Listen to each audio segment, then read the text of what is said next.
Now we should have some audio. Apologies for that.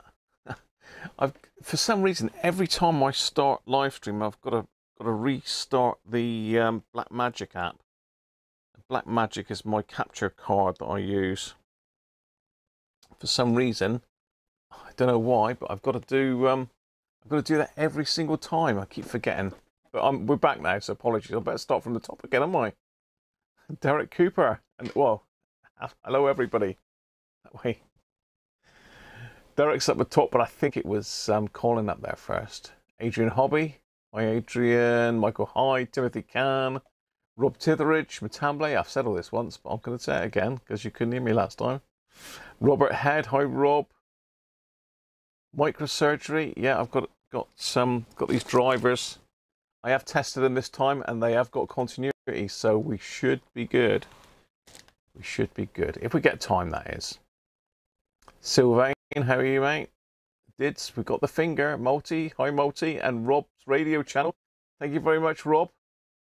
Have a good afternoon, mate. Mick McGinn, hi Mick. Mike Cass, Benji, Danish. ZX, he's in again. Thomas Howe, Barry Charnley, Timothy Can. Oh, Blokey, Steve. Steve the Blocks. How you doing, Steve? SciMap. Yeah, no audio. I think we're at Barry's in. Barry Charnley, how are you, Barry? My Radio, good morning to you from the USA.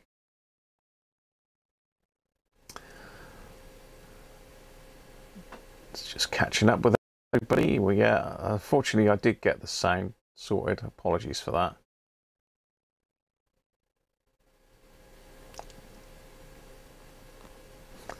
David Tag, how are you, David? Thomas, say Mrs. Cruncher's fine, Thomas. Yeah, she's back in action. She's all recovered now. No worries, Aaron.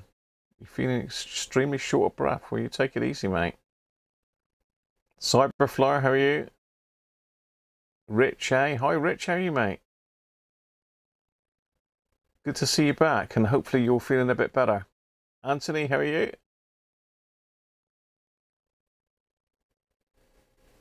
Oh, you're Adele. You've changed again now, Adele. How are you, mate? How are you, Adele? Hope you're well. Good of you to join us.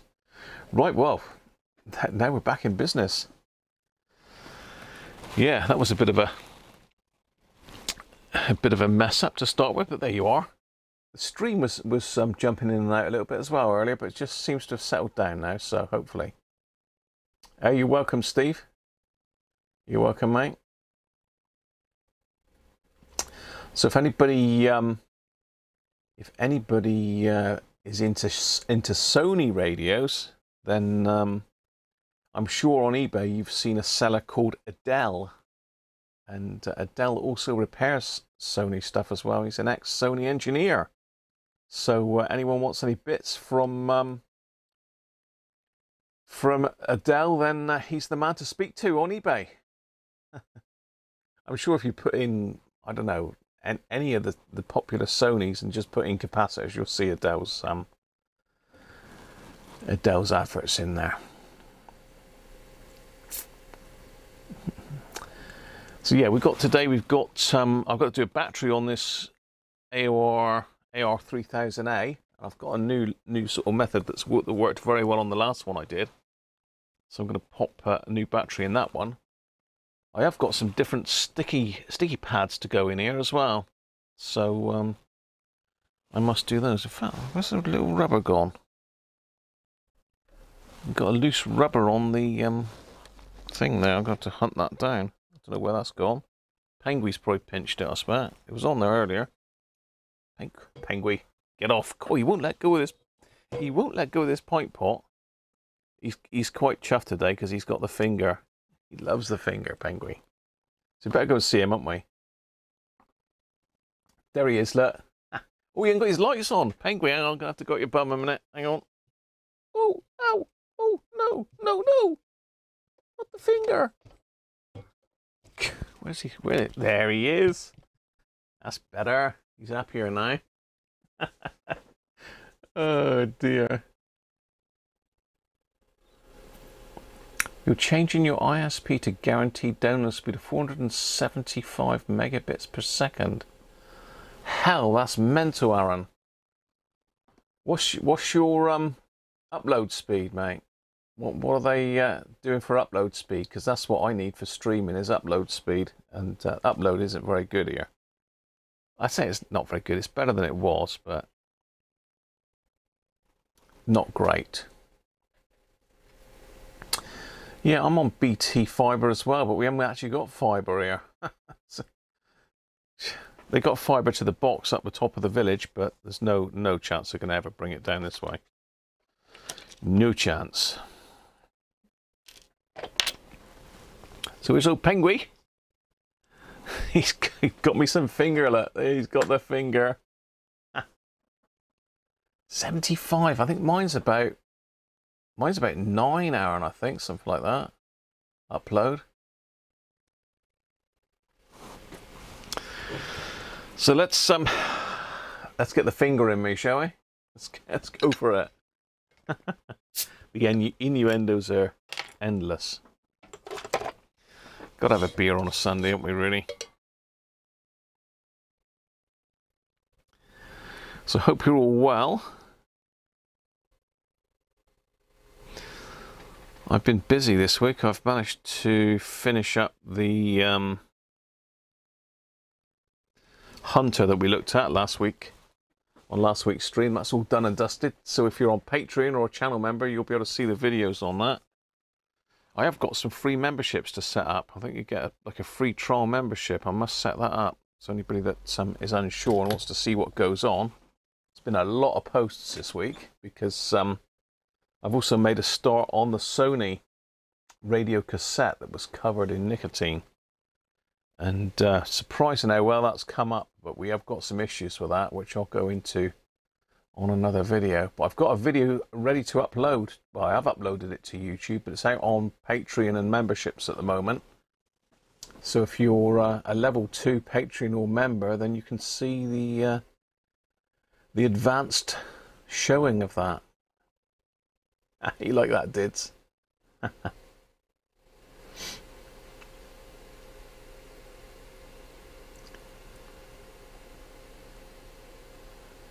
Hello, Harvey, you said that nearly 2 hours ago. What are you on about? You've lost me now. You lost me, Benji. What's going on?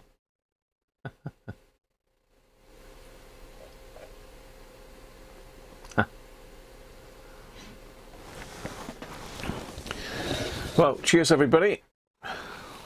Say bye-bye to Penguin. Bye, Penguin. He's gone. He's out of here. He still lives, look. He's still here. Mrs. Cruncher hadn't whisked him away into the loft.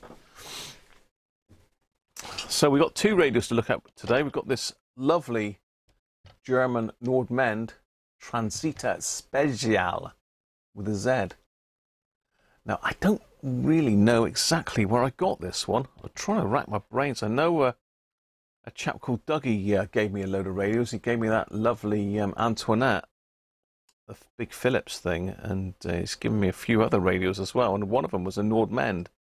But in his notes he said Nordmende Deluxe. Well, this is not a Deluxe, this is a Transita Special, so whether this one did come from Dougie, if it did, then thank you very much, Dougie, if you're watching.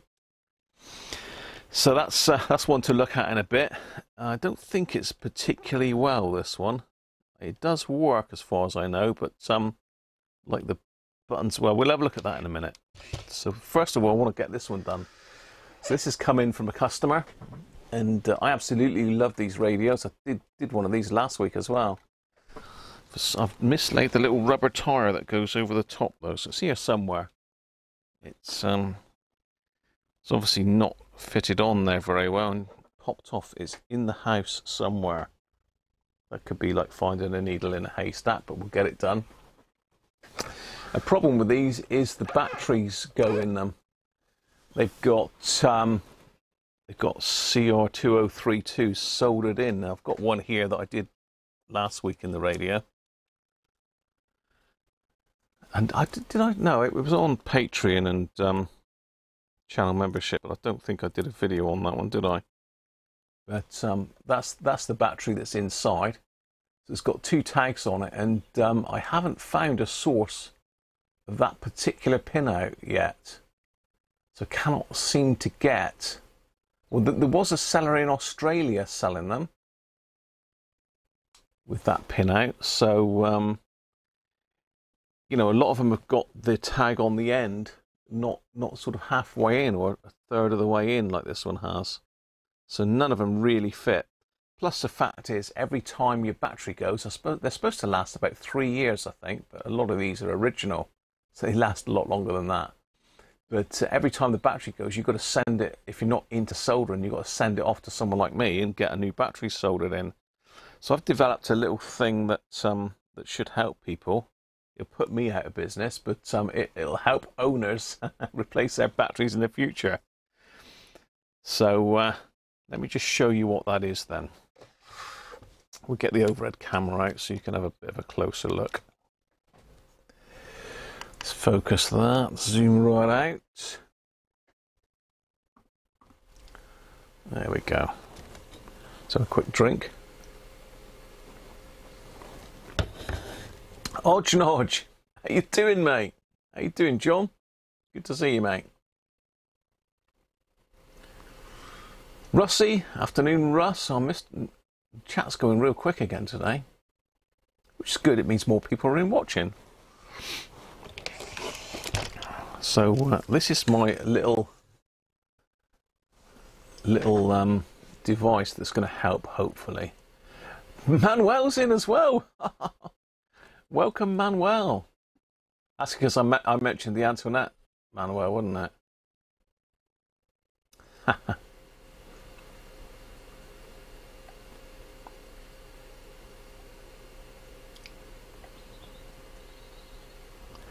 Just catching up. You're on streaming later, John, are you? Finger is good. Thanks, John.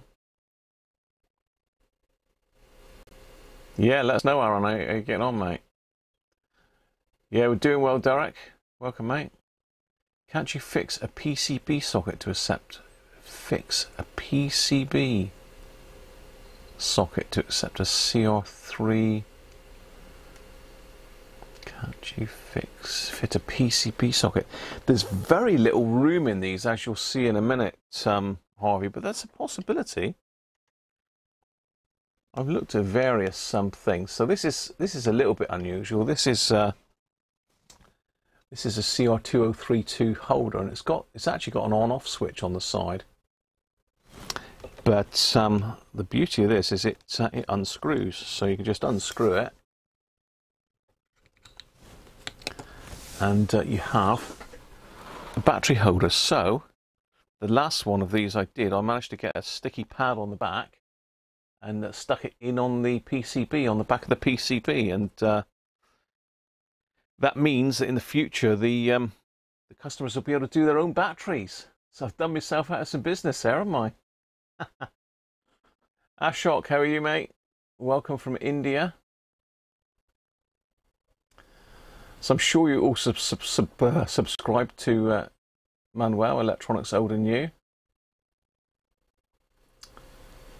And Nodge as well. I'm sure you're subscribed to him. If not, then check him out.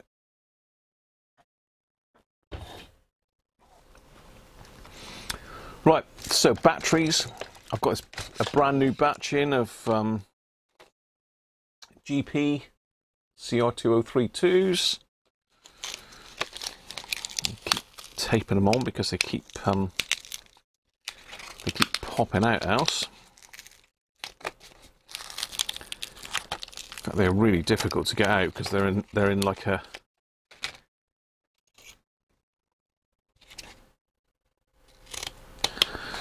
I don't know what I'm trying to say here now. They're in like a little container in a container, if you know what I mean.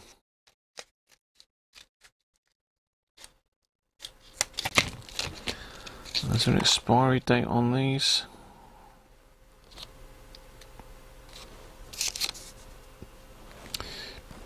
There should be an expiry date on them, but they may have stuck a label right over the top of it, which is about normal. Doesn't say. But anyway, these are brand new.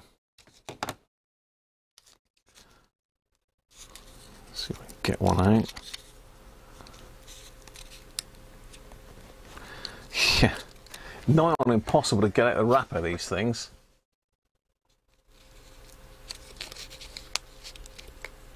Lying on the sofa. Yeah, very nice. Good of you to join us, Manuel. You're normally pretty busy on a Sunday, aren't you?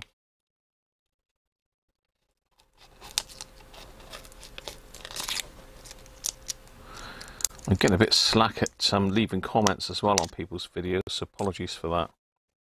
But I watch YouTube on the telly. We've got a smart TV. And one of the problems on the telly is you can't leave a comment on the telly. So literally I've got to find the video and log in. So the battery sits in there. Bit of glare there. And the lid goes on.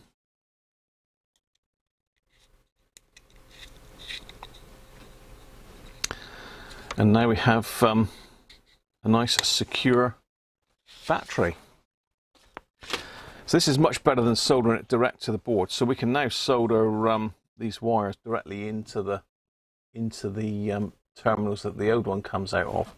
The one thing that is a bit strange with this is they haven't marked the wires, which is positive and which is negative, which is a bit of a strange thing, really, isn't it? It's not switched on at the moment. It's in the off position. But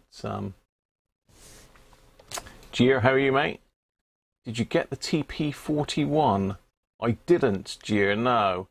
I did bid on it, but someone outbid me at the last minute. Yeah, so there's no markings on this. So what I did on the last one, I just put a little bit of heat shrink on each one.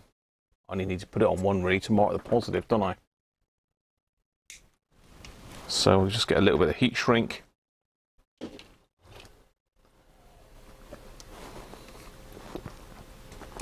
To mark the positive. So let's get you back onto the main screen, so to speak. My beer's in the way. So let's just see which one is which. A bit strange that they either put different coloured cables in on it, or let's just switch it on if I can find out which is on. So it should be about 3.2 when it's new. I think that's right, about 3.2. So look what we've got. If we're right way around 50-50, it's a 3.3, look. And so this is definitely the right way around. That was a 50-50 chance that I actually got it right for a change. So this is the positive lead. So I'm just going to slip a bit of heat shrink on that. Let's turn it off so that it's short.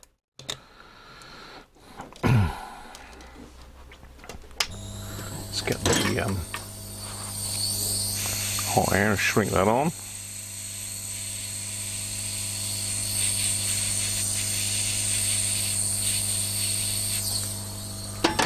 There she blows. Right. So that's my battery all ready to go. I've also got these 3M pads as well. It's blowing the camera out, but I've got these 3M pads.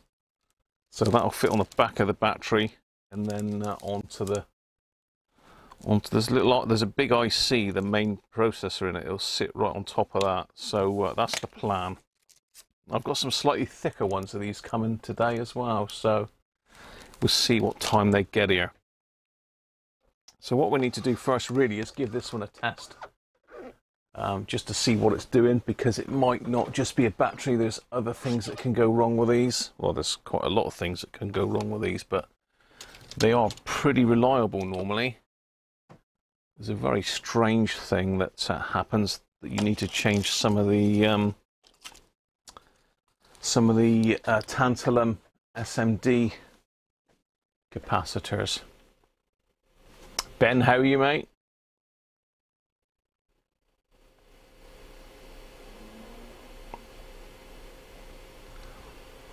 Andrew, Encapsulated is the word. Yeah, I do get struggle with words sometimes.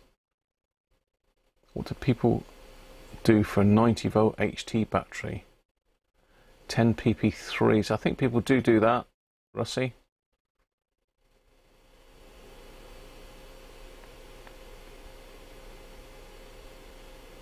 Bodger. Where did you find that battery holder? They were on Amazon. I bought a pack of them on Amazon.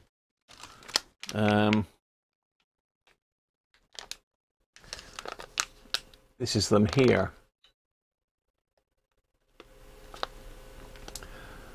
So if you quickly scan that barcode with your phone, look, freeze frame and scan. I don't think that's. I can't remember how much they were now. I mean, it was in a pack of 10. So I think they were about £1 each, something like that. Oh, there's that little rubber. There he is. I found it now. Right, so let me just pop and get the power supply a minute. And get the power supply and we'll fire this thing up. Say, a nice radio this. VHF, UHF. It's not an HF radio, but it's, if you listen to FM broadcast, amateurs on FM or airband, it's absolutely brilliant. And what have I done with the power lead? Power supply is very dodgy on this one as well. I should have emailed the owner and let him know that oh, it's got one of these leads. Hell, let him know that I was going to be doing this today. Yeah, I don't want to be getting my fingers too close to the power supply. I can tell you that because it's a bit poorly. So we need a plug adapter for this because it's got one of these leads on it. It's like a shaver socket, I suppose. I've got one of these here, so I'll have to put it in that one for now. But I've got a normal one somewhere, but I don't know what the hell I've done with it now.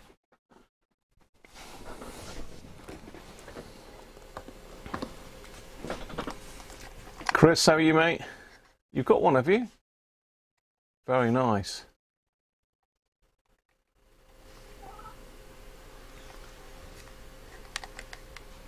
Installed holders in TS940. 2-cell holders. You have to see if you can find it out, Chris. Welcome, mate. So yeah, look, it's had a hard life, this one. You wouldn't want to be sticking your fingers in there, really, when it's on, would you? I might just put a bit of duct tape around that, just to stop me doing that.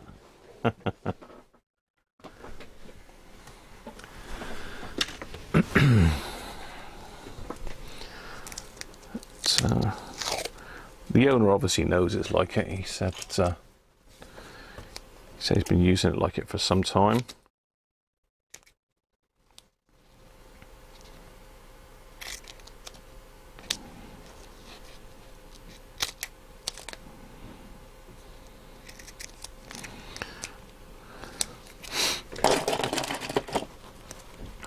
Do a bit of bodgery, good old duct tape. It is actually duct tape as well, that. Actual duct tape. The real stuff. I'll stick a bit of that over there. Just so as myself or any of the screwdrivers don't disappear into there.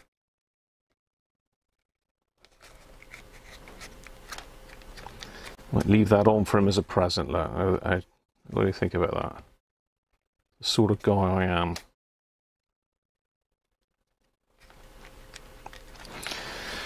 Right, so let's get this. Oh, I don't know if that'll go in there, will it? Will that fit in there? I don't think that'll fit, actually. What about this one?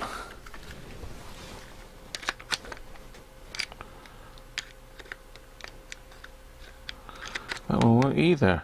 That's great. So I'm going to have to go and find my shaver adapter. I did have one up there, but it's disappeared for some reason. It's always the same, isn't it?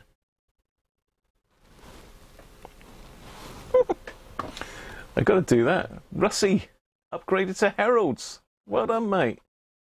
Thank you, Russie. You can have a look at the Sharp video now, mate. Sneak preview, 40-minute video that is. Initial overview and strip down. There's a lot of bits in that. 50p a holder. Hot snot, yeah.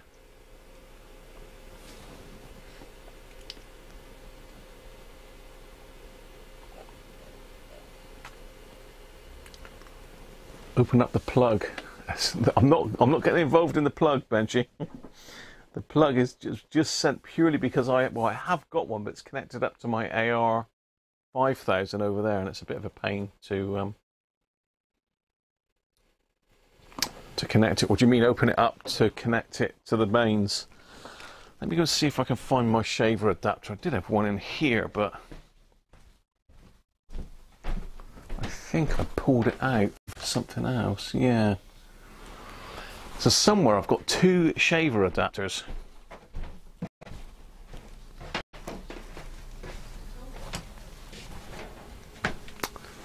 That's going to be a bit of a pain, isn't it? I'm going to have to open the radio up and connect it directly to my power supply, I think, to power it up.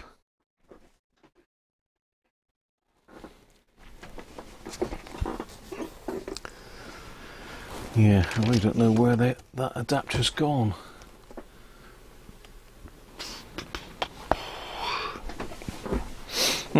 Looks like we're going to have to get inside it then to get it powered up. That's a shame. So I normally keep all of my adapters up the top there, which is where these two came from, but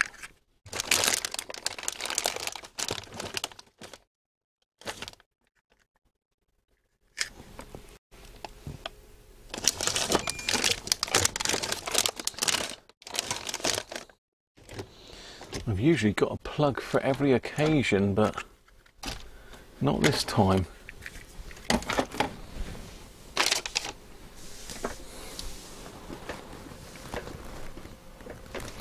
Oh well, yeah, okay, so we're going to have to open it up and have a look, see if we can connect it. It's 12 volts DC. Let's pop the bottom off. I've got a Martin Lynch sticker alert. Those of you that are in the UK will, and further afield will probably know Martin Lynch, but this is quite an old sticker. It's probably original, actually. It says the Electronic Hobbies Exchange Centre.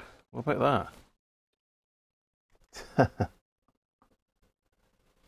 Let's focus that. That's an old label, isn't it? I don't think they're in London anymore, are they? In Ealing.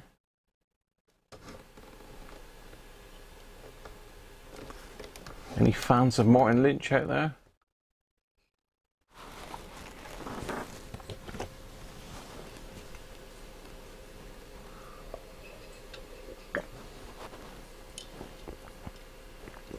You watched it last night, Derek, did you? Yeah, it was a bit rough, that one, wasn't it?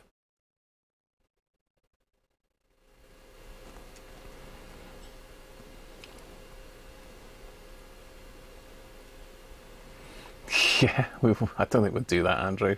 Yeah.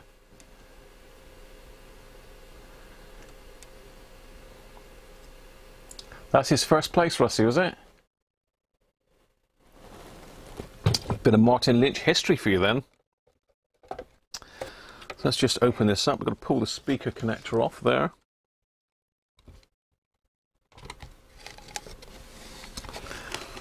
And let's pop that to one side. Let's flip it.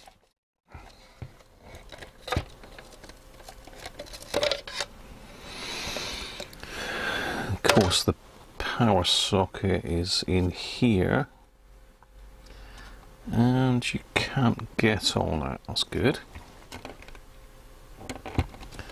So where does the live go? Live goes down through there.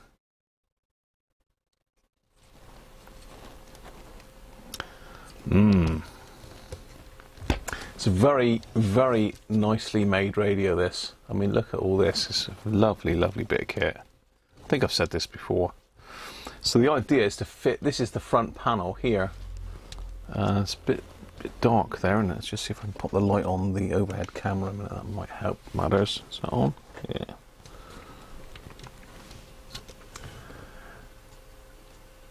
So that's a buzzer there. The actual battery is tucked in down here. You can just about see the black in here. So the battery is pretty far in there. How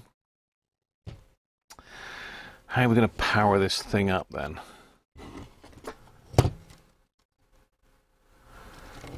Because it's got a bit of sleeving on there, so you can't get on it. Everything's sleeved up, which is rather nice, but it doesn't make my job any easier. Let's see if I can find that wire. Just turn that light back off again because it's glaring now. No, it's not. Is this one glaring? So yeah, here's our live wire. So where does that go? Does that go down to that plug?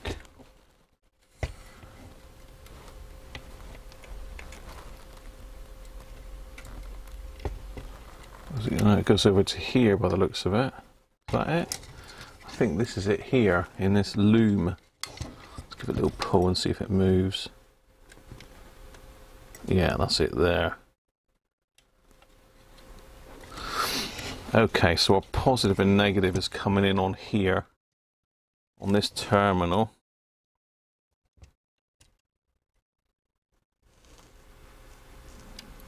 Still doesn't make it any easier for me. Let me get my eyes on.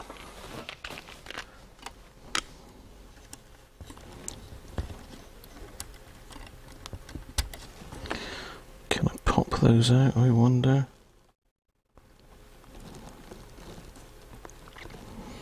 It's a shame I haven't got one of these loose, really.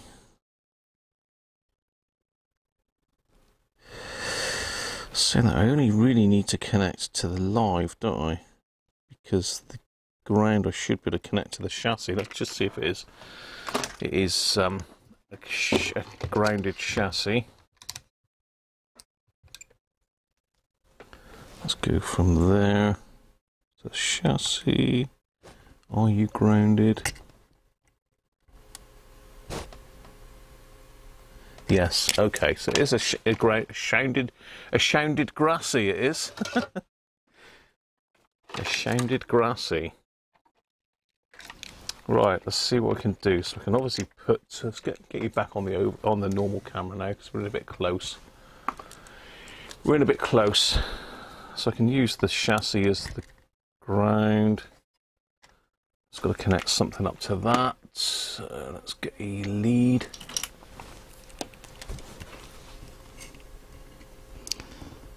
It's very close to that second terminal though, which I don't think is connected, but you never know, it might be connected to ground. Just have a look. Don't want to pop this just for the sake of trying it.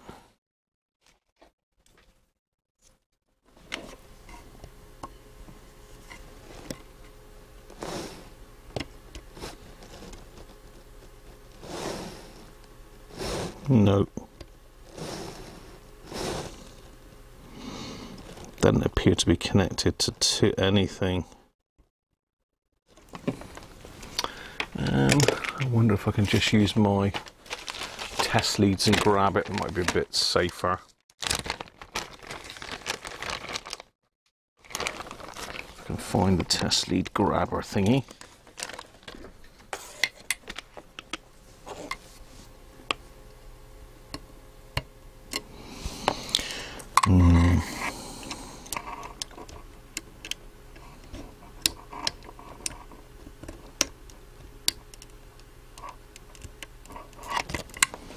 I might be able to do it like that. So let me think. It's I think it's 9 volt, isn't it? 12 volt. On 18 at the moment, so we don't want 18 up it.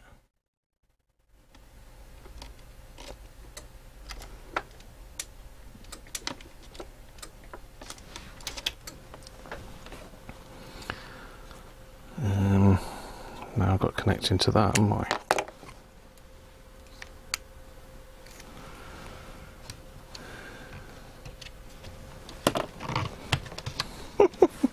We'll get there in a minute.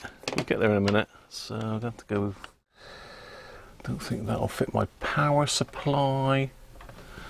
No, it won't.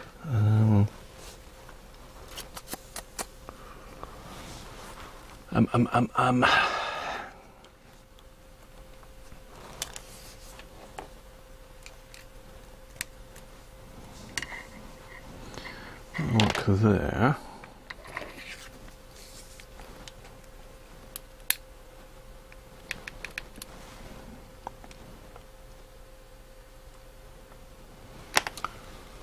This is a real pain getting all this hooked up, I can tell you.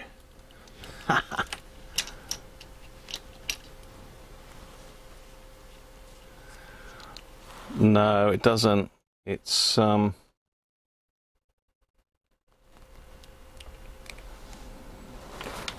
can we do it like that? Will that power it up? That should work. Bit of a botch. Let's just turn it on.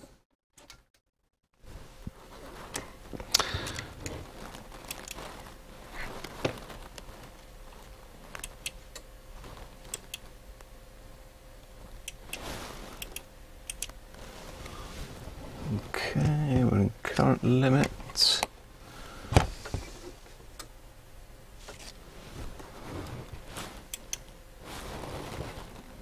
I think the owner says he's got to reset it every time he turns it on, which is why he's got the cover off of it. So let's just see if we can reset it. It should be on at the moment, but it's not.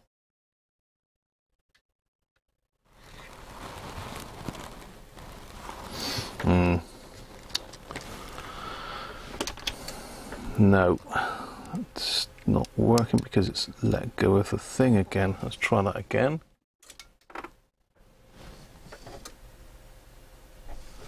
Right, now we're in business. Okay, so we need to plug an external speaker into it because the other one's disconnected. Let's find my external speaker. Just never where you want it.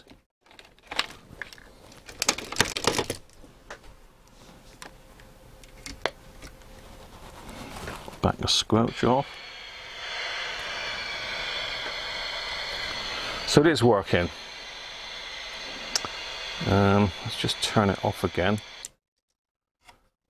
See if I can flip it so as you can see it.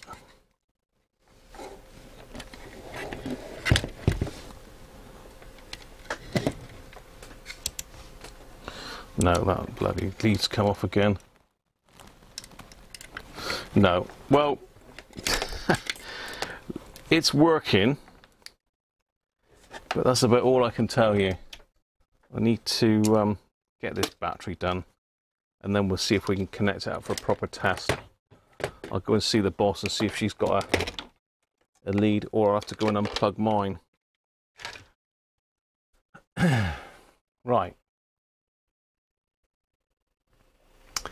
Yeah, the thing is, the problem with these radios is this plug here. It's not a problem. It's just, it's a very quirky power lead.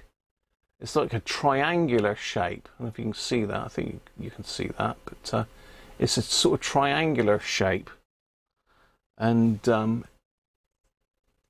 somebody did say the other week that they knew what that plug was, and you might be able to get them.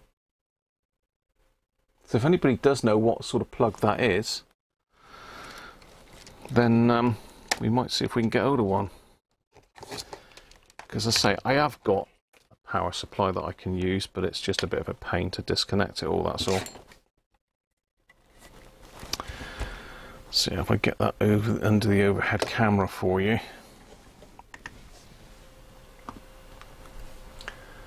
Yeah, can you see that? It's sort of like a triangular shape. Let's get the the mic back down again.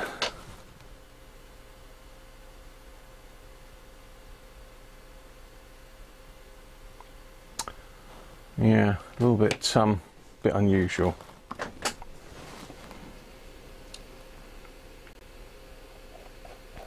Let's catch up with the chat again. Teabag torturing time.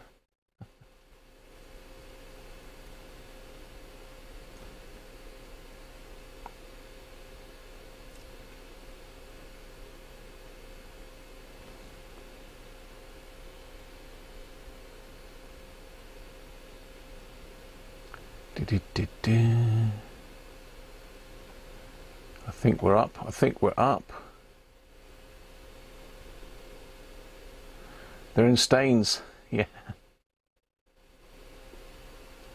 Domed capacitor? Oh, you're right. Yeah, we have got a domed capacitor. Oh, I didn't see that. Well spotted. I didn't notice that. Well spotted. So it looks like we've got a capacitor to do in this one as well. I wonder if it's had some problems.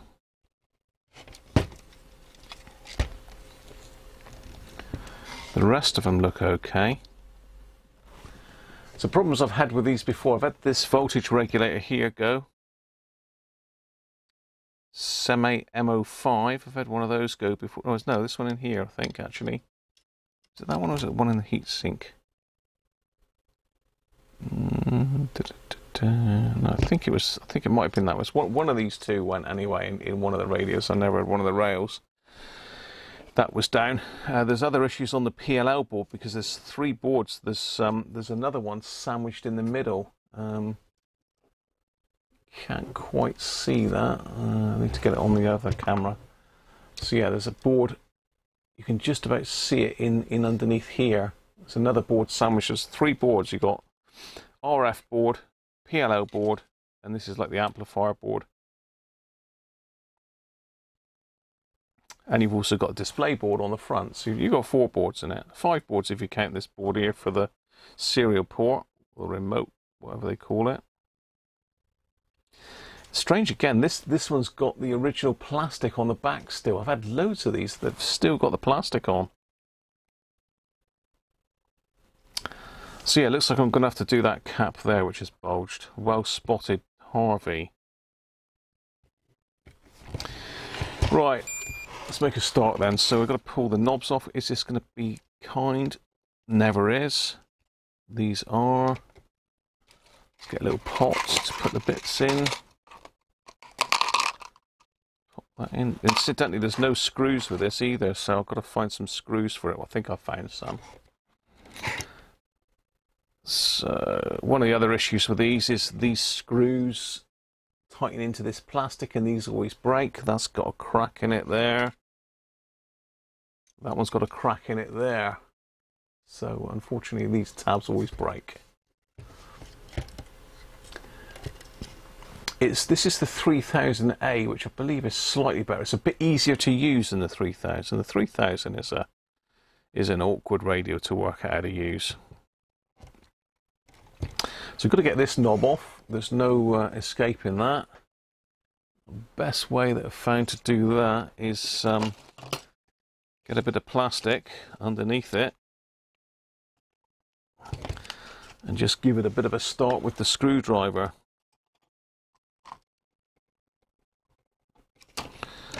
Once it starts, it comes off nice and easy. So we've got to take the front panel off because the solder points are in behind here. I might have done this on a live stream not that long ago. I think it was my sort of bits and pieces live stream, wasn't it? So we've got all Japanese screws in this thing. Well, that one's actually undone. Japanese screwdriver time. I see that one's already undone there. Hopefully no one's had a go at this before. Stainless steel screws in these as well, they're not magnetic.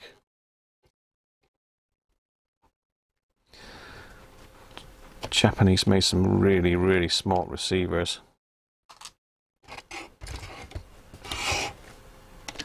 JRCs and I think most of the amateur radios are made in Japan, aren't they?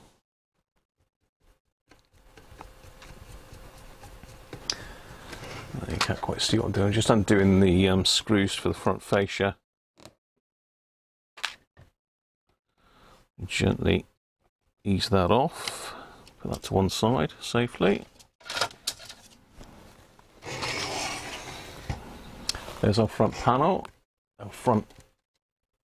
The other thing you've got is this little weird space here. Now that always falls off, but goes with the cutout to the left.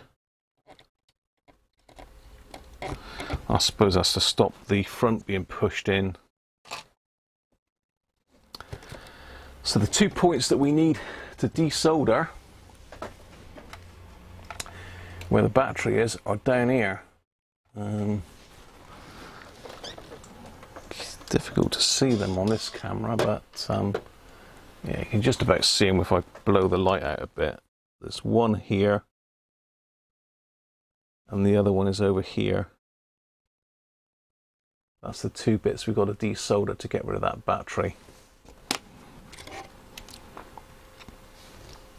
And you can see the battery's just covered up in this sort of like black felt or cloth protection. I suppose it's to stop anything shorting on it. If I pull that off, you should be able to see the battery underneath it. There. There's our soldered in battery.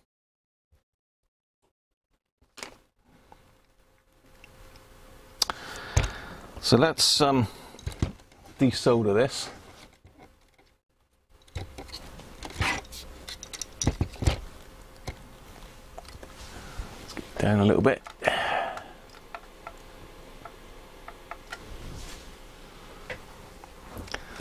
So I'm going to use the desoldering pump, I think. I usually use a desoldering tool, but it's got very fine traces that run right beside it. And it's easy to knock them. In fact, this is not as bad as a 3000. Can I do that and let you see it at the same time, or am I going to need to pull it around so I can see it? Okay, should be fine. Let me pour some more finger a minute. Dragon's Laird. 3008 is pretty small, yeah.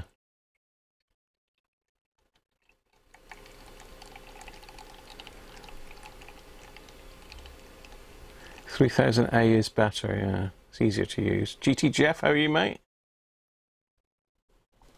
Now this is probably from the 80s, this radio, isn't it? Maybe later. That's better. Bit of a thirst on there. Right. Power.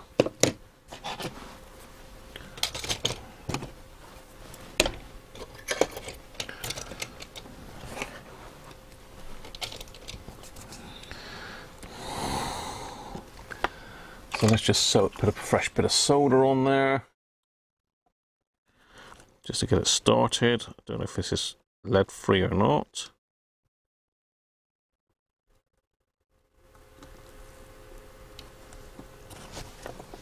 Just make it easier to desolder. Now I'll do the first one on camera, but I'm going to pull it up in a different position to get to the second one.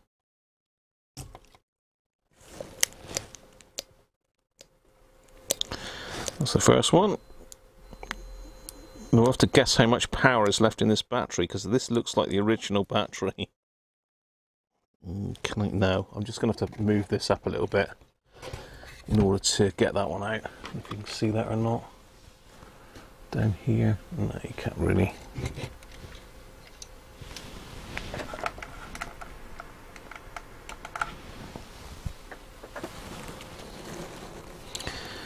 So, what we don't want to do is burn anything. Has that got it? Has that got it? Let's have a look.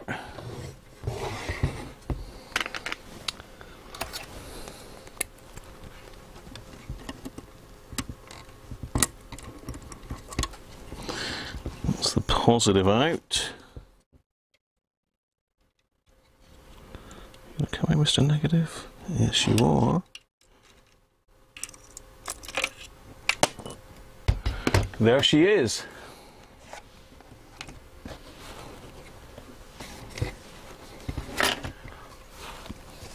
So, I wonder how much power is left in this.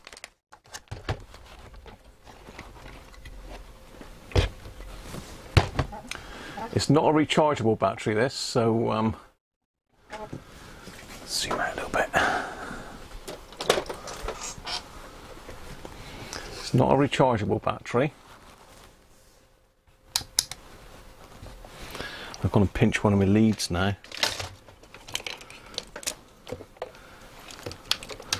So I thought what we could do once we had a look at the Nordmende is maybe have a little listen around on the airband and that, because this is a great airband. It's not got the 8.33 steps, but it still works very well.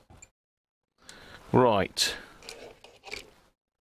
Let's have a look, see what we got then. We have got 0.16 of a volt left in that one. So yeah. And dropping. The resistance of the meter is dropping it down that. So I think that's definitely gone, that one, isn't it? Okay.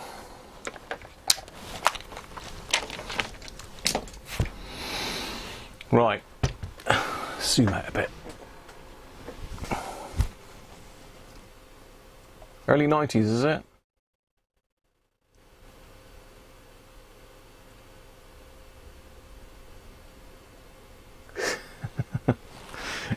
There's never anything. I mean, this other one here, this is the one from last week. I think that had 0.2 of a volt in it. The one from last week had about 0.2, I think. Let's have a look what's got.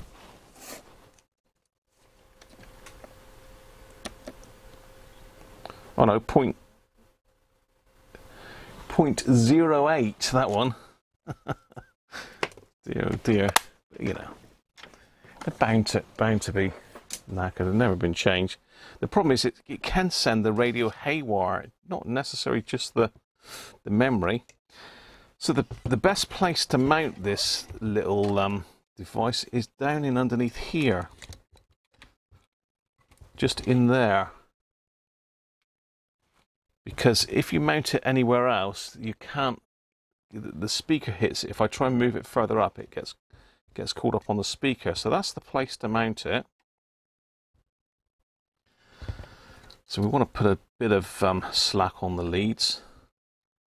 It's difficult to get in there to get your fingers on it, I suppose, but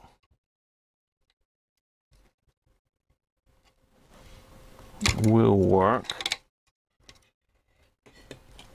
So yeah, I'm going to sit it on top of the processor there in the front, look. Just about to see it down there.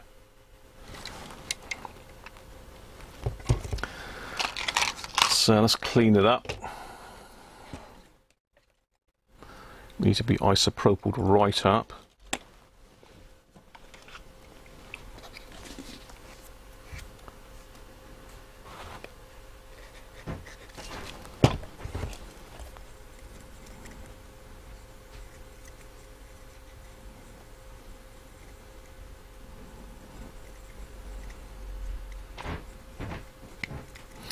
So I mean, the owner could try and do this in place. They might have to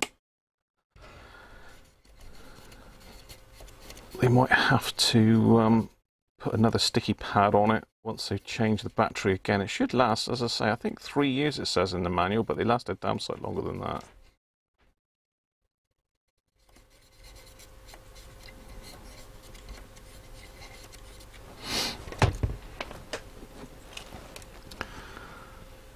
So let's try to touch it again. So I'll do it with a switch at the front so we can switch it on and off. Let's get one of my 3M pads.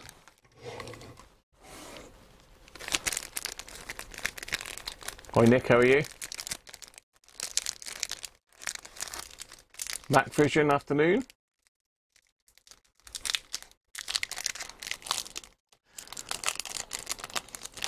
It is a scanning receiver, I suppose. Yeah, you would probably call it a scanner.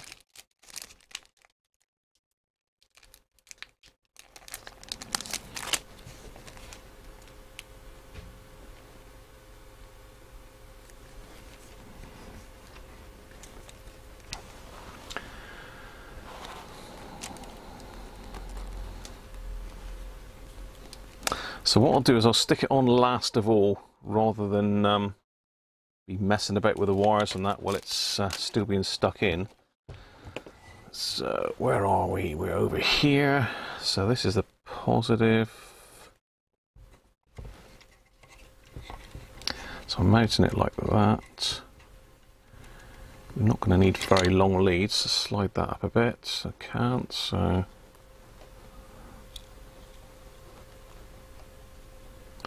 I'm going to make the positive lead slightly shorter than the negative.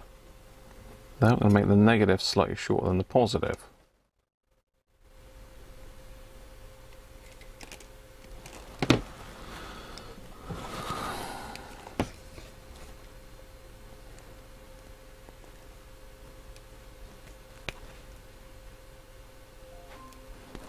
Hello, tablet alarm. Tablet alarm. Tablet alarm.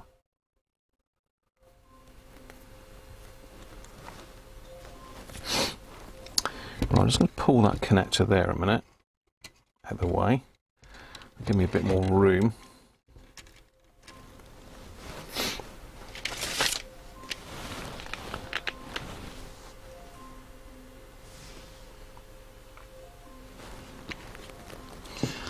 And we've got enough hole to just pop a little bit of solder on there.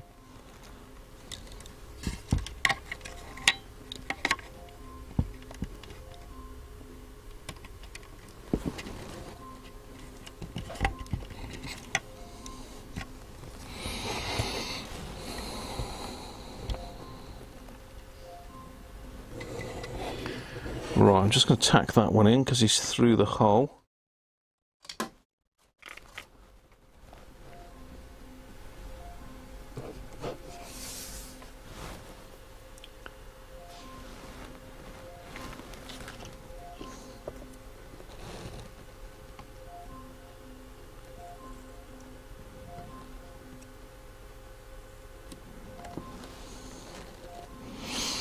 That's a positive on.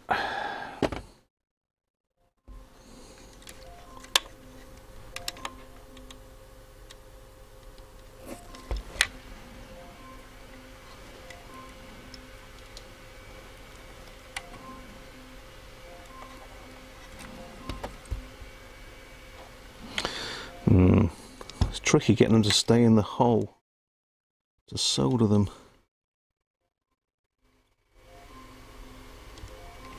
Just push it through,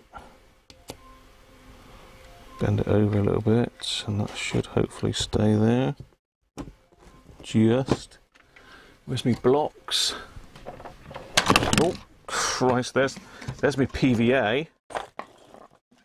Get off. And it's dropped back out again now. That scared it off, look.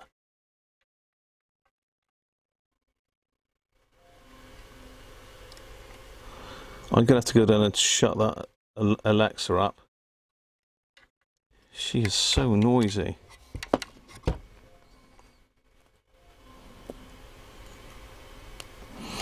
think what I'll have to do is just hold it, put a bit of flux on there and dab the solder directly onto it.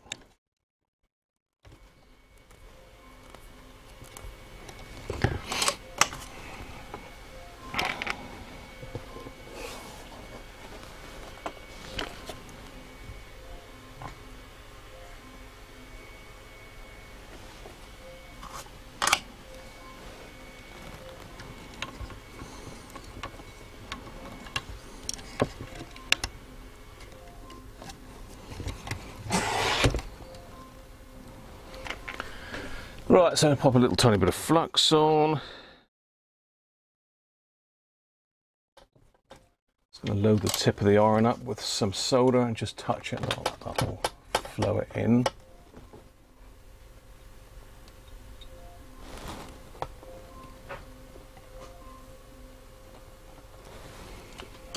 There she blows. I'm just going to snip the top of that one off because it's protruding a little bit.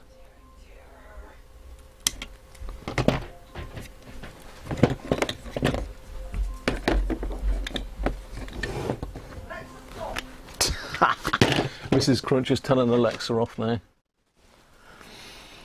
Right, let's get a cotton bud, just get rid of the flux.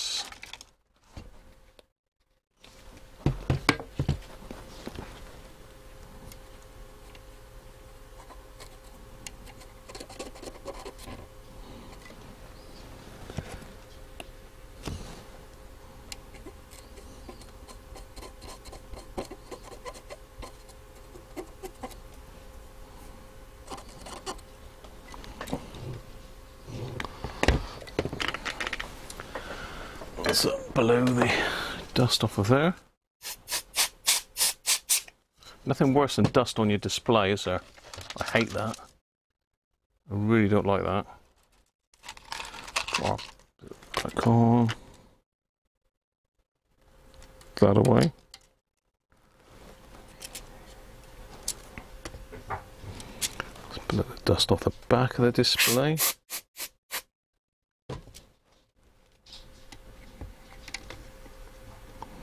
So it looks like there's a plastic still on the front panel as well. Come on.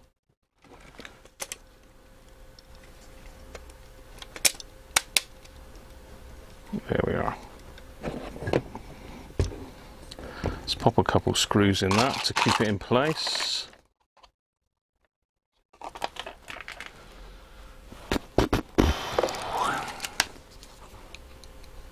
Daniel, how you doing, mate? Piece of cheese, brat, afternoon brat. You never stop, wife's getting jealous. Mummy says, what's the house Batman? Well, I think that's the issue here.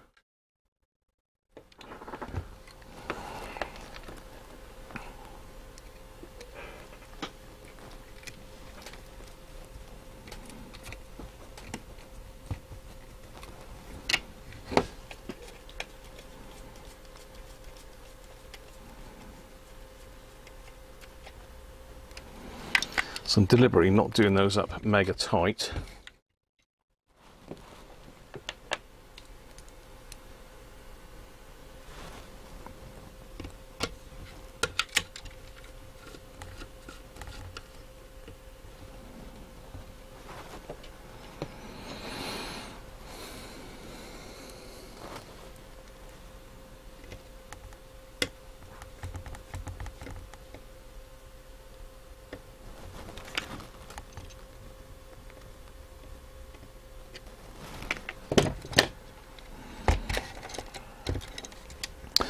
Right, time to stick this this one down in its new home. If I prop it up a little bit, you might be able to see where it's going. Using Sean's blocks.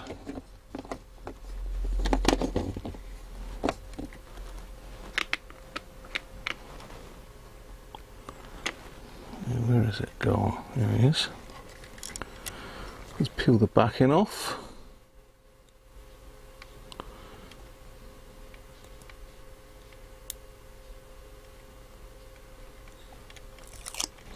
I believe this is the same adhesive they used to stick number plates on, so it's pretty solid once it's on there. Let's pull all this out of the way, get in and squidge him on. Well, there he is. So let's plug that back in, and what I'm going to do is I'm just going to put a little tiny cable tie just to give it a bit of strain relief. I don't want the wires pulling off the board.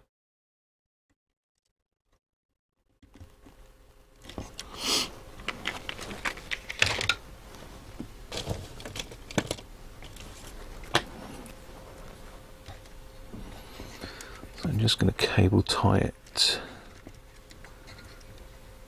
in.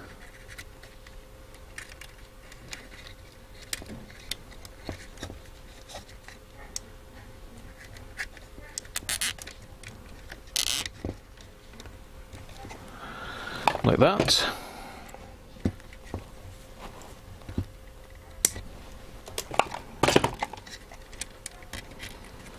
There actually blows, let's not forget to plug the power back in.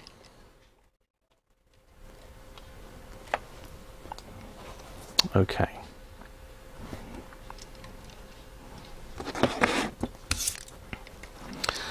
Now what we want to make sure is that the speaker fits.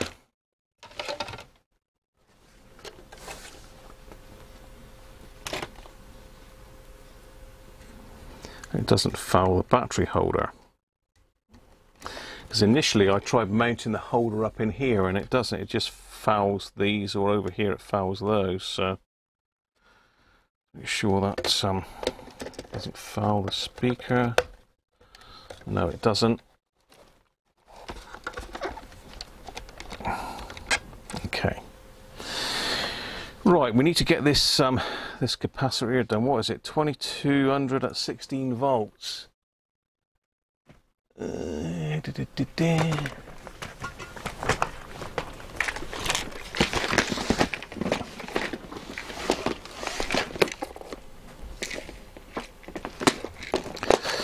What have we got here then?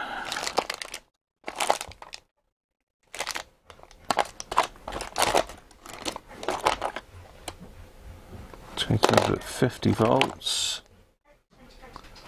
25 volts, that's a bit lumpy to go in there.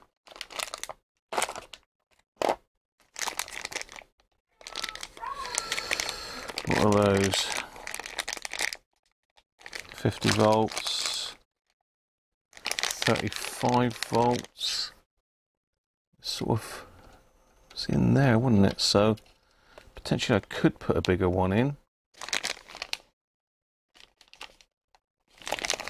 It's a bit of a pain because it wasn't something that I'd banked on having to do. So if you've got any more 2200s of a lower voltage. 1220.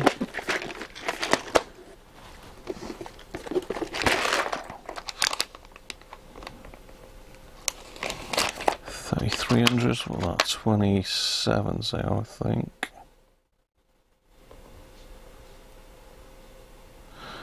27.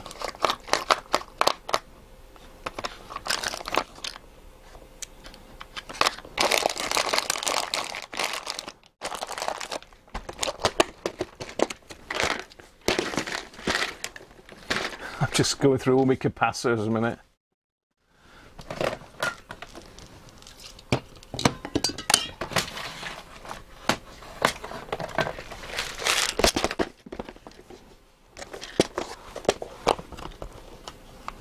If we got there, 390, 3300 at 10 volts.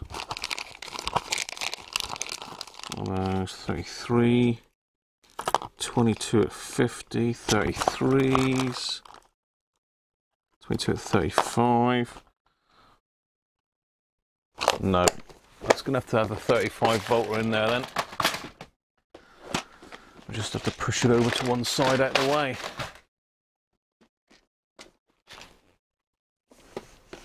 Did I take that one out or not?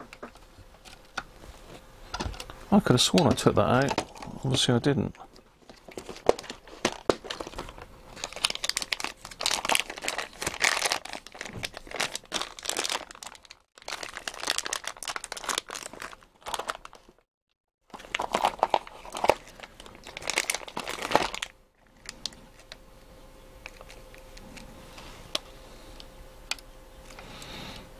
Strange, we've got two 2200s. Well, I was saying that's probably a better one. It's going to fit in there a bit easier.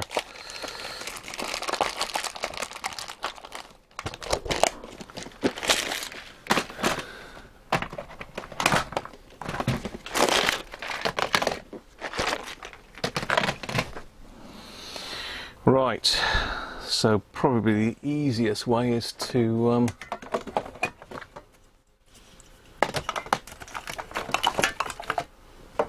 struggling for space here again now. Easiest way is to take this socket off, I think. It's going to be a bit easier.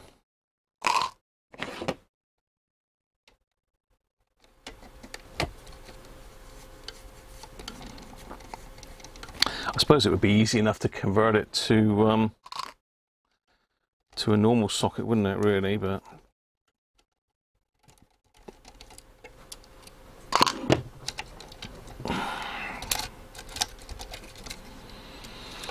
okay, right. How the hell are we going to get all this lot off, Graham?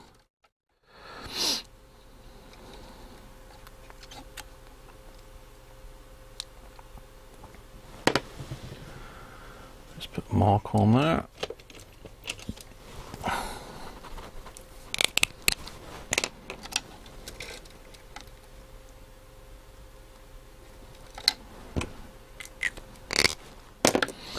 Be interesting to see what this measures on the ESR meter when I've got it off as well. That's great. There's 3 wires on each terminal.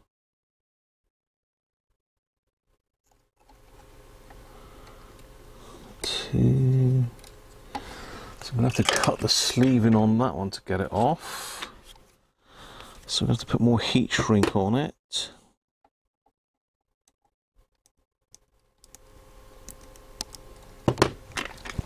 Let's get you a bit closer, you can see what I'm up to then. Jess, afternoon to you, mate. Yeah, I do need to go capacitor shopping. I've got a massive great list of ones to get, but 2200s I don't use very often. When I do use them, they tend to be the higher voltage, bigger ones. This is quite small. Let's make sure that is the right way around. Yeah, it's a negative to the negative, positive to positive. Let's just disconnect that red wire. Right. So there he is. Woo! Now, is that actually through a hole there, or is it just rested on?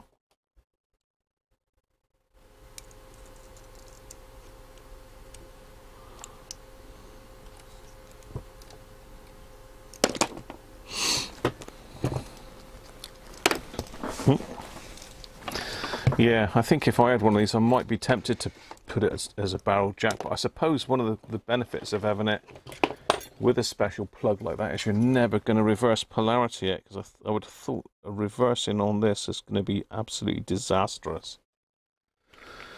So I'm going to put a fresh bit of solder in there.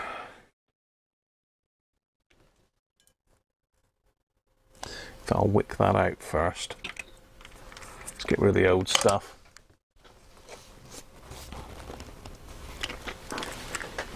Get rid of the old stuff first. Aston, afternoon, mate. How are you? It's lovely. Might lead to type 2 diabetes. Welcome to the club, Jess.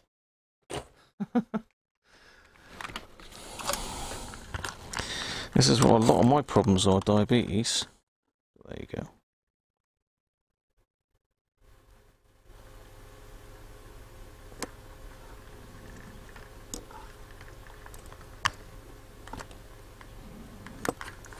Let's get rid of the dirty old flux. Flux?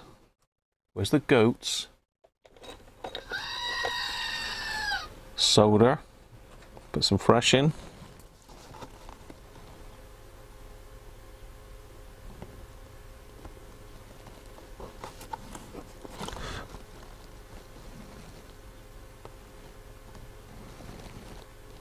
Come on, melt, you little sod.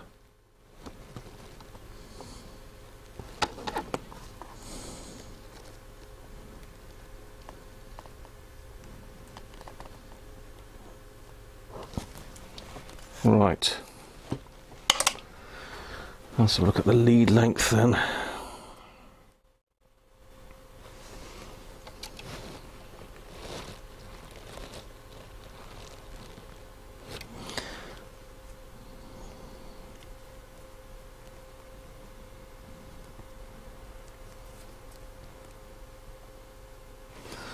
Well, to be honest, they're pretty much the same, so... Right, some very fine heat shrink now. What have we got here? Black. I think that's probably too fine there. I could put this insulation over it, that'll probably look a bit nicer. Let's put some of this on the legs, that'll look a bit nicer, won't it?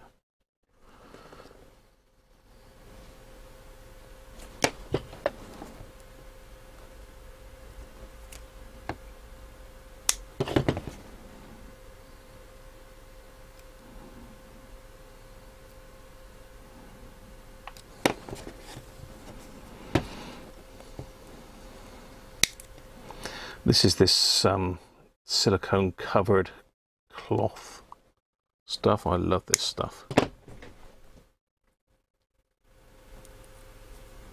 There.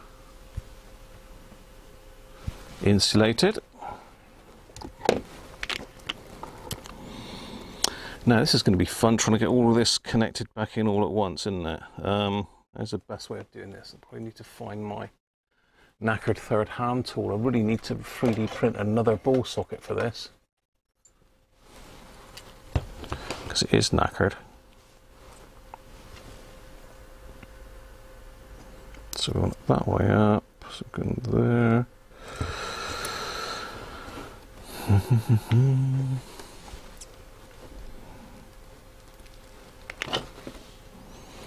Right, how are you going to do this, Graham? It's all very well getting that one attached, but actually I think if I do this first, shorten those a little bit.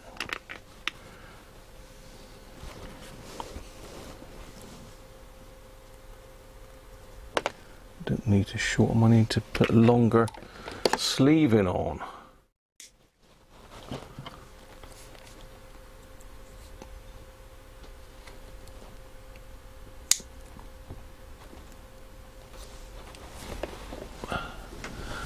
Longer sleeving.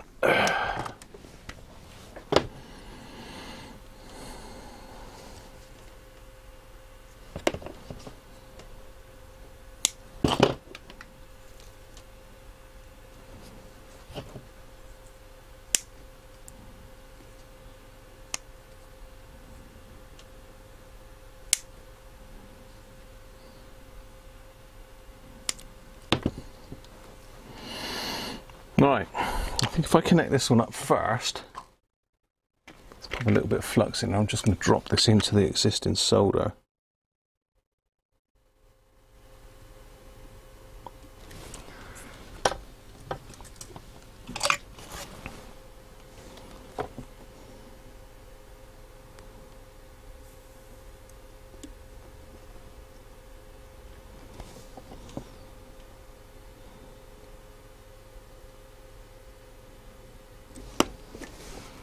Now heavier than my third hand tool can cope with. Sean's blocks to the rescue again.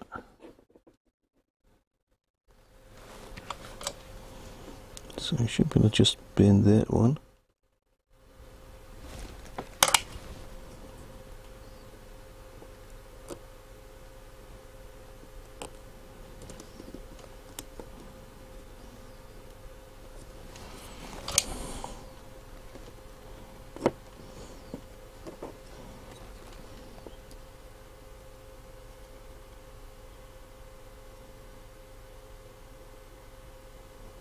Go on. You know you want to. Okay. We're getting there. Manuel's off. Cheers, mate. Catch you soon, Manuel. Thanks for dropping in. And pop a bit more solder on there. Right.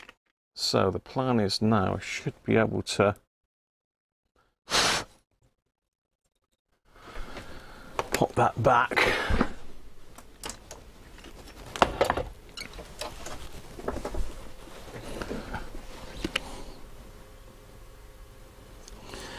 So let's do the hardest ones first, which are the two negatives.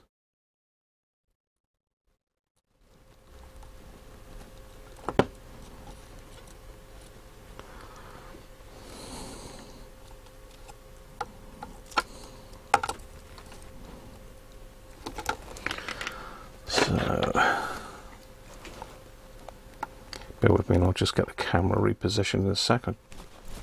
Get the things off of there.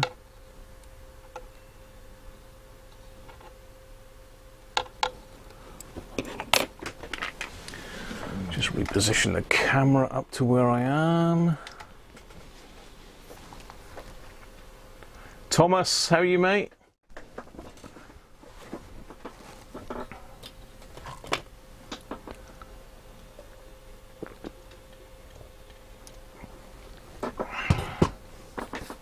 "105° rated, Nick."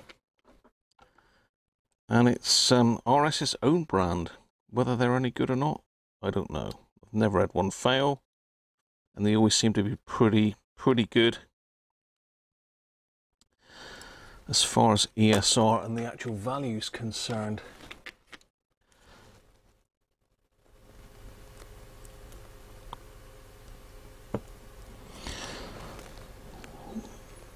Capacitors are starting to get really difficult to get hold of at the moment. There seems to be some sort of shortage of capacitors for some reason. Right, so I'm going to have to try and hold those together. I can't twist them together because they're already tinned.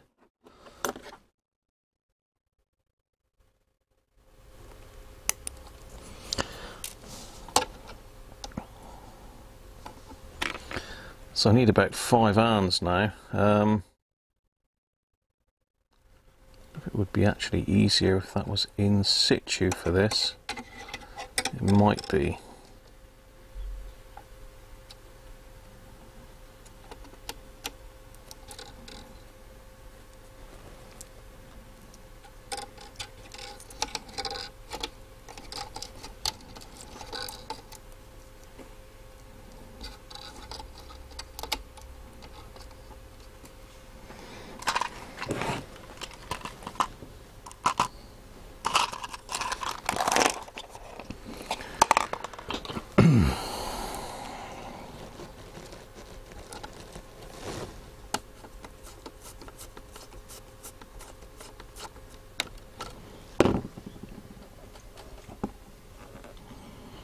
I'll have to take it back out again in a minute because I forgot I've got to put a bit of heat shrink over the positive. So that looks like it'll fit in there all right. A bit of jiggery pokery. Yeah, that'll fit in okay. See if I can get these on here then a minute without the other one popping off. What's a bet? As soon as I touch the soldering iron on this, it's going to just drop clean off.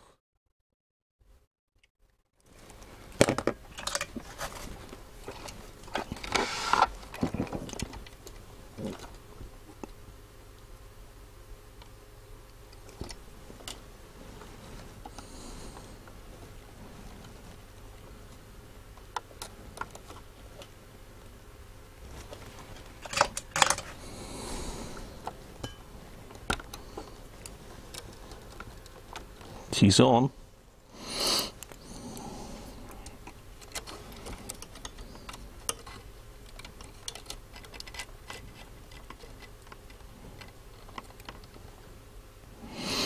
Right, so yeah, I've got to have to sleeve both of these terminals because the positive was sleeved. So I had to cut that little plastic sleeve off of it, didn't I? So I'm going to have to pop that positive back off again.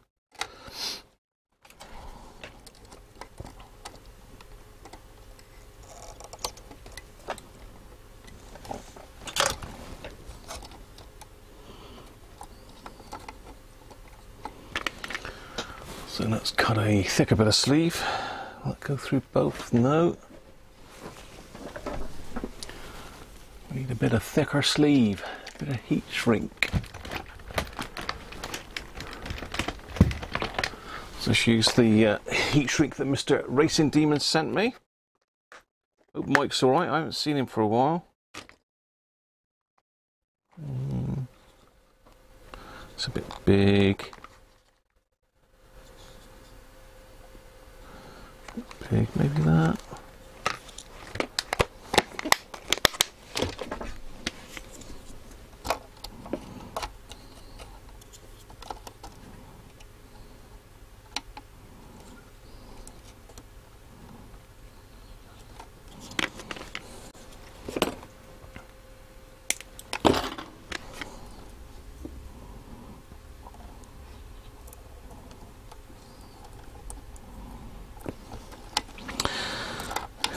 Okay, it's going to go up and onto there. Cut that a bit smaller. It's got to thread the positive through that as well.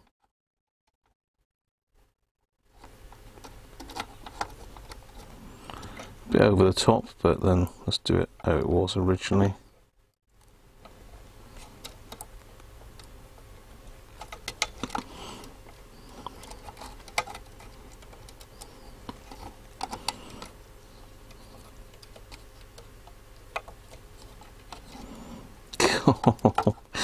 It's like a Rubik's Cube, this thing. Right, there we are, that's better.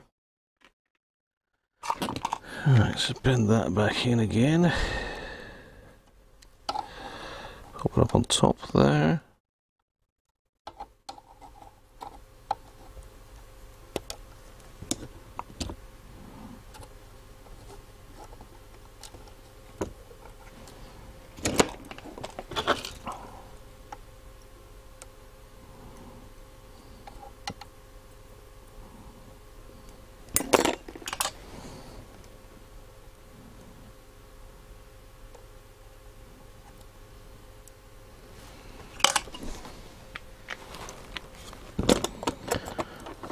Right, so it's just a case of connecting that one. And then we're home and dry, in theory. What a game, just to change one capacitor, isn't it? What a game.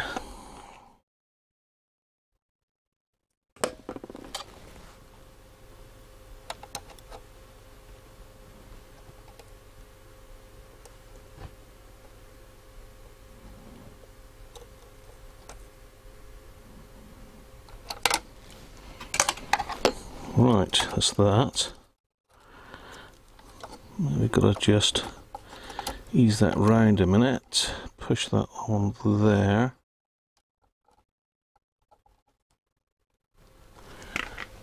So heat shrink that on.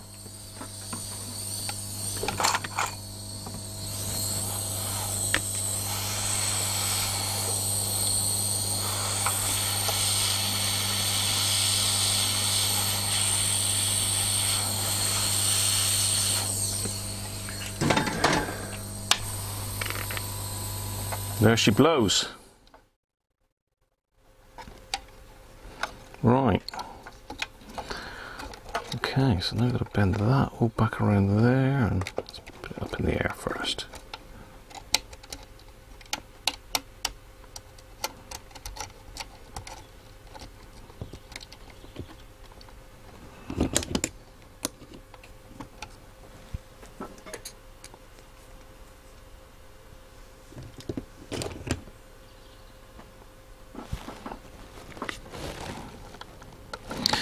Happy Sunday to you as well, Thomas. Hope Susie's all okay.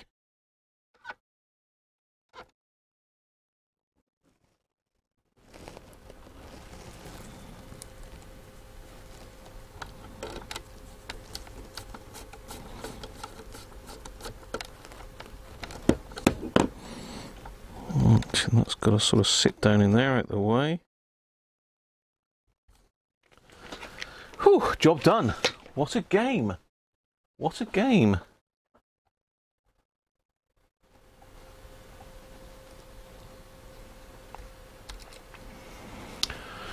Let's make sure that lid fits on.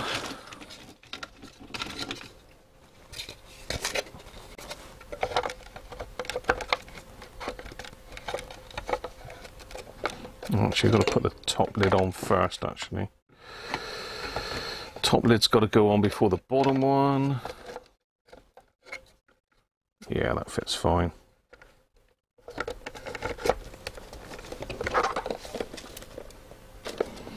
What we mustn't forget to do is switch on the battery, which I had forgot to do.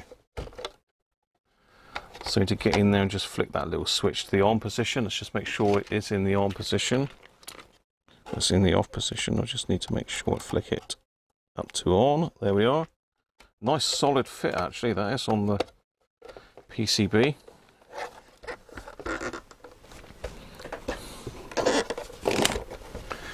Right, let's see if I've got some screws that fit.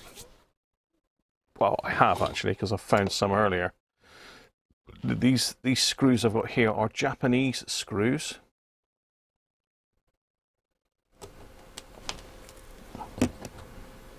Two, three, well, that's actually not, that's a different size again. I think they're there's something like M2.6 or something like that. I don't know. I'm hoping these will go in. I've got to find another one now because one is the wrong size.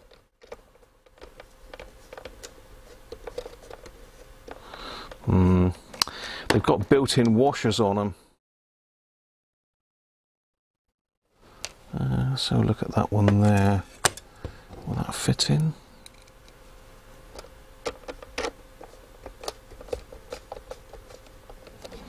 Yeah, just a little bit too big for the hole. I've got a wire pinch there as well. Let's get that out.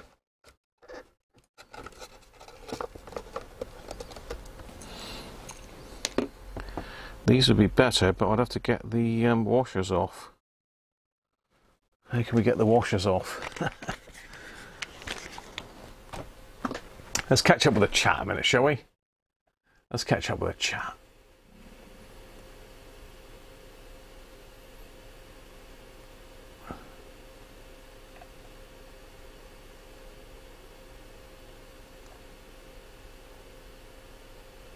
Capacitor club, yeah, I like it.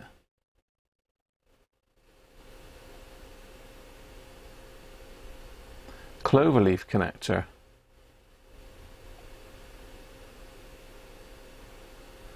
Sean, how you doing, mate?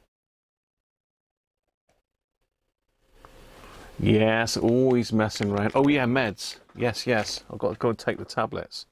Let's just quickly see if I can get a washer off, and then I'll go take the tablets.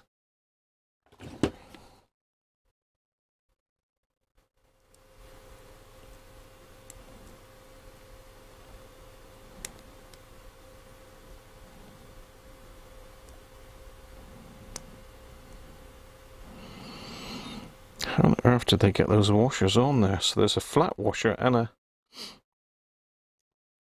a what's his name washer.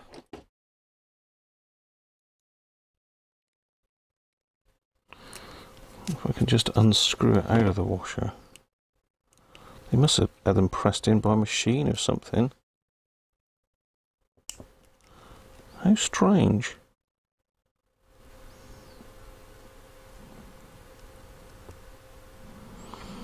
Yeah, that washer is captive. It won't go over the screw thread.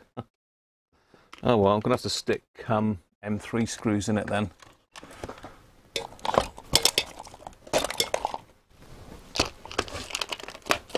I think they're M3 these, but they've got a bigger head on them, so it'll keep the case in one piece while we test them.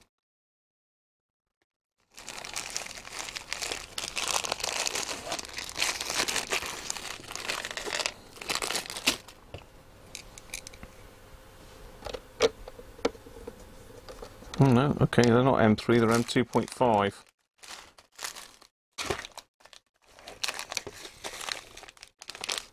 Yeah, M2.5 they are. Not M3, so get rid of the M3s, Graham.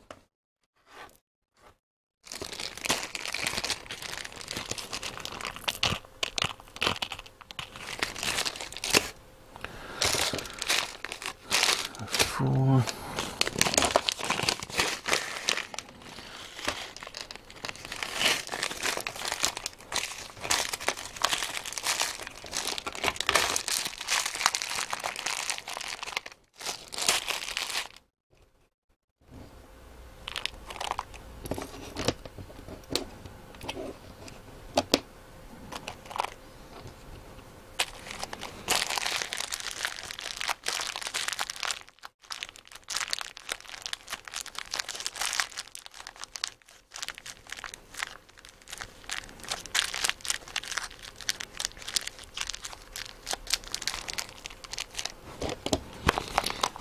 Okay, you got good taste, Sean. AORs are very nice.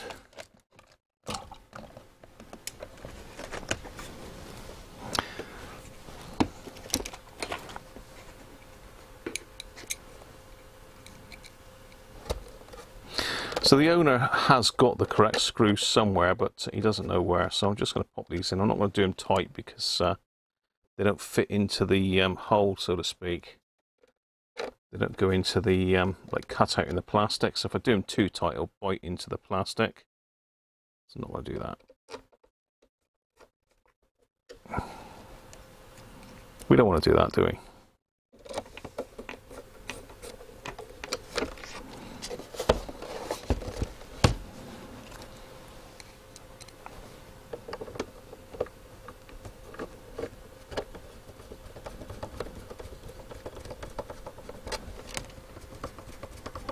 It looks like they do fit in the bottom ones.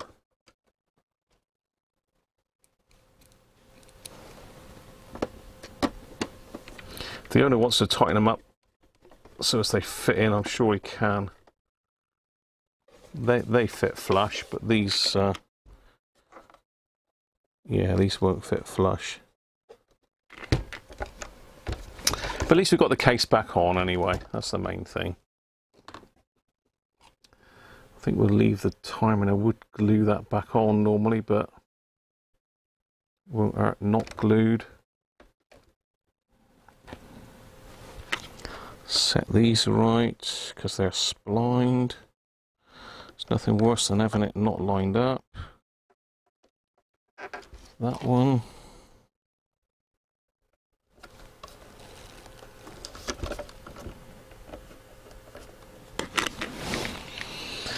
Okay, so the next thing we've got to try and do is work out how to get this thing plugged in. So I'm going to go down and get my take my tablet a minute. I'll be back, but I need to get that down my neck because I keep forgetting these blimmin' tablets. Yeah, I wonder where the hell that adapter went. It's so annoying.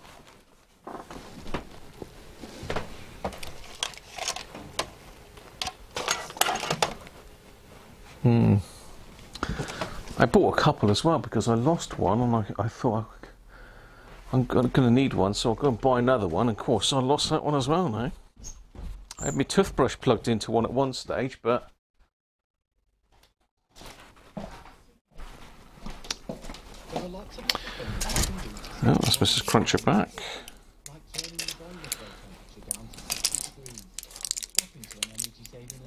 With the doggies.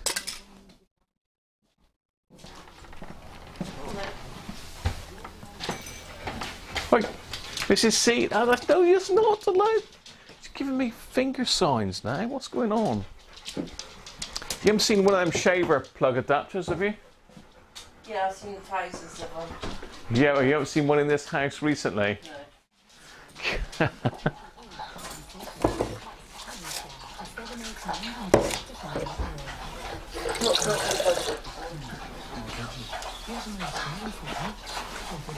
I had a couple, but I don't know what I've used them for. Maddie, have you got my shaver adapter in your bed?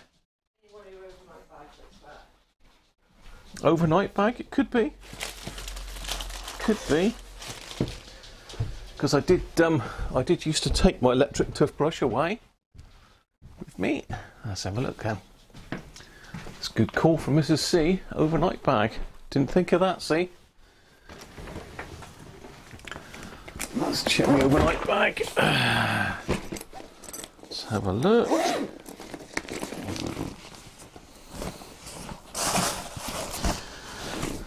It's a no.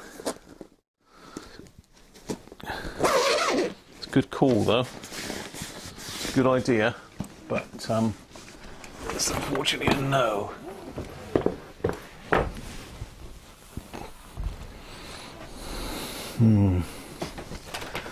Definitely used to have one there, but that's gone.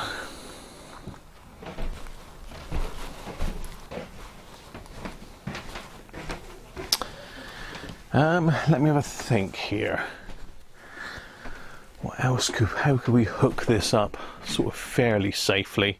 And we can hotwire it, that's not a problem, but I don't really want to do that.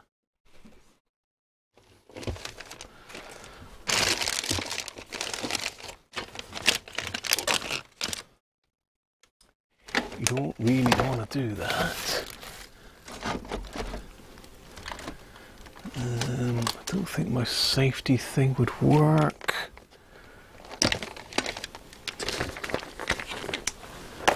That's annoying. I must get myself another one of those, and I'm surprised it doesn't fit in these plugs. I wonder if I could just leave the lid of this plug open.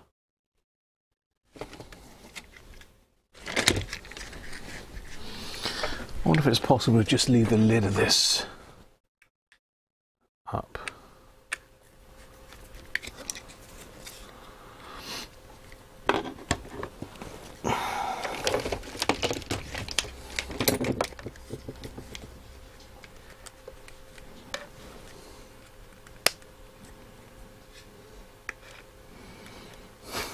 Could sort of do it like that.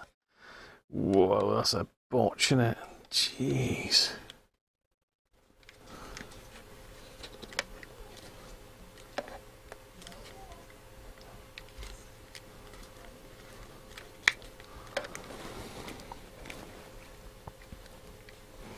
Safe as you like, that is. Safe as you like. Right. Let's get a bit of space and let's get that plugged in then.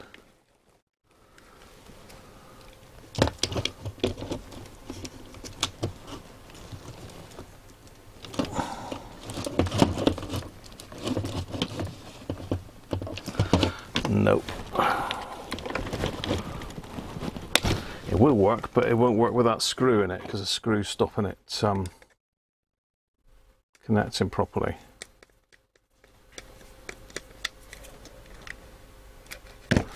And it's a captive screw.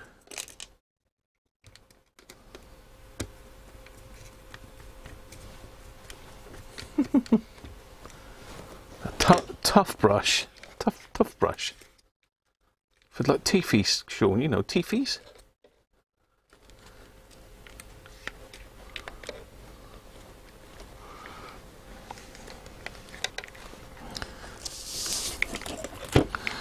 Maybe another bit of our lovely duct tape to just hold that down. Oh, that is so safe. I can't believe how safe that is. There, we're in. Well, I think we're in. Let's see if we've got power to the plug.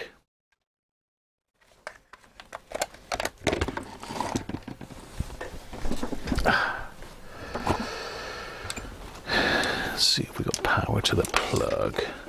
Power to the people, power to the plug.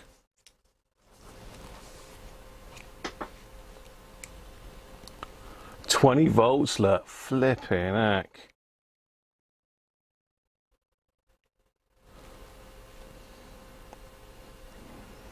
That's actually quite high for a voltage regulator to cope with, isn't it? So it's no wonder it was having fun and games. Let's have a look. Can I unplug that? Let's switch that off a minute. Let's plug that in to there. It's got a voltage regulator in it, so it shouldn't be too much of an issue. Let's sort an aerial out. A aerial. If I can get it unplugged from my amateur radio.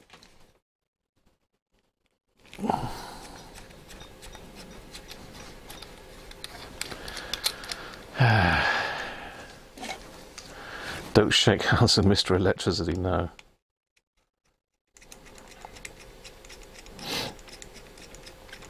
Right, so my radio's got an N-type connector on it, which won't fit. This has got BNC, so I need to go from N-type to BNC.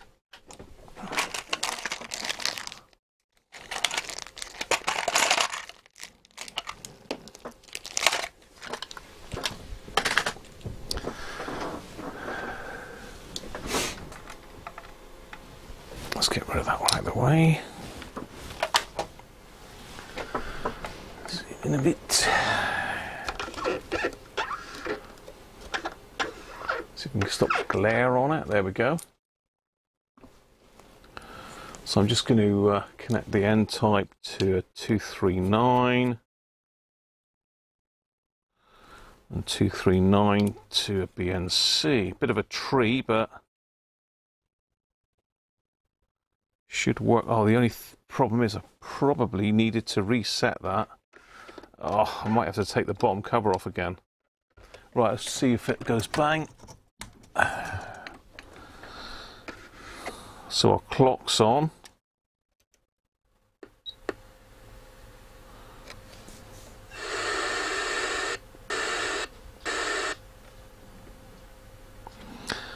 Now it's on remote, so there's a switch on the back for remote. That's just that one there. Remote is off.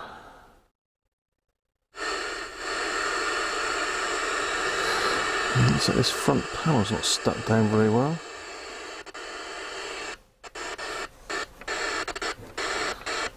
So we're on broadcast FM by the looks of it. It will be my 63rd birthday.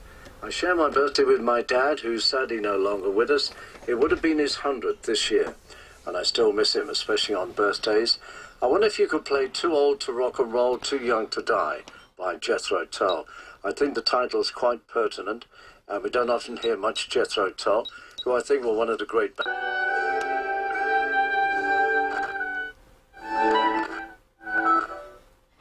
Right, let's have a look at some airband then. So let's go 125.0, enter. Now this is weird. I've got to get the mode. So we want AM.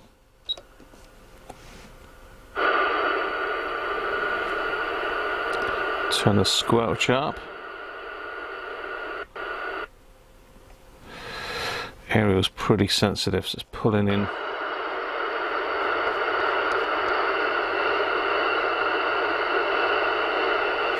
Okay, we need to sort the steps.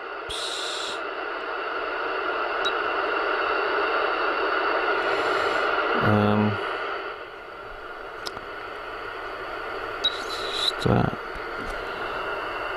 So we want, say, 5.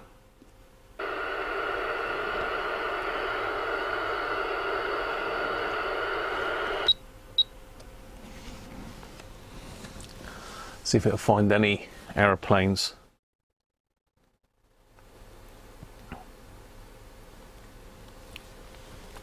It's not going to find anything there, is it?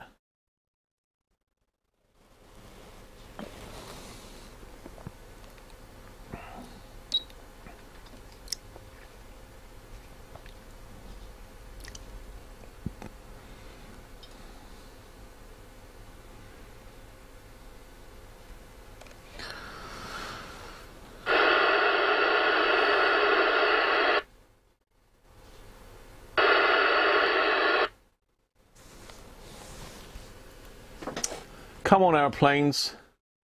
Pepperidge, how you doing, mate?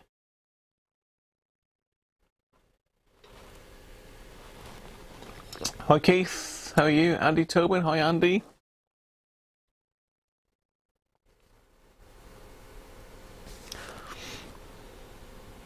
Gosh, no planes in the sky on a Sunday. This is a problem, isn't it? So we've got the light as well. The lamp is that one.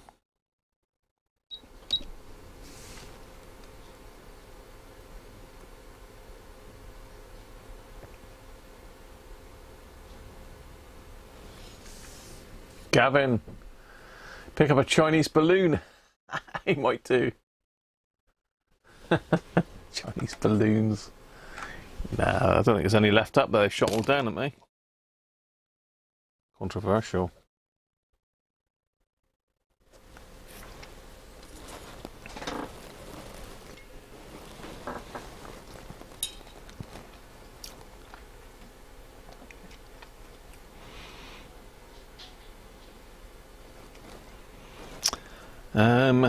Let me think. What's the Shanwick? What's the Shanwick frequency? Should pick that up. Yeah, they're on 8.33, but yeah, it's what we call a shaver plug. That is Matamble.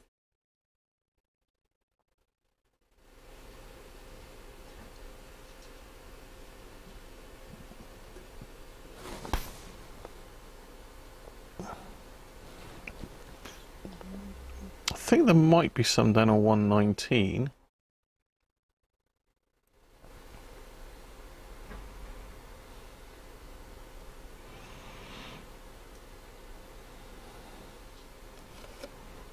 No, it's not finding anything, is it?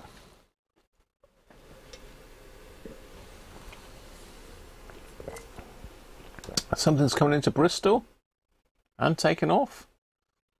Should be able to hear the approach, Bristol.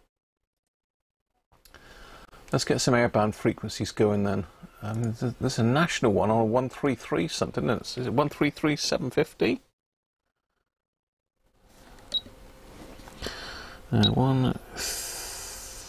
Where are we? 33.75.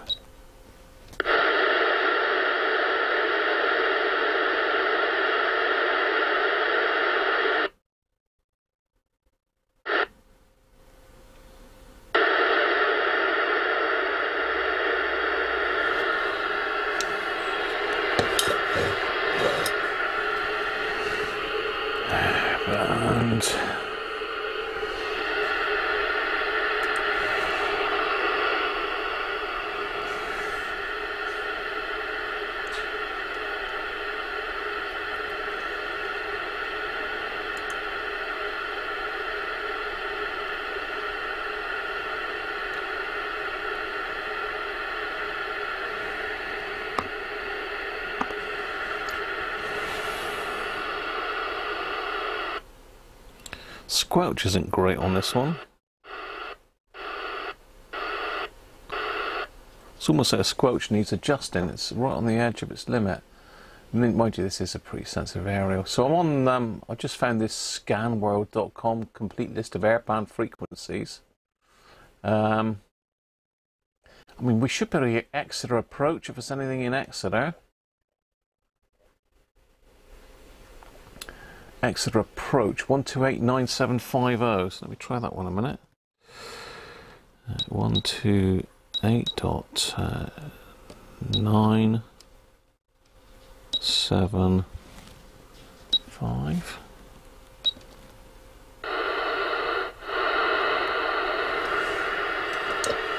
Just leave it on there for a second, just see if anything comes up.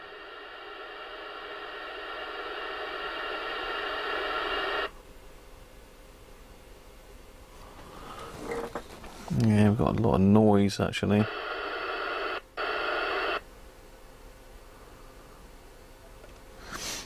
Nothing there. Let's try Bristol then.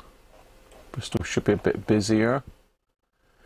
Bristol tower radar London control. That could be the one. 126.075.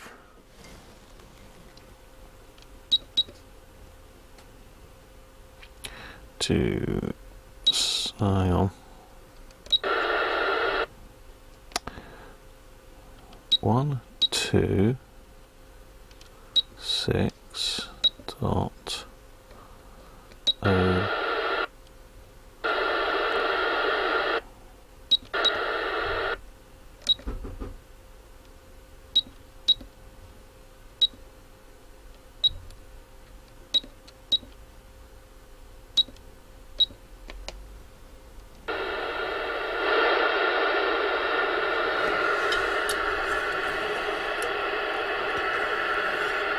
Nothing there at the moment. London control, delivery, Cardiff radar.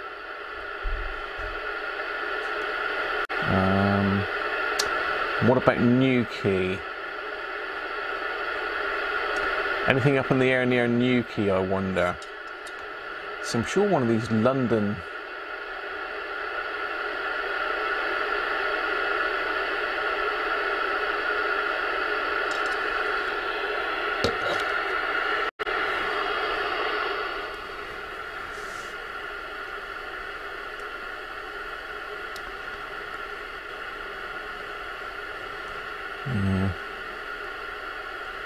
Newquay approach 133.4.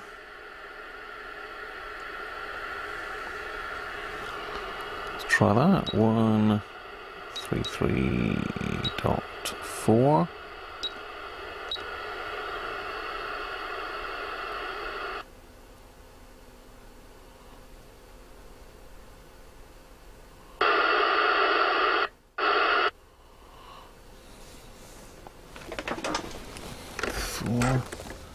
What's that top switch for then?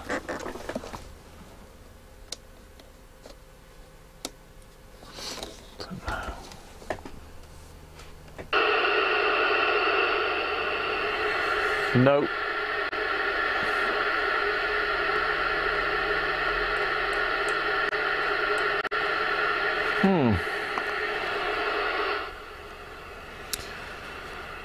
Let's just alter the step again then to 12.5.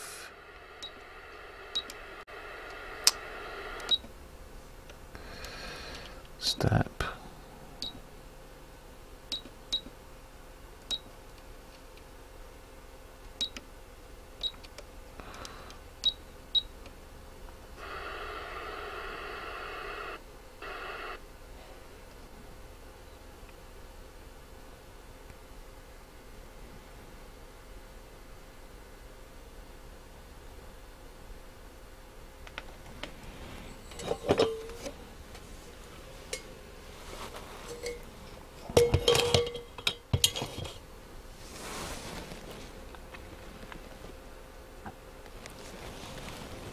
No, let's go back the other way.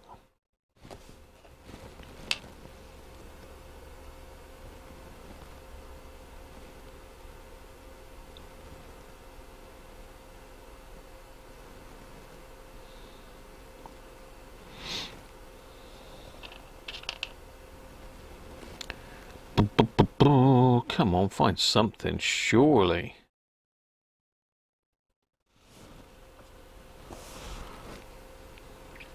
I'm just going back and forth through the band here at the moment.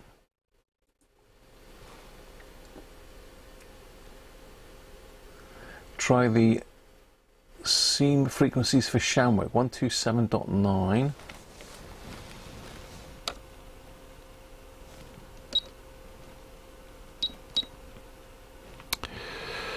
.9.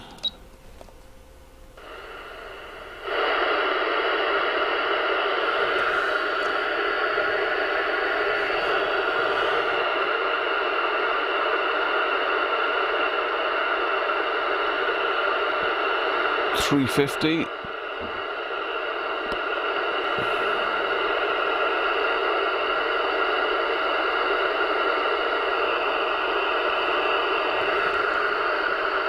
Two, 7. Oh, hang on.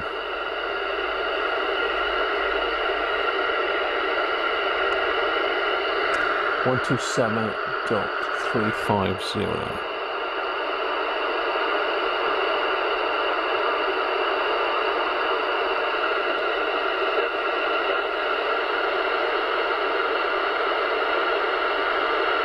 There's something there then.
No, doesn't seem to be anything up there. 129.375 is the airliners. 129.375.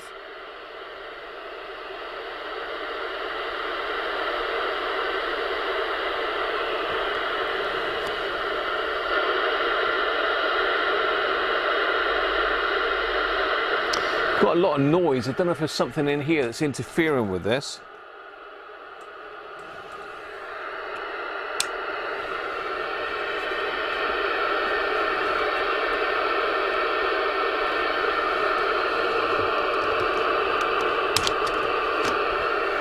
Yeah, there might be something interfering with it. Yeah, we might be able to hear the repeater.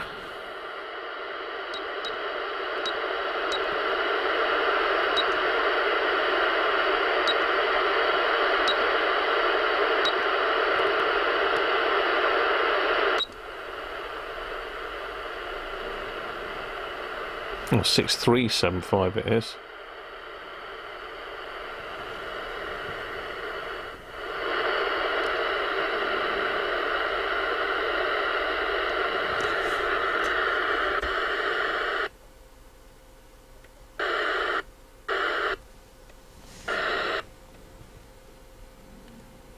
I'm not sure what that switch is at the top there, but if I just switch that down, that's maybe that's some sort of attenuator. And we should be able to hear the 145.6375. I'm pretty sure that is the correct frequency. It can hear normal FM, yeah, no problem at all.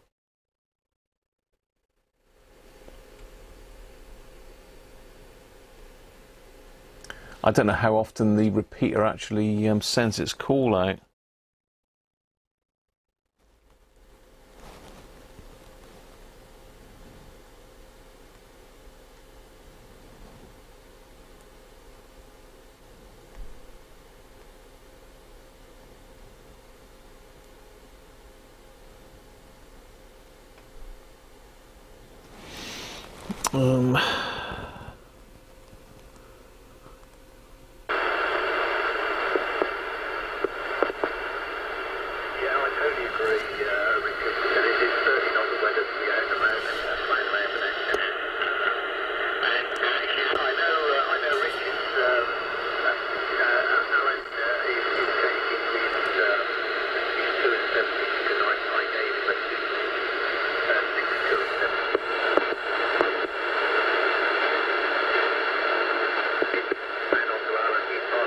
That's quite a distance away. That's a Torp A repeater, I think.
Okay, let's go back to airband again then. So let's go, oh, I'm on AM, aren't I? Of course.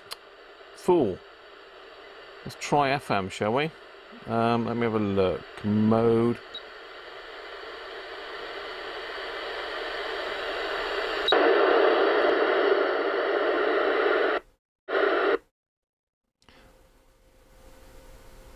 That would explain why it sounds a bit funny. And that is beautifully quiet, lovely, and gets out a treat. And also in the process, I've got That's better. Now, so I'm going to put that down at the bottom of the guards and have a long wire onto that just to see how that performs as well. So yeah, noise is a bit of an issue. Yeah, got there, Luigi, in the end. It depends upon the area, what the noise is, and what sort of antenna you've got, I think. You're saying about the antenna. I've got an external VHF UHF antenna plugged in at the back at the moment, Aaron. This is plugged in here, look.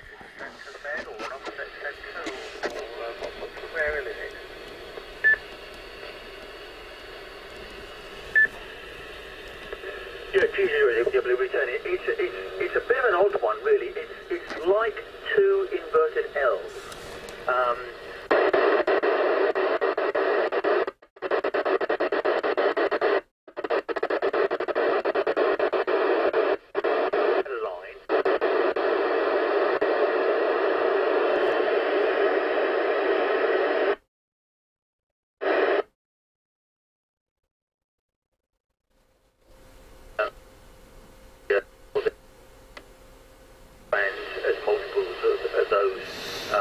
Okay. I've got to say it works very well. The 20 metre band is an extra.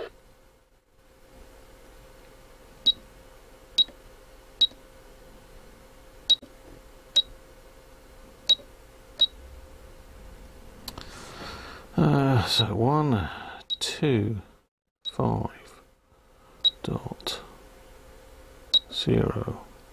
Enter. Thank you. Mode. AM.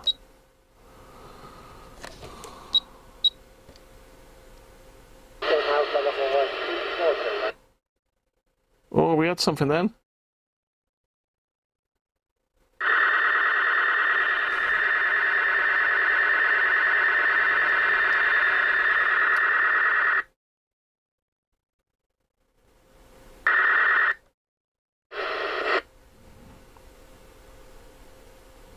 It was like 135250, wasn't it? What was that then? Is that above the air band?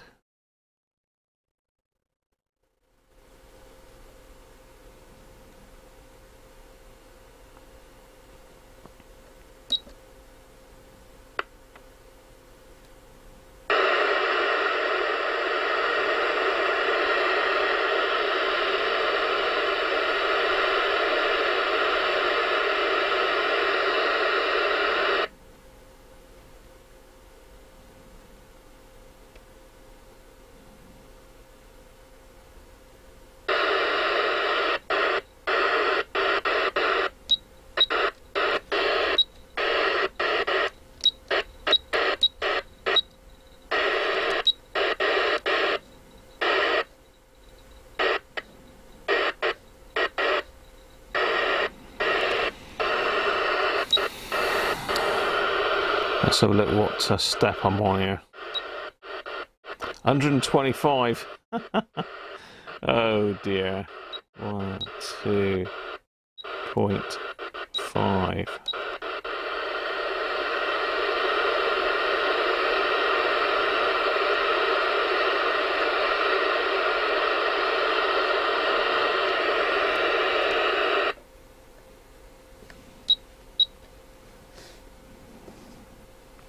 Try again, Graham.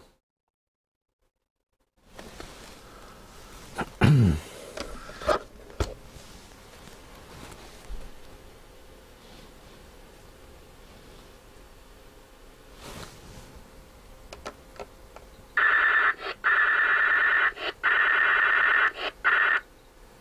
don't know what that is, but it's a strong signal.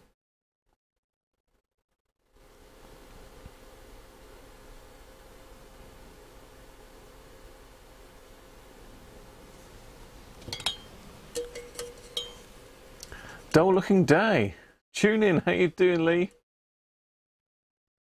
You've been listening to it on your 2001D. Am I near Newquay? I'm fairly near Newquay, Aaron, yeah.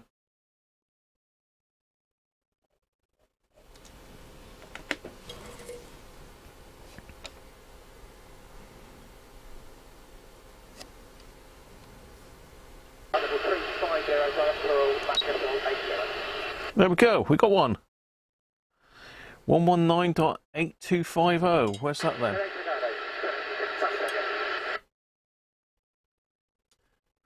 Where is that? Is that Nuki?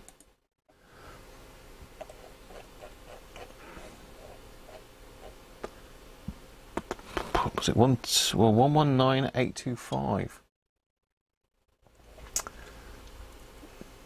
Where's that? 119.175.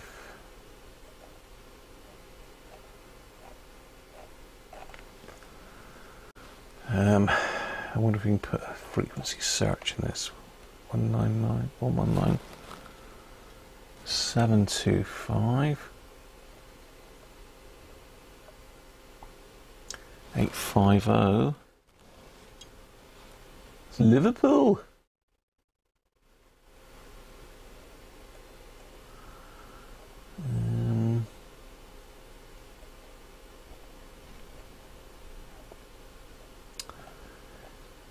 Where's that to? Where is that? I'm just scrolling down through this massive great list here, just see if looking for 119s. 119.8 is Exeter Tower.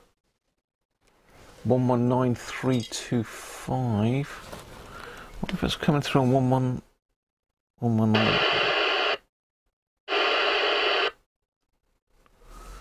119.8 apparently is Exeter Tower primary VHF.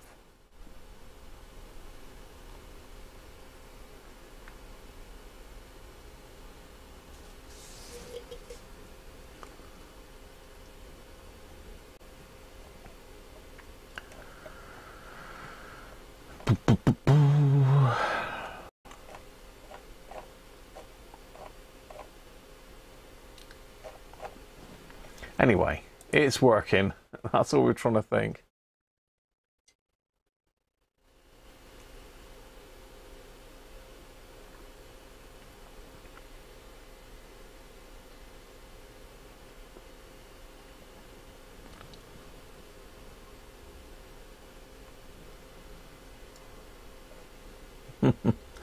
He is. We've got a few new members dropping in all the time. That's great. Thank you very much.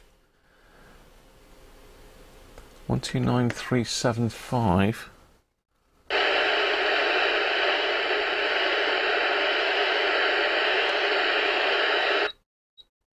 It's too quick for its own good, this scanner, isn't it?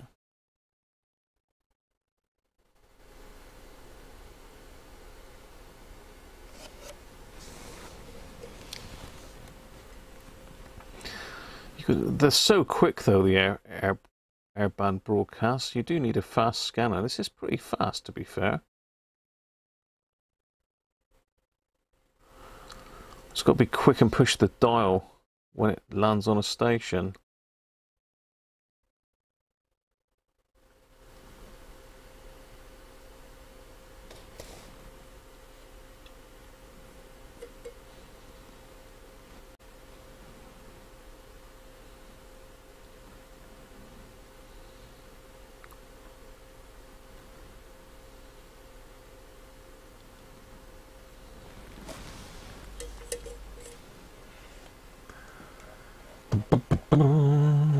Try Nuki frequencies. Oh.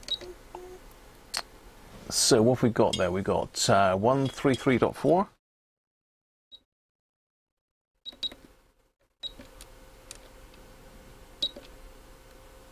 We've got 122.4 there. 133.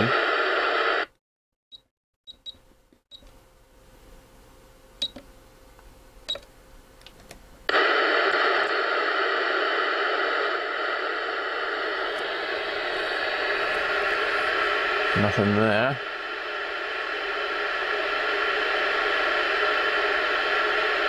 One two 1.950.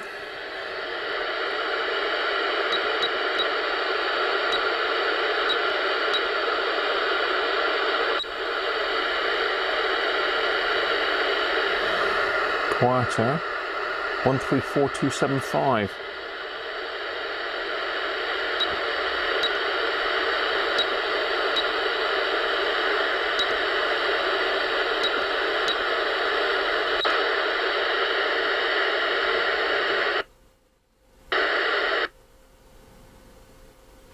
124. Should be 134. 3, 4 dot 2 7 5.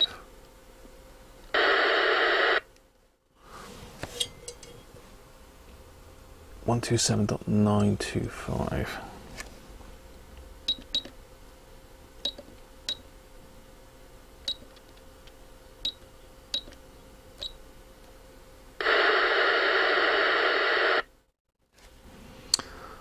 No.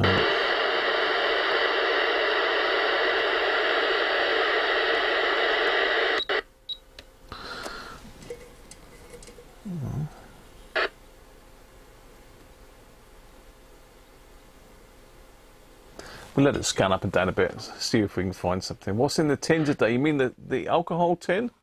Well, it's just gone. I've just had the finger, Lee. I'm just going in. I'm going to go in with my last bottle of London Pride that John very kindly sent me up.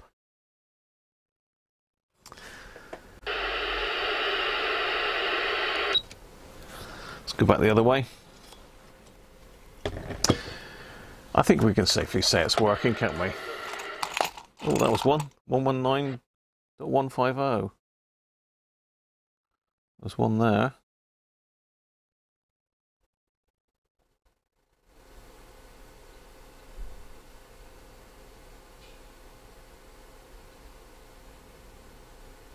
See, every time...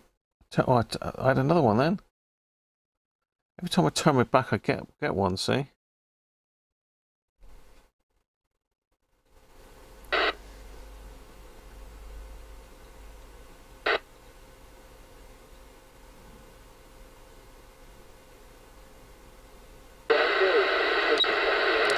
There's one.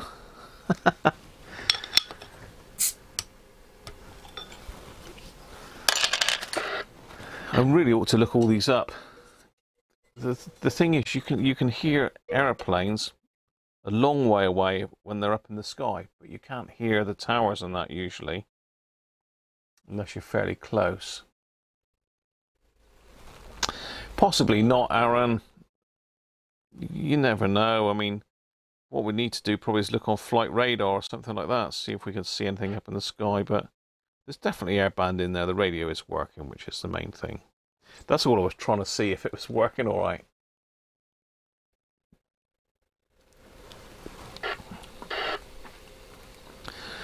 So there's the last beer in the house, the last one, London Pride, going in. I've had the finger.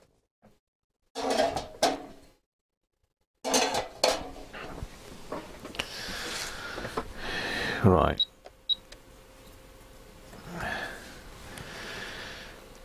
I'm sure there's something up around 131 something. One of the London ones usually comes in really good here. That's quite weak. 127950.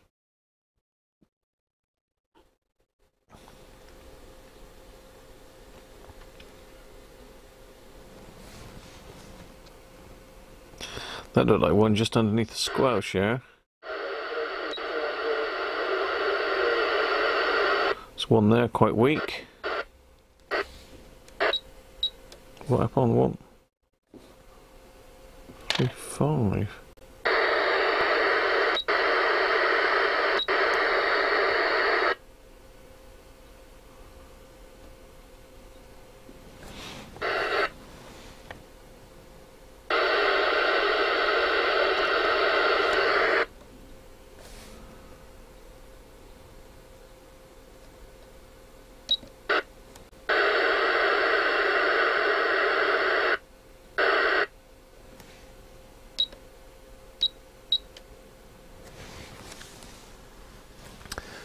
Well, it's certainly working anyway, just not a lot of planes. Bristol's a bit far away. Yeah, it is a little bit, Sean.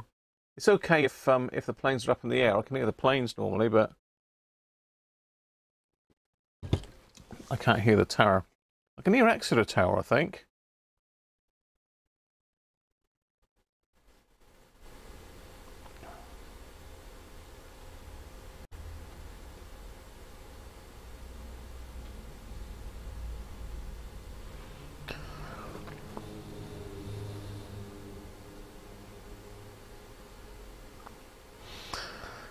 Will it land on another one?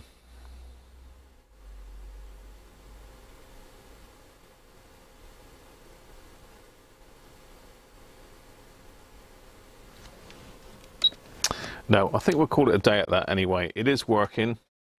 It's got a brand new battery in it. It's all good.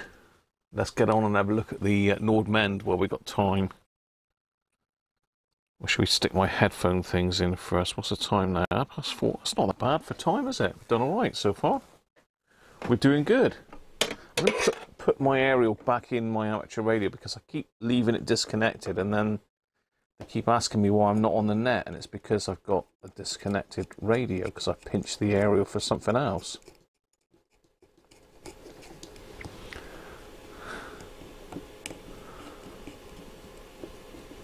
Off to find some material for a new vid. Cheers, Pepperidge. Thanks for dropping in, mate.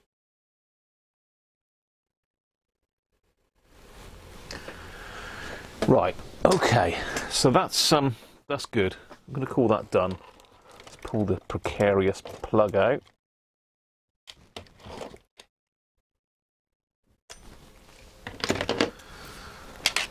I'm going to call that done. I'm going to put that out the way in the other room. Ready to go back to its owner, and we're going to have a look at this little beauty next. So I'll let you have a nosy at that while I go tut-loo and put this in the other room.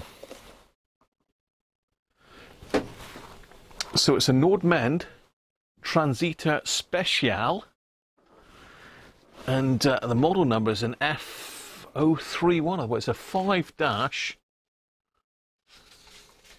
So if you want to have a search for it, it's a 5/603-49 meters because it's got the 49 meter band on it. So it's a shortwave radio as well, which is rather nice. It's nice. I'm just trashing my soldering iron. Let's pop this in the box. Nice new battery and all that.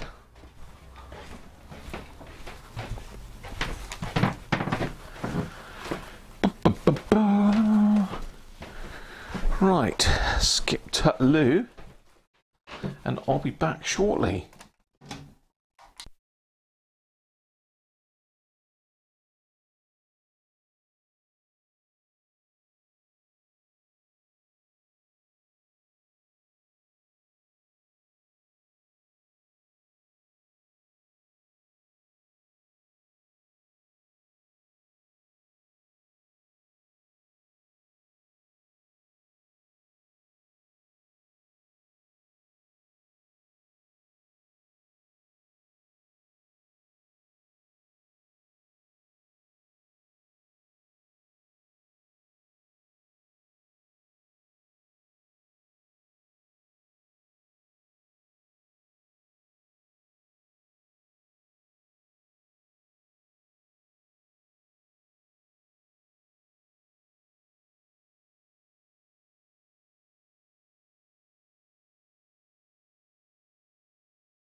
Right, that's better.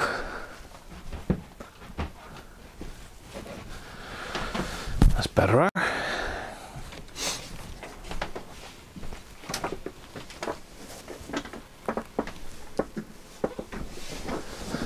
It's 1960s. I looked it up on Radio Museum, so that's no, not that one there. I looked it up on Radio Museum. Bob, how you doing, mate? 20-year retired airline pilot's grateful for moving on. Well done, Bob. Doug, how you doing, mate? Cyberflyer. I think we said hello to you earlier. Right, let's go to my desktop then, and We'll go on to the radio museum. I'll just zoom in a little bit because it's a bit small.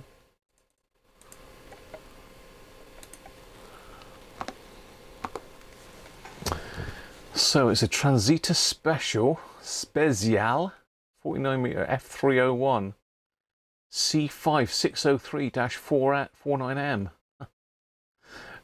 So looking at this, it's 1964 to 66, so same age as me, 35. No, 58 years old, 59 this year.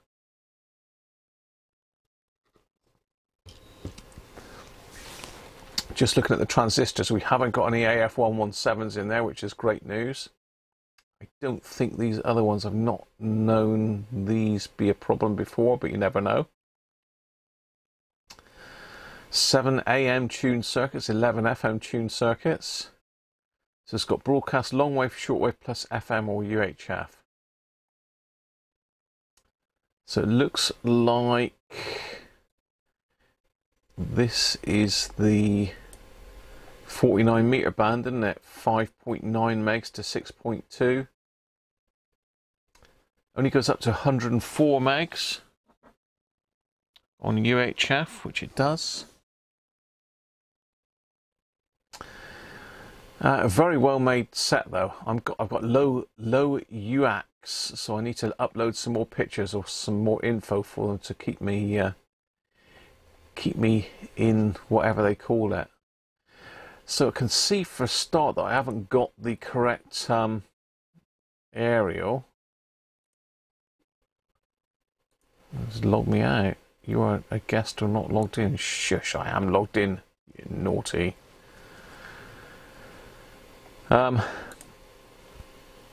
It's a green one by the looks of it.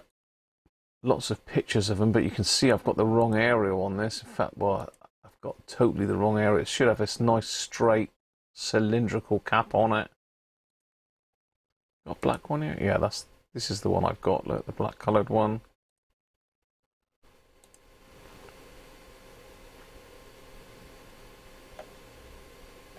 So very nice set. I love these Nordmende sets. I must admit, I've got quite a few Nordmendes. I've got a soft spot for these. They really are built very well.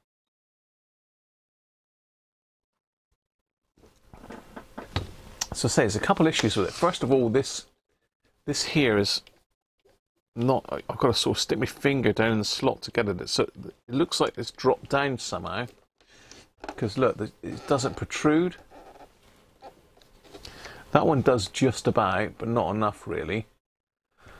The aerial is a bit of a sad affair really. It's the wrong area. It looks like someone stuck the other one over the top of it. But if I pull the aerial right out,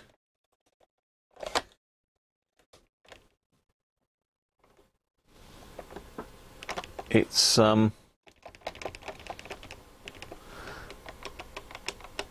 totally wrong. It's the wrong thickness. Let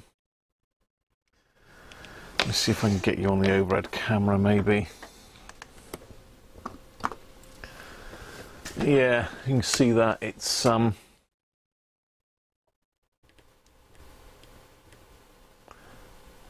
there's a big old gap there.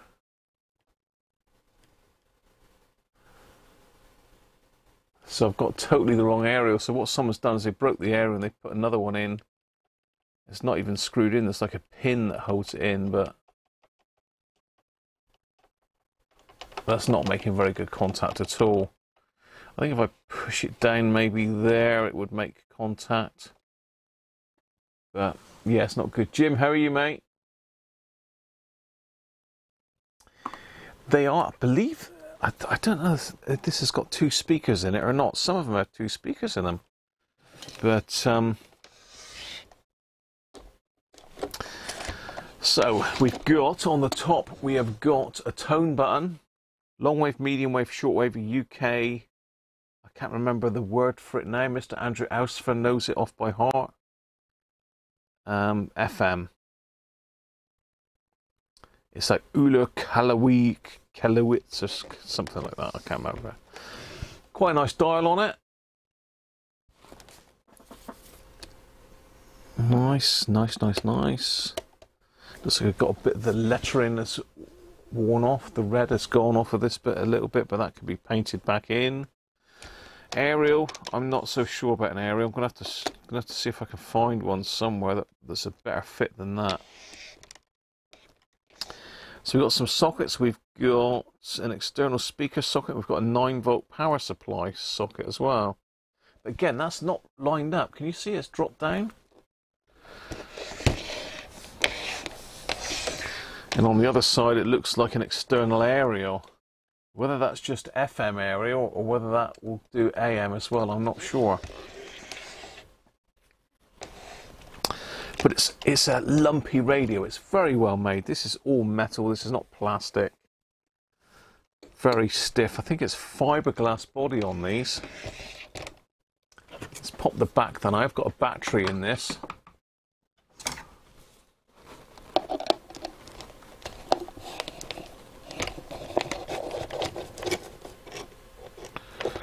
I don't know that I've shown you this radio before.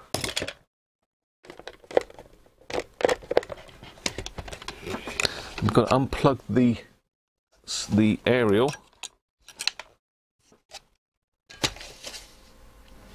So it says Transita Spezial F301. So we've definitely got the right one. So we've got a battery there with a couple nice battery clips. Not seen anything like that before.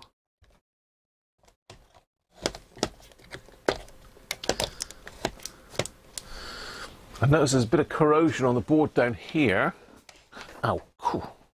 I've done it again, look. I've done it again. I done it last week. I punctured my finger. God, dear, oh dear. That's on one of these. There's like little needles sticking out there. God. Right, I was going to say, yeah, so you can see a bit of corrosion there. Cool, that was quite sore. Definitely a bit of corrosion just here, look. Gone all green.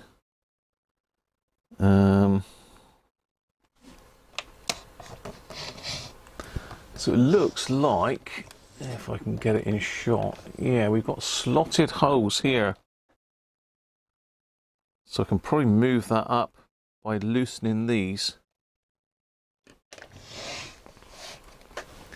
Let's zoom back out again, so I'm in a bit close. So they're going to be, are they going to be imperial or metric? Germany went metric before us, didn't they?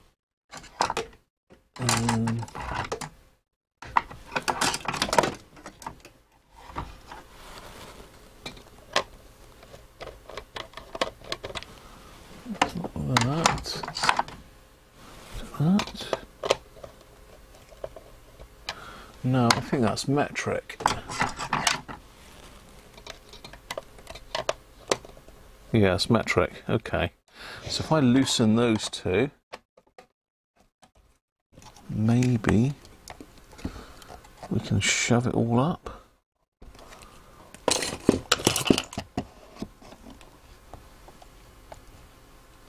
Yes. That's better. Let's tighten that back up again.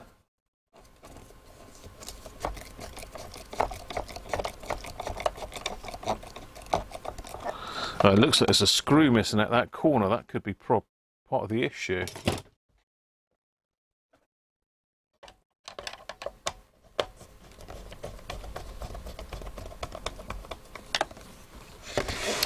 Yay!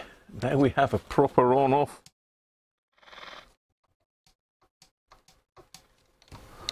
Actually above, yeah, that's much better. Okay, let's put it through its paces and see what it'll do. Because it is working, as you can hear. Let's pop that aerial socket back in again. It's a shame the aerial's broken. If anyone's got a Nordmende aerial knocking about, anyone in Germany watching?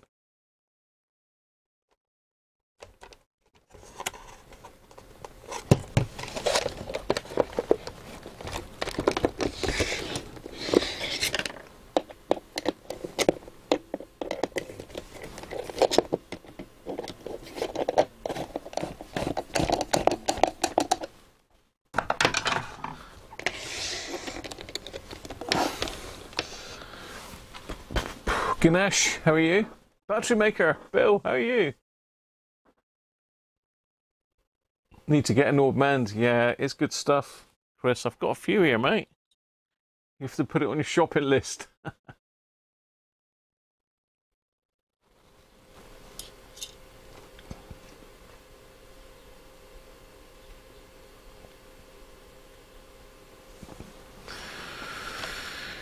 Right, we'll try it on long wave. I'm not expecting any miracles on long wave, to be fair.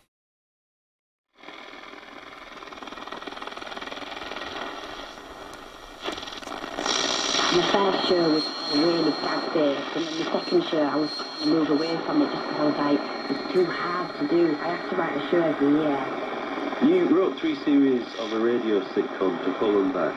Is comedy a different thing on radio than it is on TV? It's pretty good. It's a wondrous thing. It's so special, radio. Sometimes I'm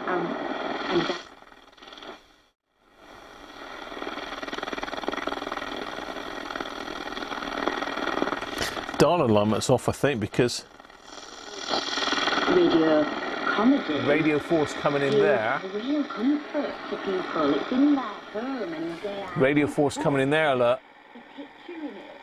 So, it should be this side. It should be 198. It's coming in about 205, 208. So it should be about there, Radio 4. But it's... And the craft through that. It's a different type of craft. So don't think we're getting Ireland on it. Ireland's over here.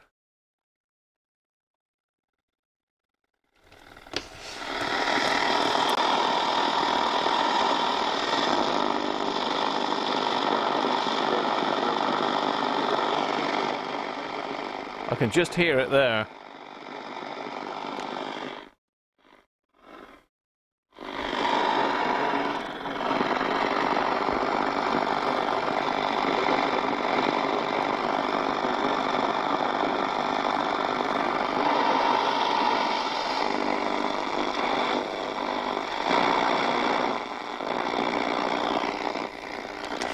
Right. I'll zoom you back out again. We'll try medium wave. Let's go up this end of the dial. I don't think there's anything down this end of the dial on medium wave.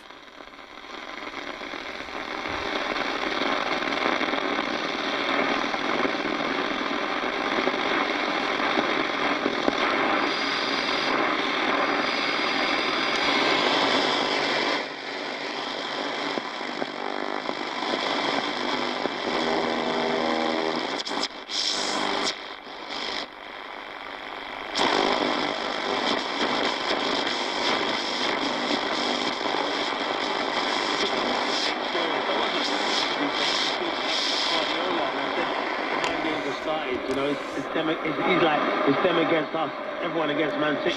And then he said, go on and try and catch Arsenal.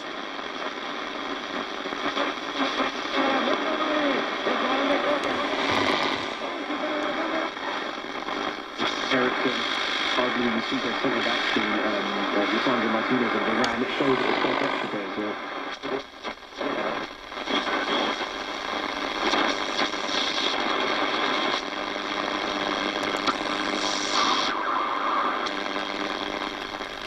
Pretty sensitive, I must admit. Let's try FM now.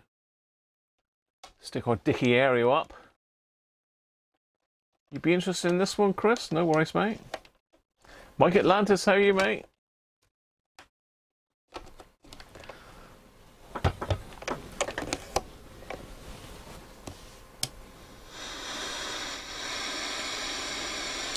Right, so say it goes up to 104 on FM.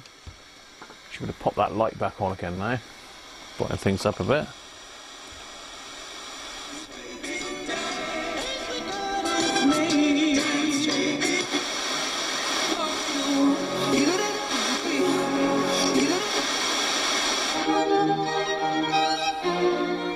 Well, that's classic FM, and that's quite a way out. 102 megs that. Cause girls girls is players too. So Radio 1's coming in about 100, should be 97.7. Sounds good.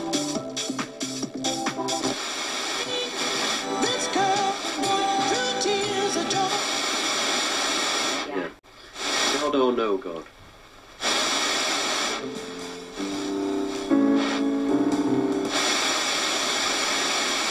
You've been associating with a lot of kind of rather leftish political people, and I think you need to bring yourself back to the general public again, because they've not been following you. So Right, thanks, Mike. He said, well, what do you suggest I do? I said, oh, well, I suggest you do some really good...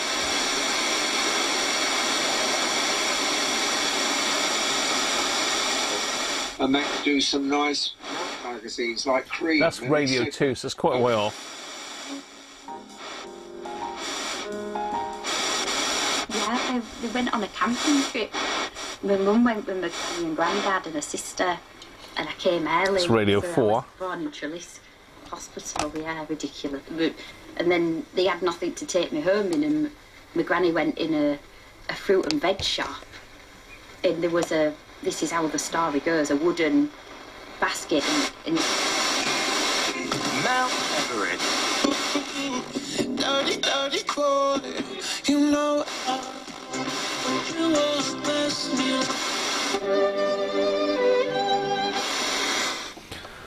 Okay. What have we got to do then? I've sorted out the misaligned knobs on it.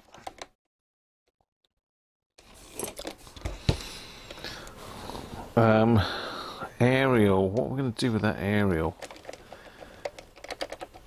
Really, it needs a couple little tiny washers putting in there. A couple little brass washers, just really fine ones, would just pack that out enough to make it work nicely. It's never going to be brilliant because of the fact it's not really long enough. It's the right diameter there. It goes down too far. It should stop there, really. It's pushing down quite a way further than that. But, as I say, they are nice little sets. Sounds as good as a hacker. I wouldn't say that, Harvey. Could have been stylistics. It is very good. I mean, it does sound good, and there's not many of the Nordmendes that have got FM on them. A lot of them are, a lot of the ones I've looked at are, what am I trying to say? They're AM only. This has got FM, which is a big bonus for an older radio. What have we got to do then? We've got to sort out this big lump of corrosion there. I think it looks like there's been a sticker or maybe a pad of something on there. I think that's what it might be. It might have been a pad, if I just turn that so it's not glaring. Because if we look at the inside,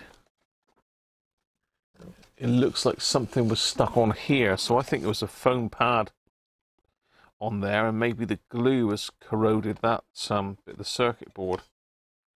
So it looks like there should be some sort of thing to stop this board resonating, maybe. But I wouldn't have thought that would be too much to clean up. Let's give it a go. So we've got a new solder joint there. I might have fixed this one in the past. I don't know. I might have already been in and done this one. But an interesting radio to have a look at anyway. That was my thought.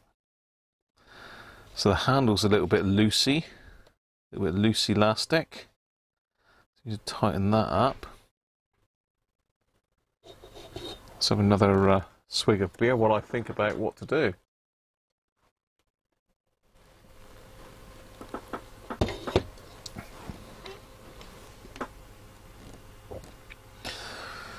Okay, so we've got a couple of screws there. That's probably the tuning gang, maybe. Is it, or is that fixed?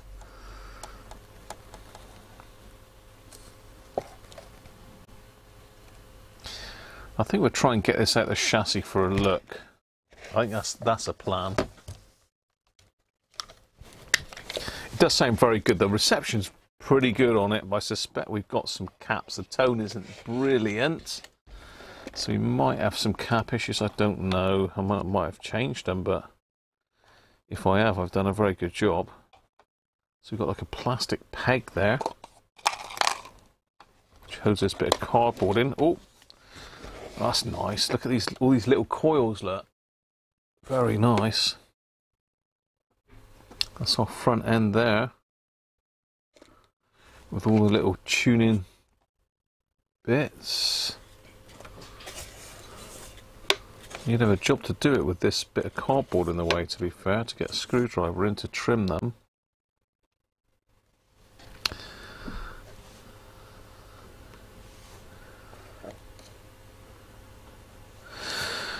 So let's see how it comes out. It looks like there's a bolt there, or a nut.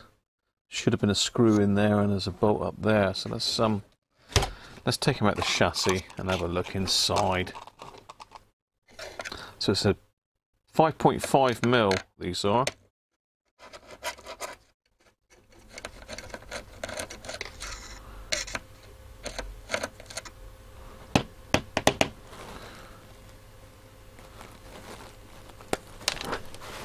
Magnetic.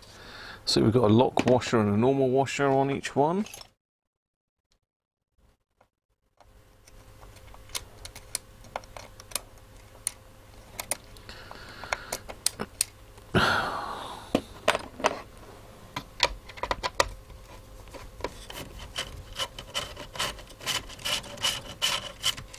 So what did I say? 1964 to 66, didn't I think?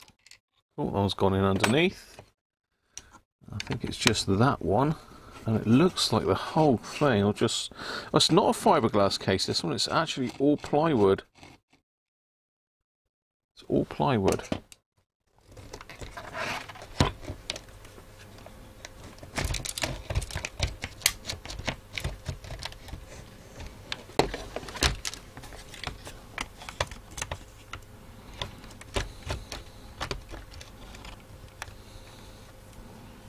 Oh, look at that. That's what you call a serviceable radio, isn't it? Look at that. The whole lot's just come out. Wow. That is a well put together radio. It really is.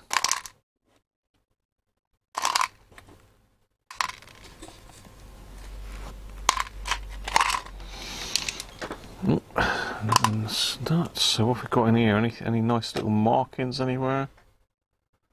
I take it this is just some sort of manufacturer's mark in the centre there. It's 5/65. Is that the date? May 1965? I would think it probably is, isn't it? Some pencil marks in here. 106 692.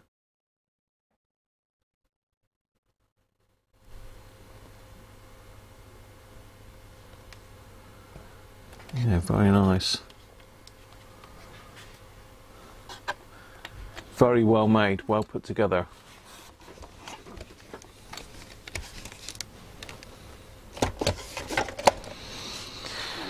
Right, let's have a look around the other side, shall we? Well, nothing much to see there. Just a very nice speaker.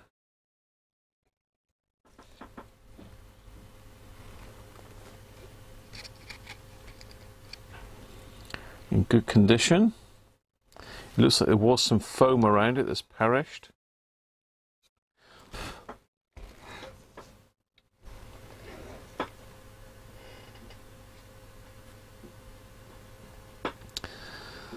Yeah, so we've got, it looks like axial electrolytics in there. Just about to see them on the side. How does this come off then? This board must come off.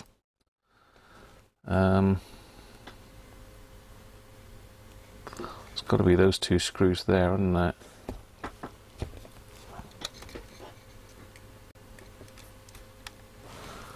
Let's try those.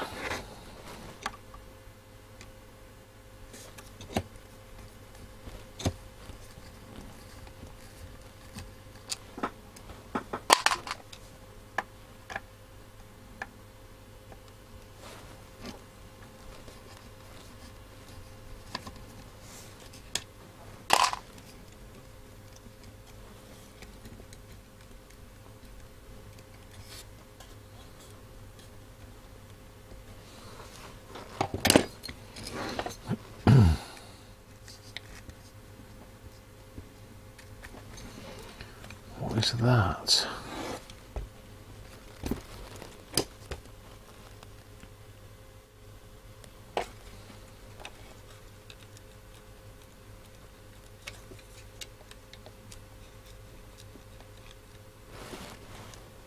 Maybe it is held on there as well. Maybe it is held on there. There's a bracket on that, so that could well be it.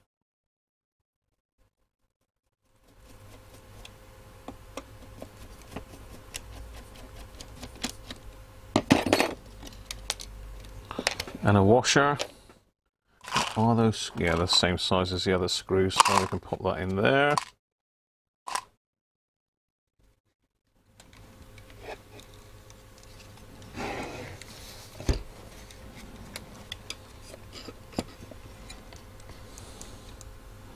What on earth is that? Okay, so we've got a solid wire there. This is why these wires have been disconnected, I think. Let's just disconnect these wires. I might have a go at some capacitors. We'll have a look at them anyway.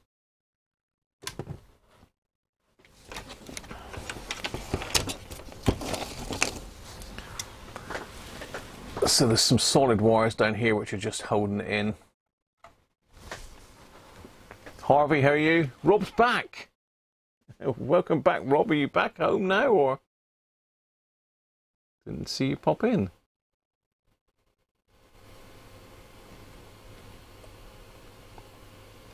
Let's catch up.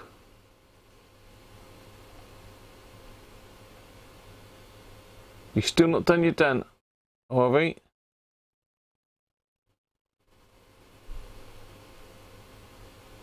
You're drunk, Rob, are you? Oh dear, oh dear. Mark C. Balshall, how are you, mate? It is a nice radio, yeah. Thank you. Have another, Robert, it might level you up. Oh, no worries, Chris. They're giving away 3 prizes tonight. What are they giving away?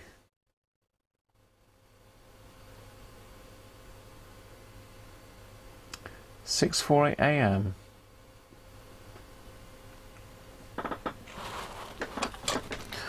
Right, let's I better take a photo of these actually a minute. If I can find, where's my phone? Anybody seen my phone? I think I chucked it over it because it was on charge, but I pulled the charger out because it's making a noise. There's a very strange thing in the board here that I'm not really sure of.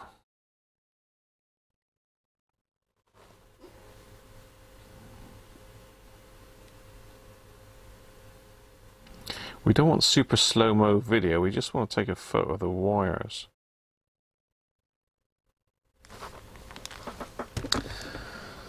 Right, let's pop these off a minute. So we got that one there, that's the rigid one. And black one there.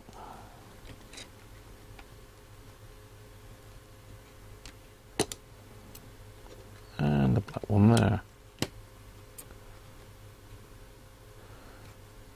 Hello. What's going on there then?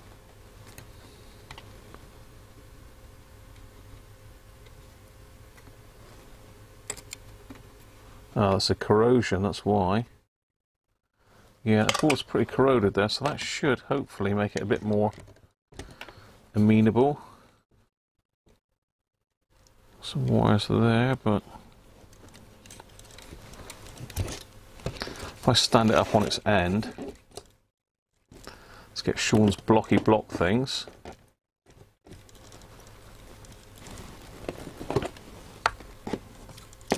Can we prop that up somehow, this side? Okay. Any idea what the hell that is in there? What is that? It looks like an alien life form in there. Can you see it, that purple thing? What is it? What? Who are you? So we've got a capacitor there that looks like it's popped the end out. Let's get the overhead camera in frame here a minute. Have a closer look.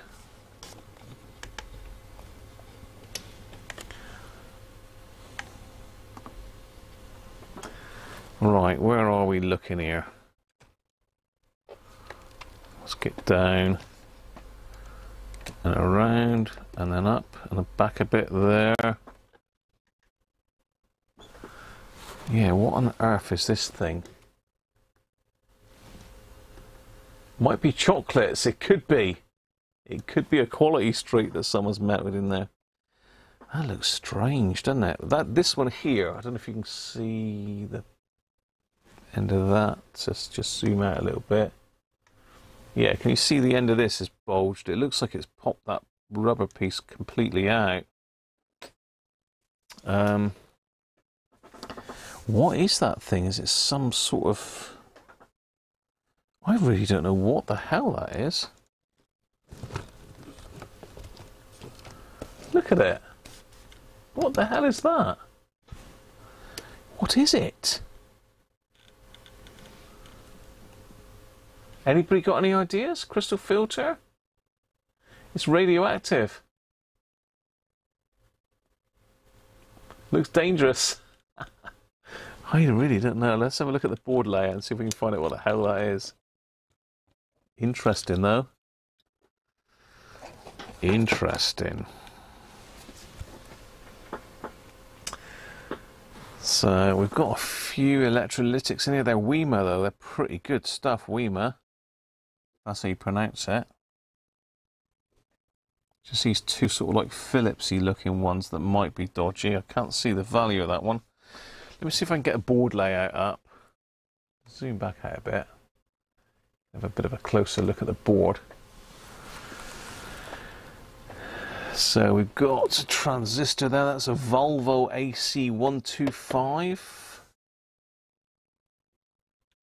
I think that was the same AC125 there. Another transistor there. One over there. So it doesn't look like we've got any of the AF117 types in here. Not the same can anyway. There's more capacitors down below here on this other board. You can't quite see that, but there's another board there. It's a bit tricky to work on. Purple problem. It's got a face. I know.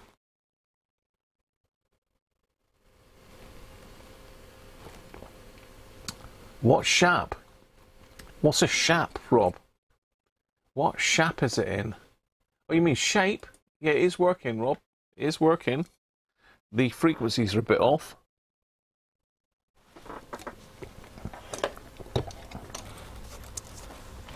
So let me get some info up here. See if I can find what. Actually, I've got lots of info here.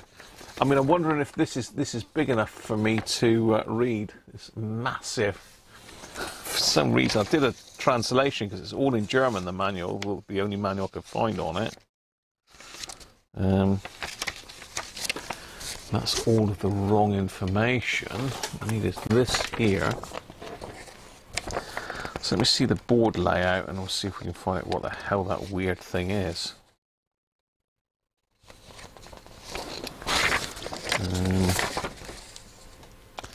Is that the board there?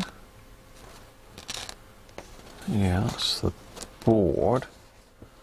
That's an inductor by the looks of it, L115. Yeah, it's an inductor. It's an inductor, L115. So that capacitor is C196.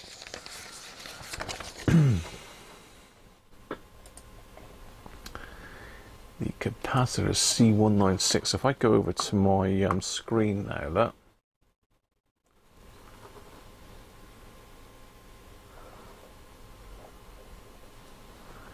Yeah, so that's it there, L115. Is it 115? Yeah. C196 is the bulgy boy. Let's see if we can find the schematic. Let's see where C196 is. It's going to be in the amplifier stage, I would have thought. Let's see, 177, 145, 197, 196 is a 400 microfarad. Let's have a look, see what it actually is then. Let's see what it actually is. It's in circuit, so I might have to lift a leg on it, but we'll see what's reading in circuit first.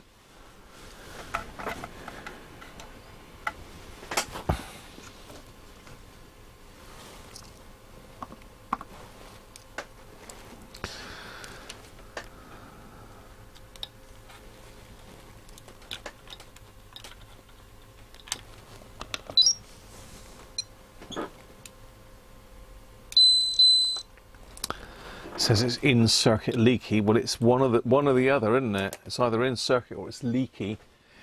It's gonna be one or the other. So we need to lift the leg on that and just see what it is doing. Be careful here because there's stuff everywhere again as usual. Let's have a bit of a clear up.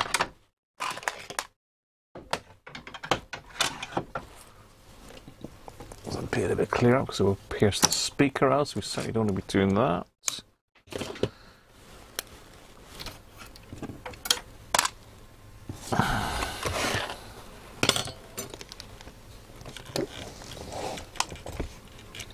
So let's lift that leg there.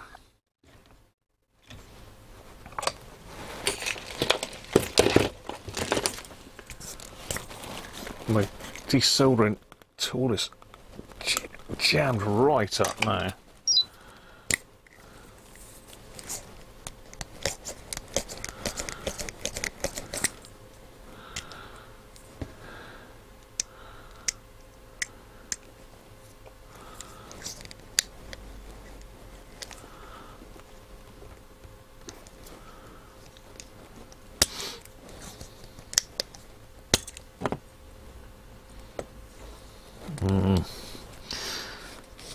Desoldering thing does seem to block up.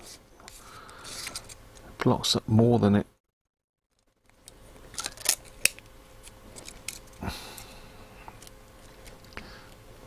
Blocks up more than it actually physically works, this thing.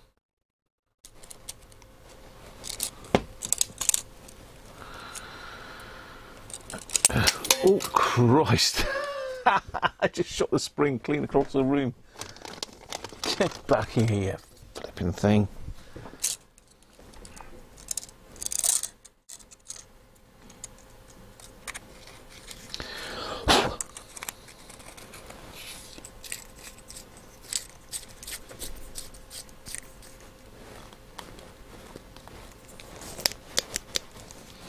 Right, try again.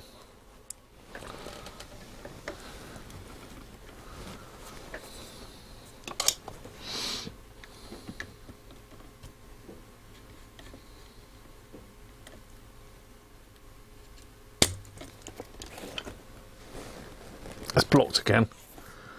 Ugh. Got it.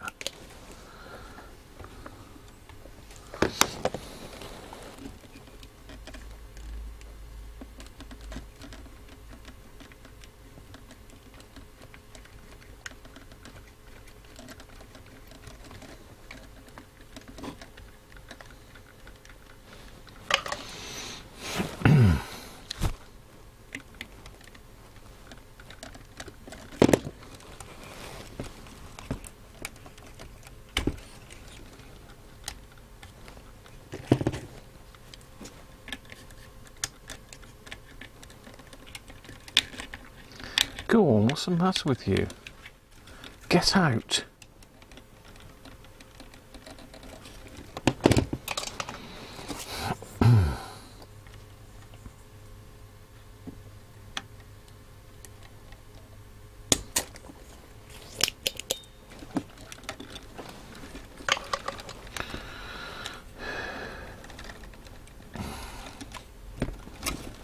Right, it should come out now. Whether he will, I don't know, but it should do.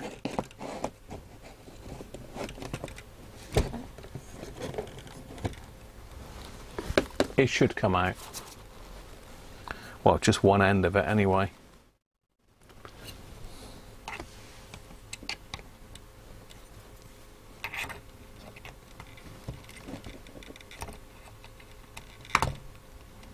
Yay. Right, okay. Well, place your bets then. It's supposed to be 400 microfarads. Oh, hello. We've got a dry joint on the other end. Wow. Look at that. Huh. Got a dry joint on it. That's not going to have done it any good, is it? Yeah, it's not even soldered the other side.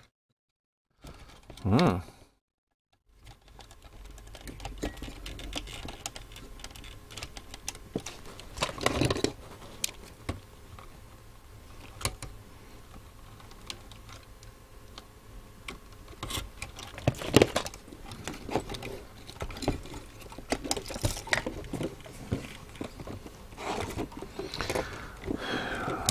It's all very precarious here.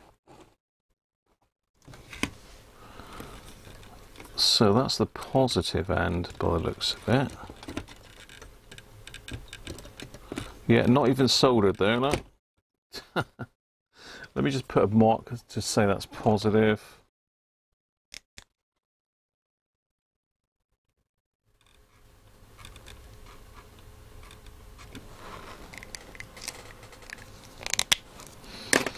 Okay, well, place your bets. 400 microfarads with a quite a bulgy end, actually. Yeah.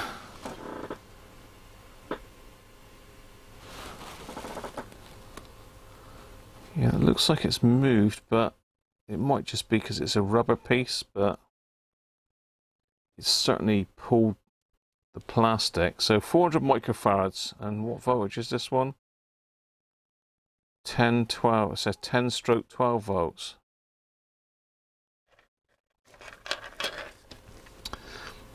It's a shame because it's actually marked Nordmende on it as well, so it might be worth stuffing it just for authenticity, but then you can't see it anyway, can you? Right, let me see where we are. Okay. Hi Dorf, how are you? Let's catch up with the chat. Paddy, how are you? Sorry if I didn't say hello earlier. Purple People Eater.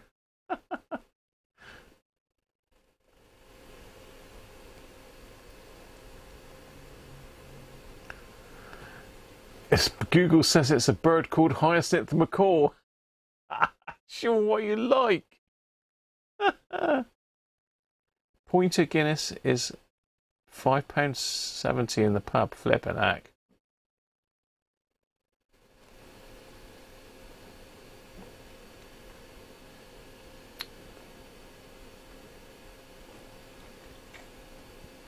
Being summoned for dinner, Sean? Who's summoning you for dinner? 530 microfarad for Rob.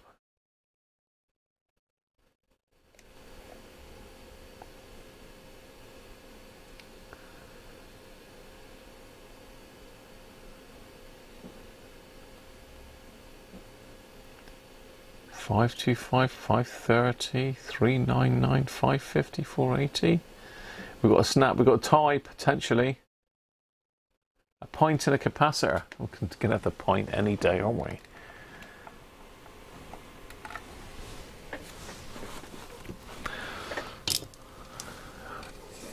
Cheers, everybody. The London Pride going in.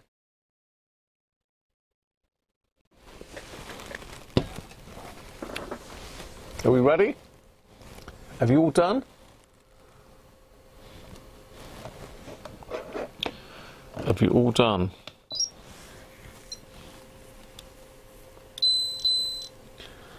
$571. I think that's probably a bit far out, isn't it? What would that have been? It's an actual Nordmende cap as well. I've never seen that. It's got a date as well. Ah, it's got a date. Look at that. I don't know if you can see that. 1164. So that's actually my birthday. November 1964, look. Whoa, what are we going to do with that? We need to stuff that, really, don't we? It'd be a shame to ditch that because it's actually got the date on it. What did the inside of the case say again? I forgot now. That said 565, so that probably works out about right. I mean, that cap would have gone in as new old stock, I suppose. Nice. Restuff it. Is that Timothy's one, that, is he? Well done, Timothy. Restuff it, Rob. Yeah, I don't know. It's going to be difficult to restuff it without damaging the plastic. Well, is this just a plastic film over the top of the aluminium, and is that printed on the plastic of the aluminium? I suspect it is printed on the aluminium, and the plastic sleeve is over the top of it.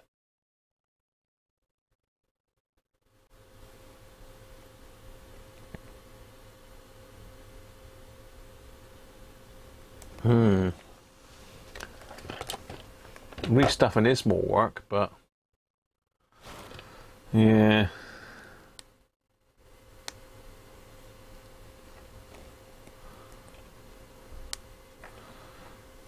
It's worth investigation though, Dwarf, I think. It's worth investigating. It's a shame we haven't got an aerial, really. Let's have a little look inside this rubber piece then. Will that come out?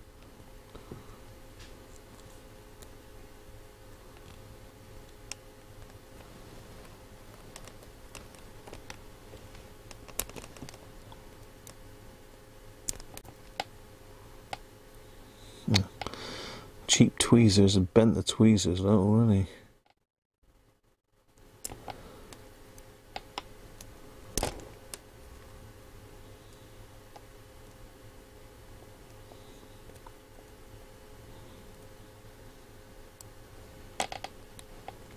Ooh! There's actually liquid coming out of it. Whoa! Look at that. Can you see that? There's actually liquid coming out of that. So maybe it hadn't leaked. It certainly has now, though. Ugh. Right, let's get some blue roll. I'm sure that's not going to be any good on my hands.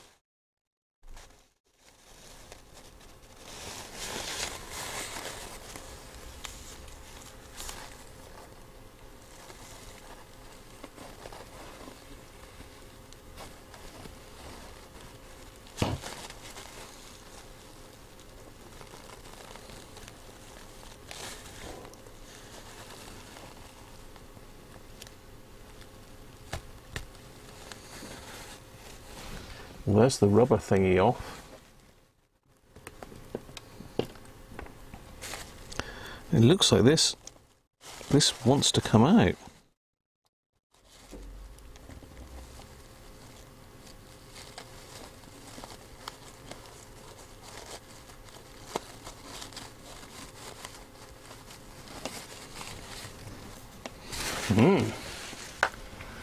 I wonder, with a bit more brute force and ignorance, whether we can get this actually clean out.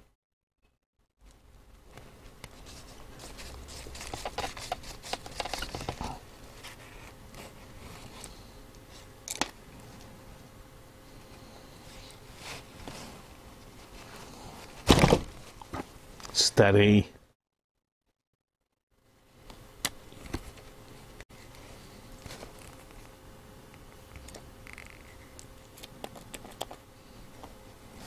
Very wet inside, so it certainly hasn't dried out, but it's gone a bit high.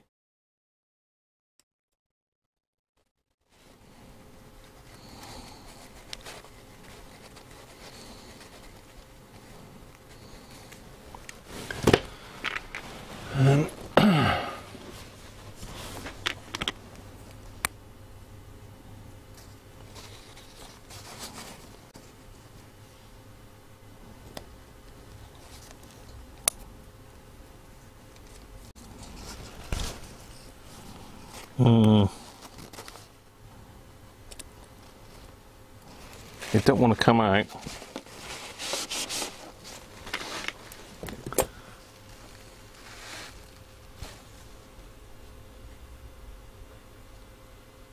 Just to drill it out, a bit difficult without damaging the case. Get the pliers to it. Yeah, I'm going to have to stick a screw in there, I think, to get it right out.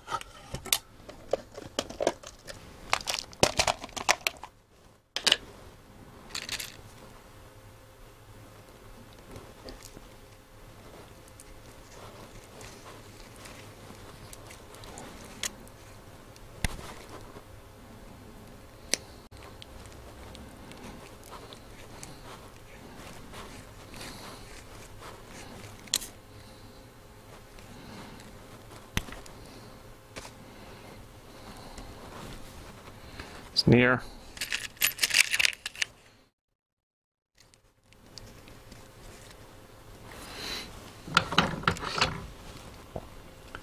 Dig a drill bit into it and pull.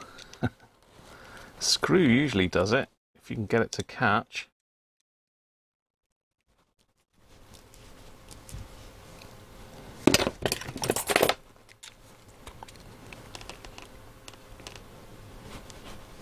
Cool. Yuck.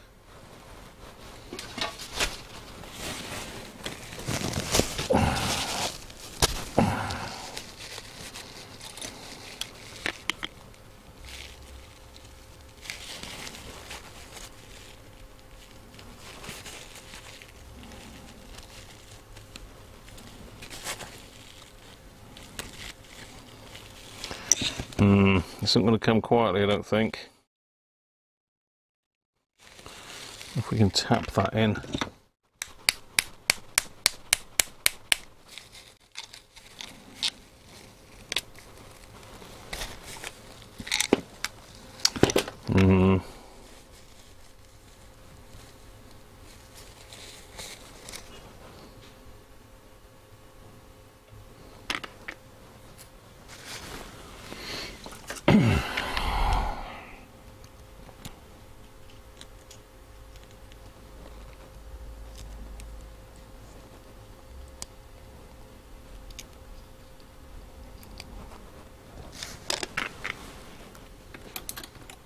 Let's get a small forceps in there, I might be able to grab it hold.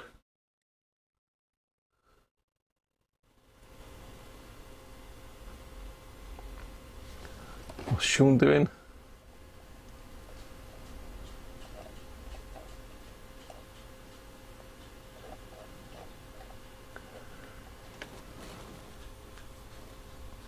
Screw it. I can't because it's turning around.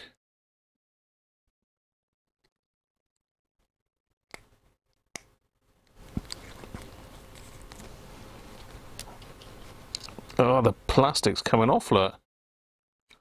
It looks like it is printed on the aluminium. Ugh.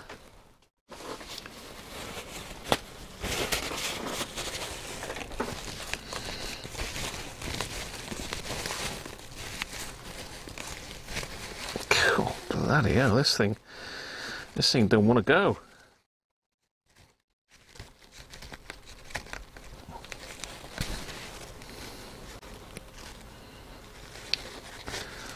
So near.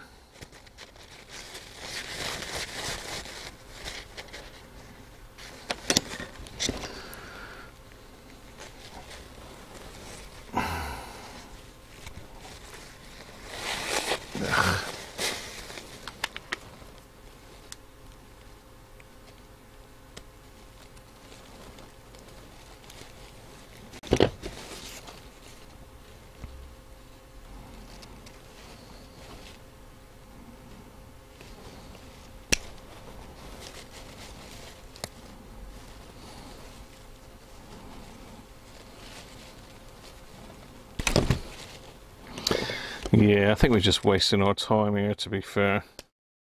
It would be nice to have the original cap in there, but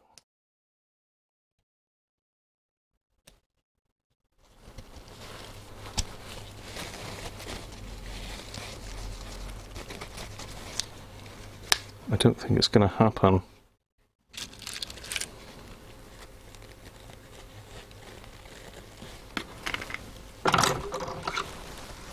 Still trying though, still trying. That tastes good. Oh, maths.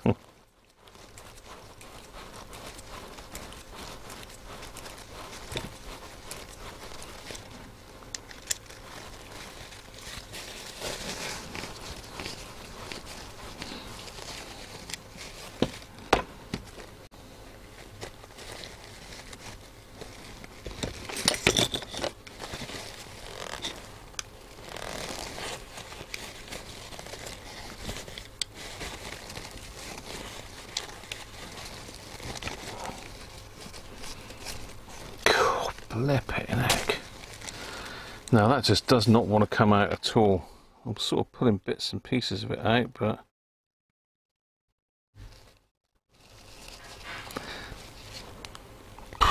doesn't smell nice either. What is in that? I'll give my hands a clean in a minute.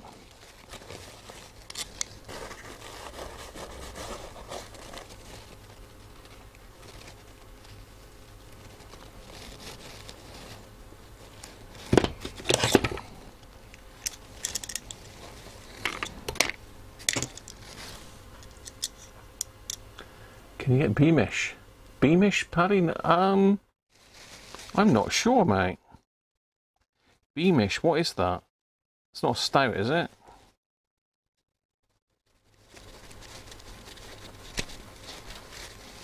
Oh Christ, the whole screw's gone in now, eh? Look at that, come on.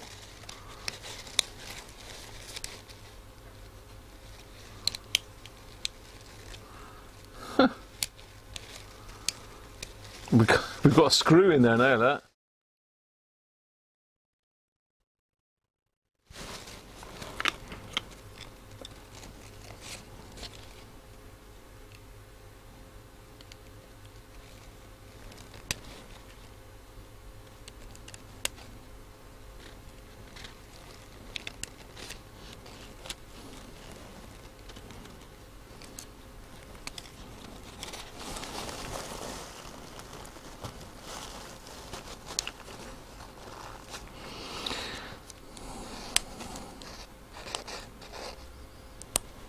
No, give up. It's going to get a 470 back in it.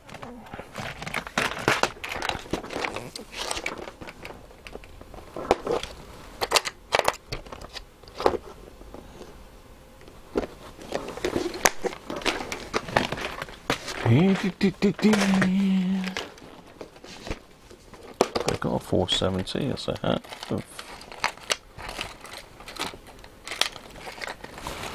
What volts was it? It was only 10 volt, wasn't it?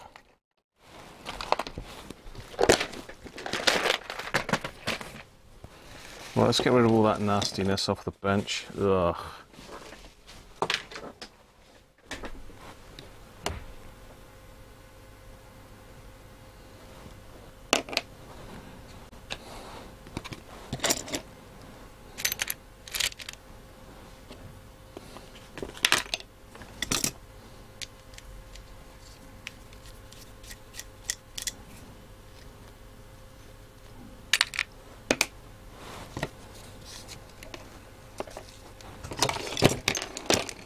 Put electrolyte everywhere.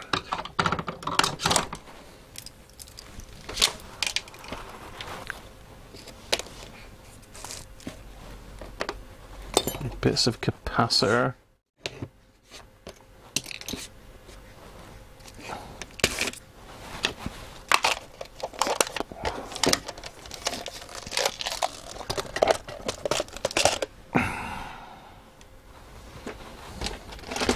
Some wet wipes to wipe that up with.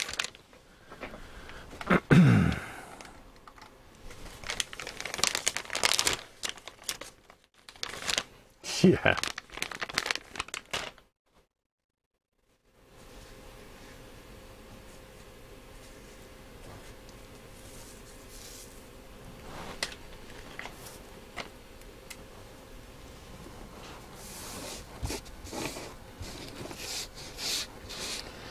Yeah, it's the writing's coming off of the capacitor as well now, so the whole thing that we were trying to preserve it for is gone. So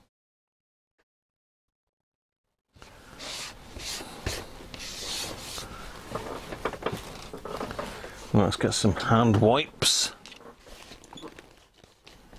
Big wipes. Big. These are good for getting everything. These even get flux off your hands, these do. These are very good.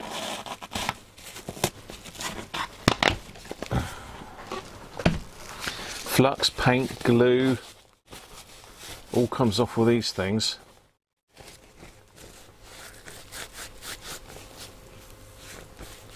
Disembowel it by over voltage. Gillespie's was your favourite stout.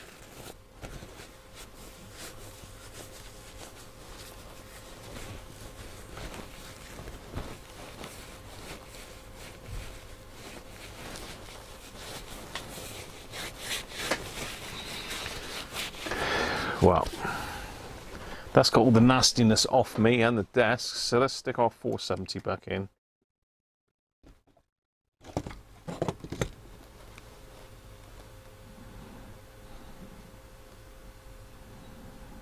This is 25 volts, the other one was 10. It's got a fair way to go. Got little inductors there, being pretty happy with himself.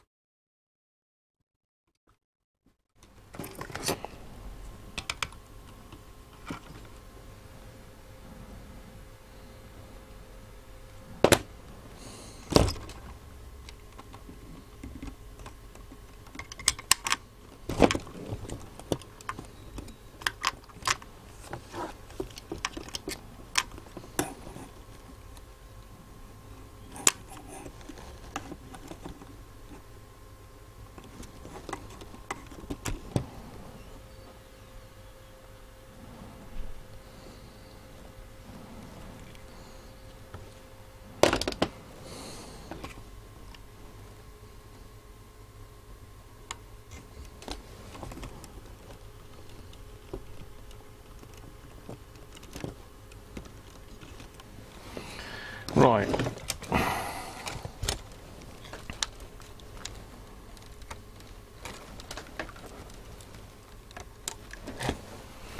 Let's check some flux on that. And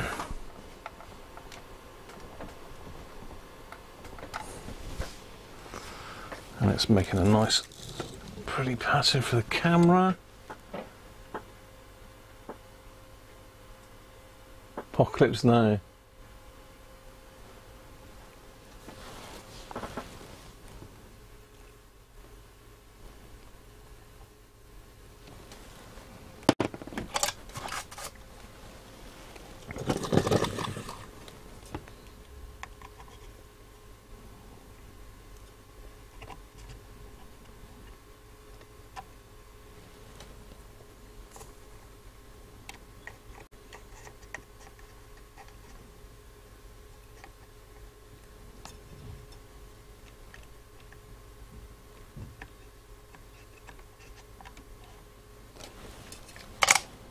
Right, it's definitely soldered now, that's for sure.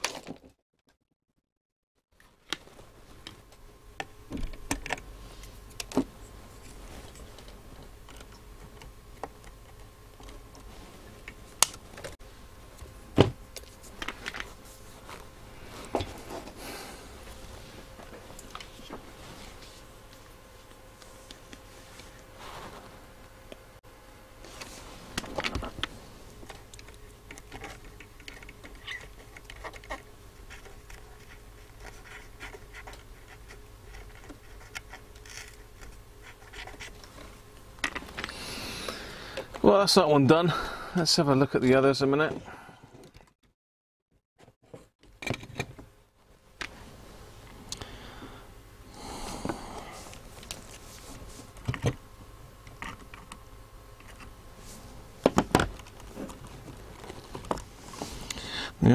was a 2 microfarad. I wonder what that's going to test like in circuit.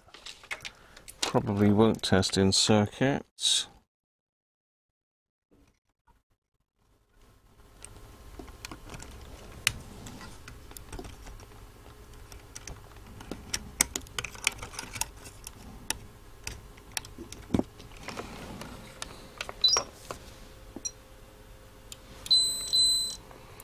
.4, so that one's okay. What else have we got in here? That's .022, so that's not electrolytic. That's not, this one down here is, it looks like 100 at 3 volts. Maybe.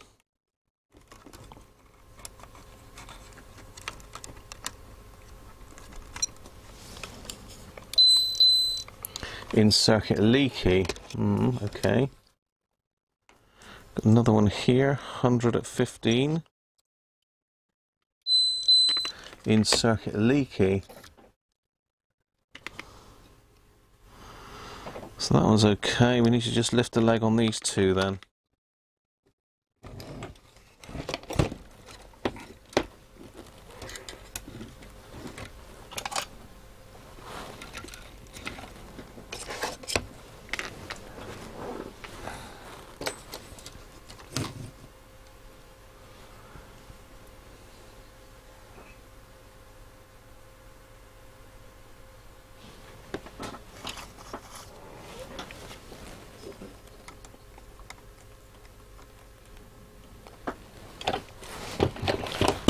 Got stuff everywhere here again, look.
Not one.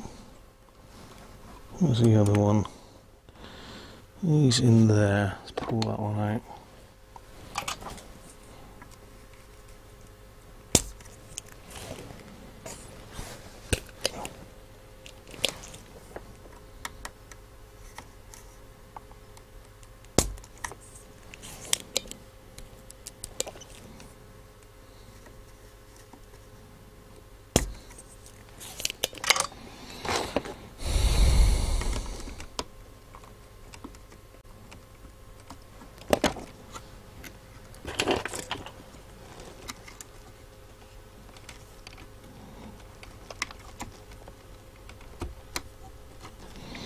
Okay, right, let's try these again then. So both 100 microfarads, one's 3 volts, one's 15. What do you think? What do you think it's going to be?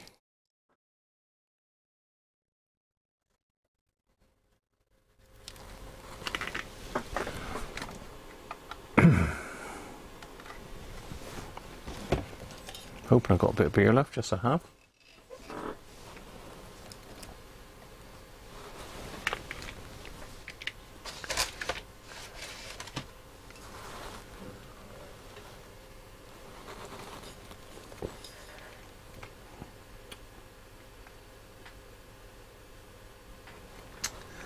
Got one of those here, Mike. 134, Derek? 134.6. Wow, okay.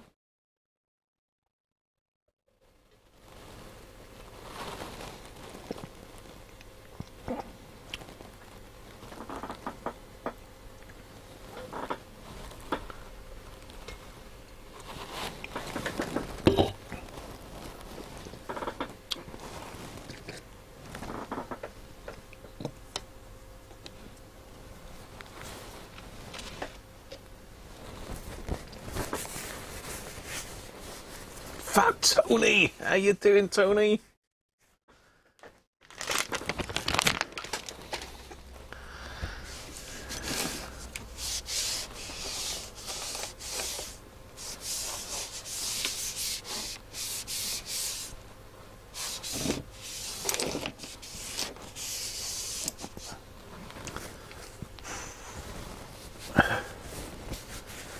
So we're all going for fairly high then. I suppose 20% is 120, isn't it? So if it's over 120, it's really could do with changing.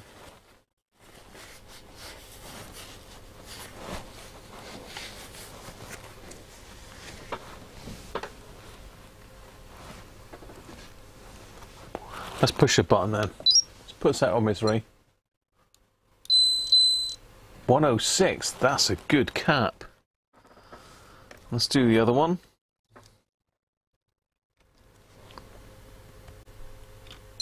German made some good stuff, didn't they, Germans?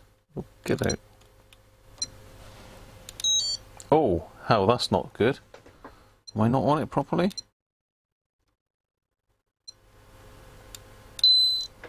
Okay, no, that one's not good. That one's 148. So you've got one good one and one bad one there. Pop him back in then.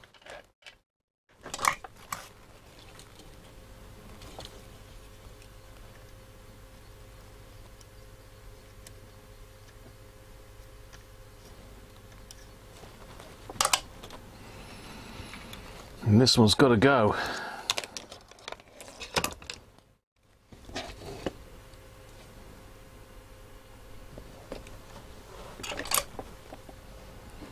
So negative is here, positive's up there.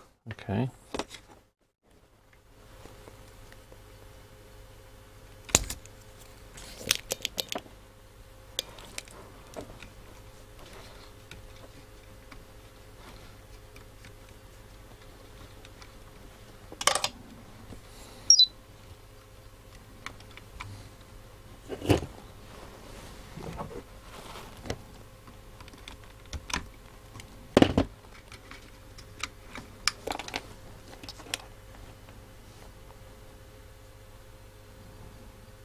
Hmm. 100 at 3 volts. Well, we've got nothing like that small. What's those there? 100 at 16. That'll do.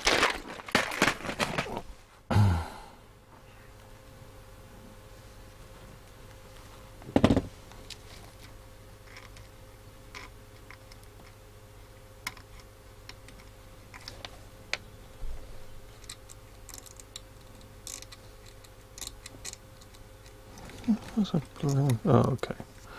It's up there, so I can't find it.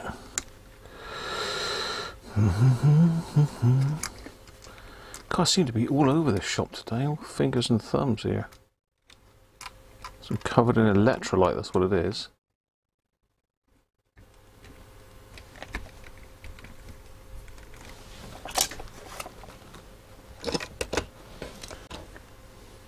Oh, George, you're back again, John.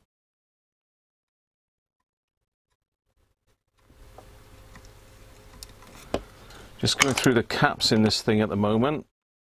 Good old Nordmende. Is it Nordmende or Nordmende? Right, what else have we got here? Check that one. That one's staying. That one's staying. Well, that's that board done. Are those electrolytics? I don't think they are. Don't think they are. Just have a look on this RF board if there's any on there. No, there are non-electrolytics there that I can see.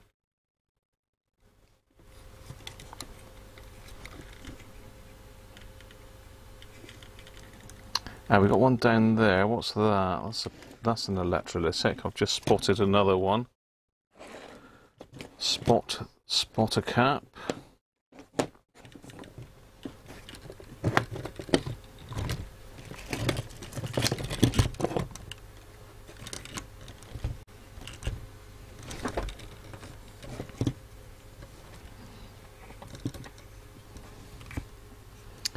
C122. Let's lift the leg on that one then.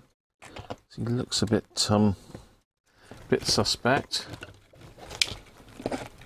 C122 is there.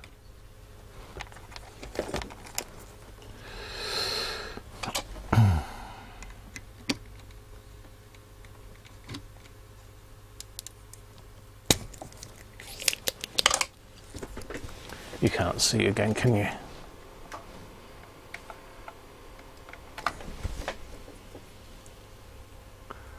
Be out in the shed at 7.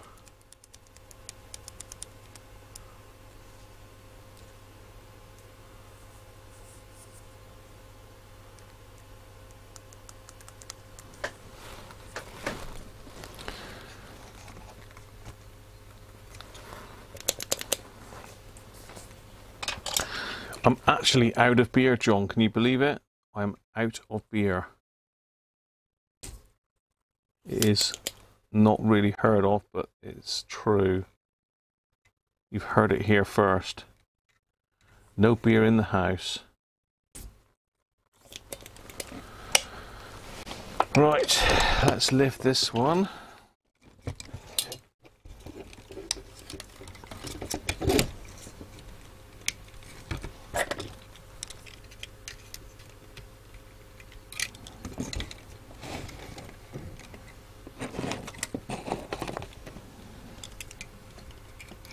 C122, what's it supposed to be? Is it 5?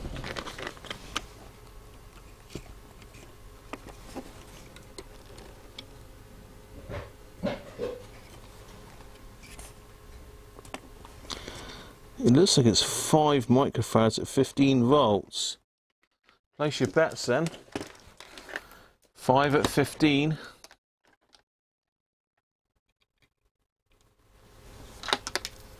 What are we doing for time? That's coming up to the witching hour.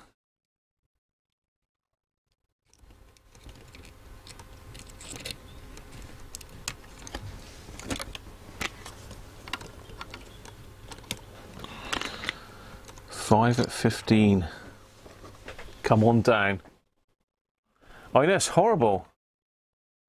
Dial for emergencies. Yeah, I might have to resort to getting a bottle of wine up here. But saying that, it's coming up near my time, so. Come on then, 5 microfarads. C122. Let's see where that is. Got to be somewhere in the IF or amplifier. C126, 12. We have 5 microfarads.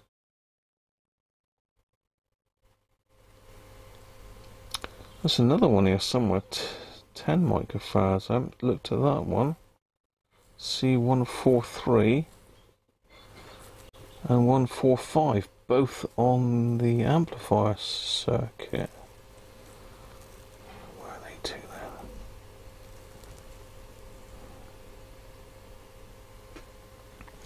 (141), 145. I need to locate those a minute while you're having a guess at that. 5 microfarads.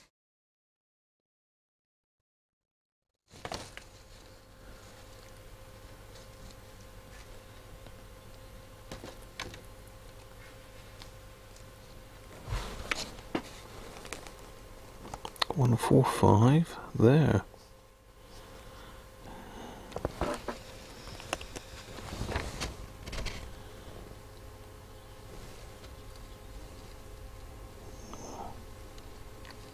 Well, there is another one over there. Ah, I found another 2. There's 143.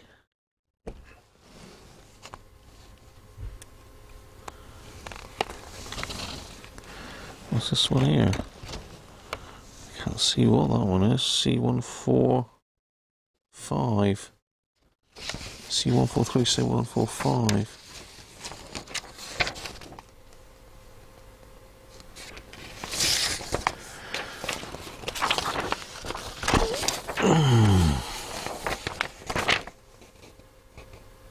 Yeah, okay, I've got those two as well. Right, let's do it then. Tony! Cheers, mate. 4-pack.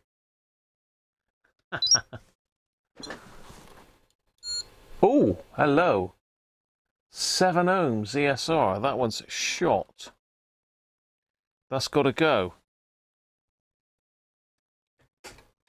Surprising it was working. Now, where is that one? C122. Oh, that looks like it's between the... Well, it's on the last IF.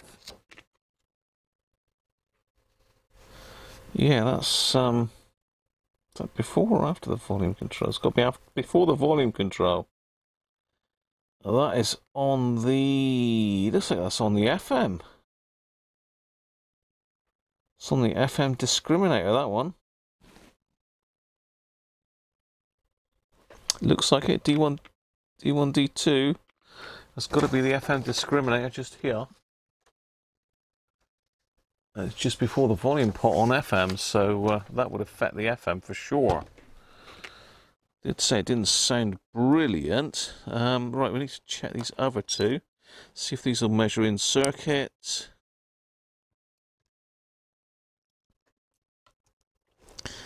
If not, they're going to be a pain in the backside to get out.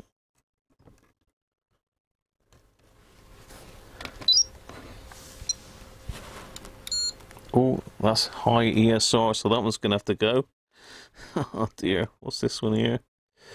It's not measuring in circuit, but usually you get an indication of the ESR. Oh Christ, look at that, 16.4 ohms. Oh dear, right.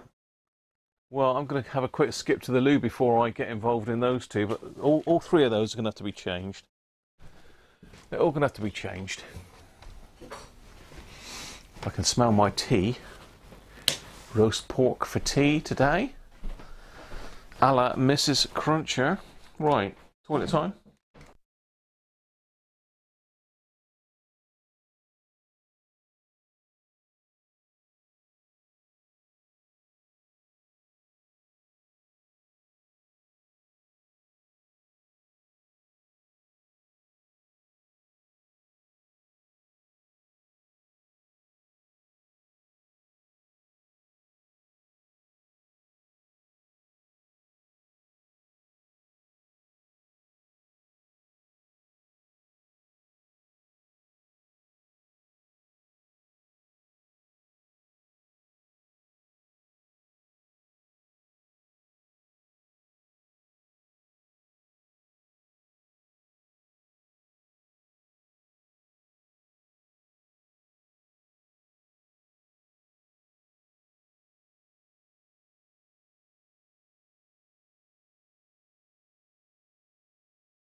Right.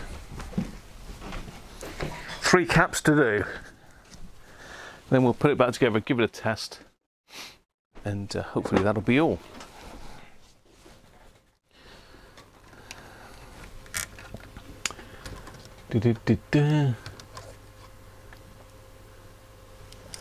Yes, turn the subtitles on. Yeah, I have put closed captions on this. Oh.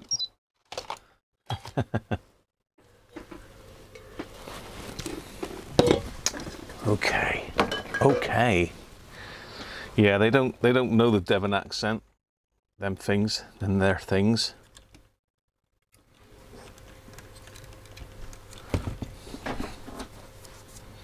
Let's just put a little dot on the board to mark the positive. No, that doesn't like marking the board at all.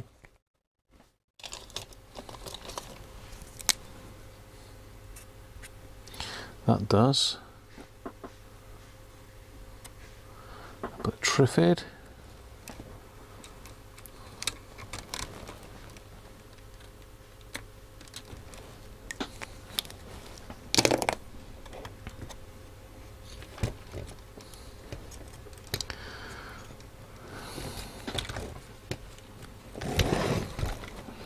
So it's not easy to work on this, it's flopping all over the shop here. Right. Now why aren't you going down? You're flopping everywhere just now. You wanted to go down and now you won't go down. What? Thank you. So it's here. Just in there, I believe.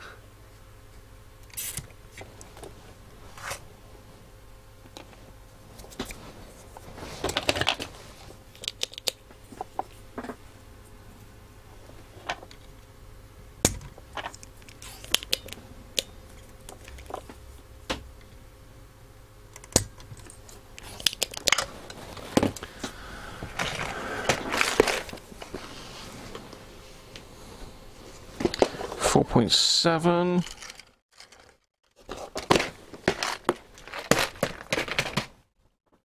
That's 4.7 in it? Yep.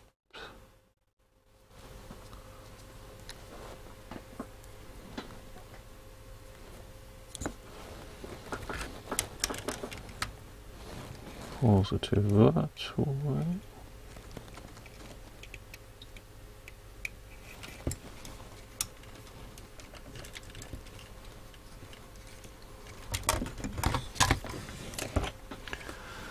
Let's get the camera up again. I'm slacking, and the camera works shocking today. What can I say? It's nearly Christmas. Yeah, definitely give the switches a clean.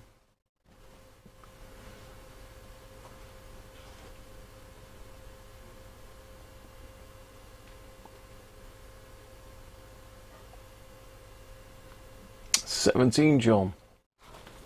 We'll test the 10s when they come out. That'll be interesting. They look like they're absolutely shot.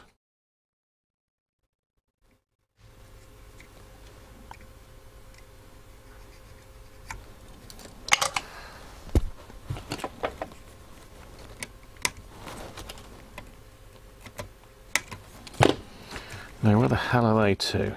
We got one is there. So it looks like it's there to there. Where's my pen? So we got one there. And where's the other one? The other one's over here. So it's got to be in there. Let's get them out.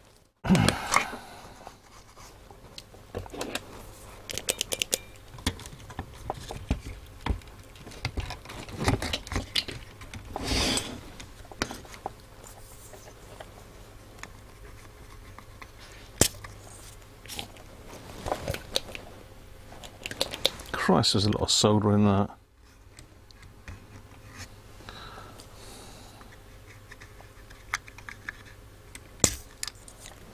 Cool, they love the solder.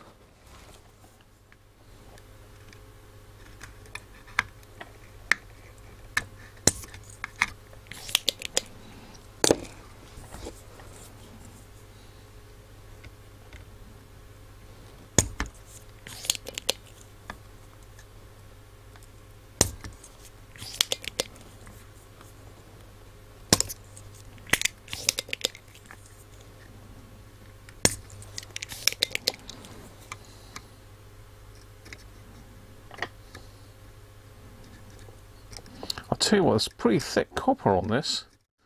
I mean, my iron's struggling to melt that. Stick a bigger tip in a minute.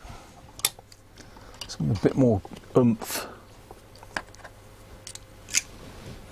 A bit more beefy. Oh, that's a bit over the top now. I've gone from one extreme to the other now.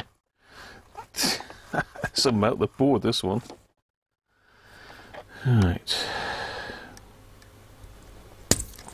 That's my valve radio tip, that is.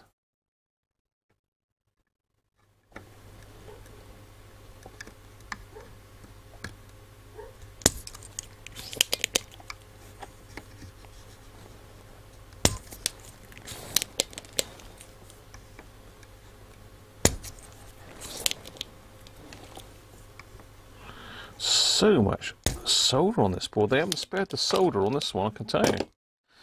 Right. Have I got the right ones?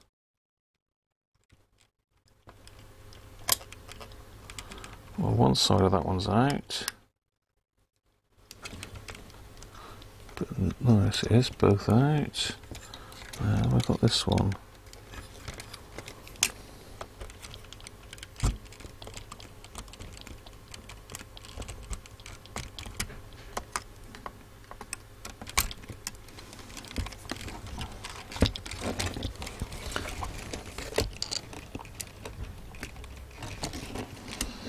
I haven't got that one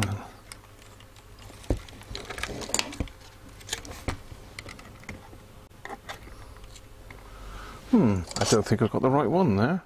I think we're back here.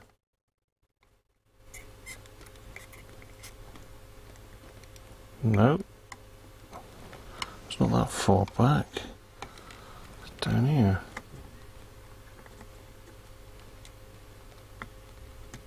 Ah, there he is. There and there, okay.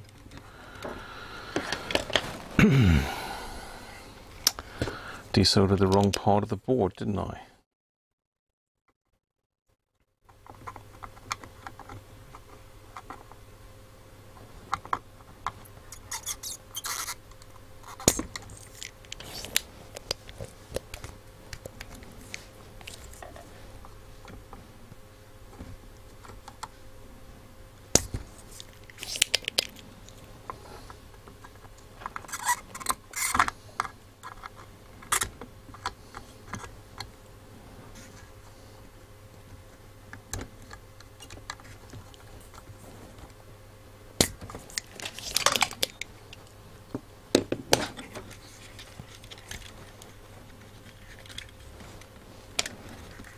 One. Cool, he's a bit warm now. It's a bit warm.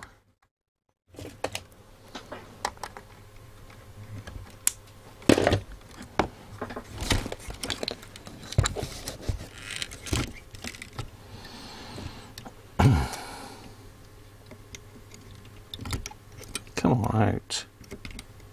Thank you. Right. What do you think on these two then? 10 microfarads. I'm going to do them quick actually because we're running out of time. So, is there a washer stuck on the speaker magnet? I don't think so, Ben.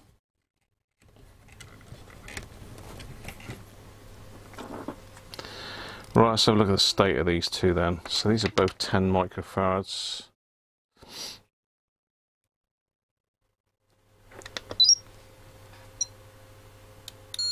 Cool. 1 microfarad. It's reading 1 microfarad, that one. What? 8.4 ohms ESR. And this one?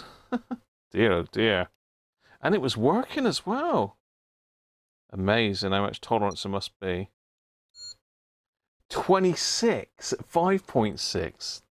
God, they are knackered. Right, let's find a couple 10s.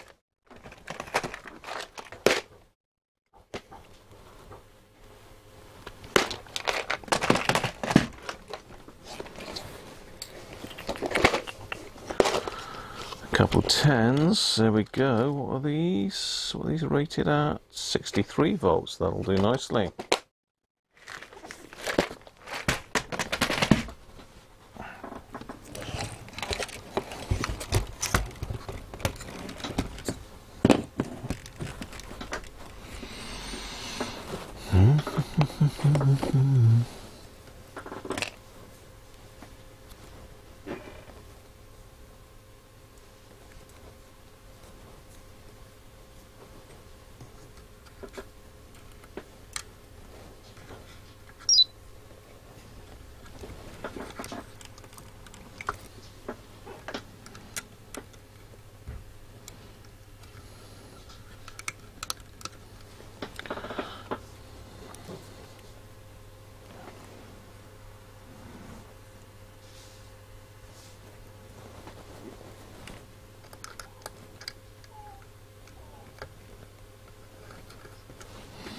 Right.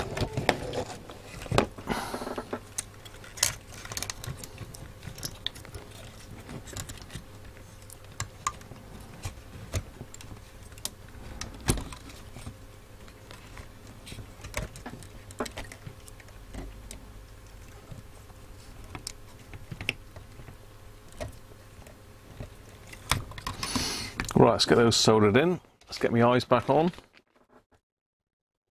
Beer free, we're in a beer free zone at the moment. They're short, aren't they? Sorry, I did that a bit quick for you, didn't I? But I've got to crack on here. I could smell my tea, you see.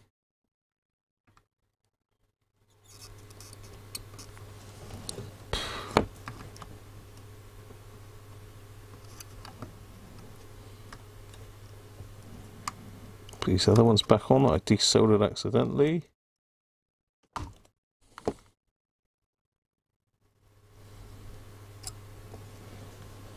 Those two. I've got a dry joint there I can see as well. I might have to just quickly go over this board.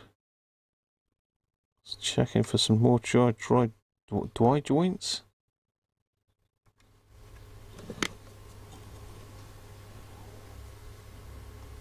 See, I can see now. See, something's been done. This board's been worked on before. Not by me. God, that's shocking over there with that corrosion. Get this to take any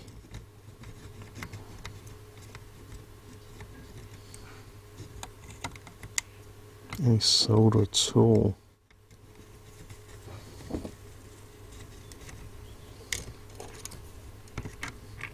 Just resoldering some of this corroded area. Some fresh solder on it.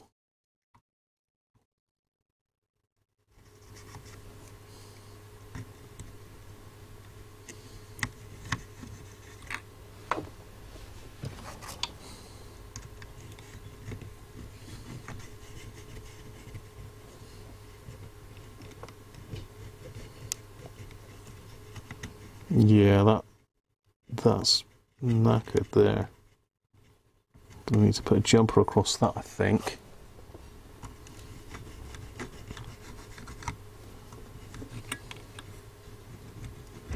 A sticky label, that's all it is. Flux is getting rid of it.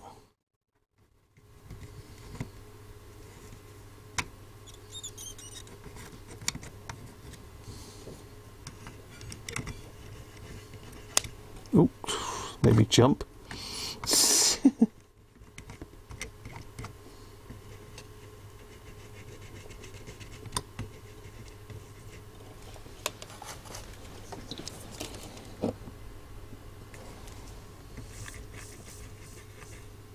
That's better. This flux is good stuff, I tell you.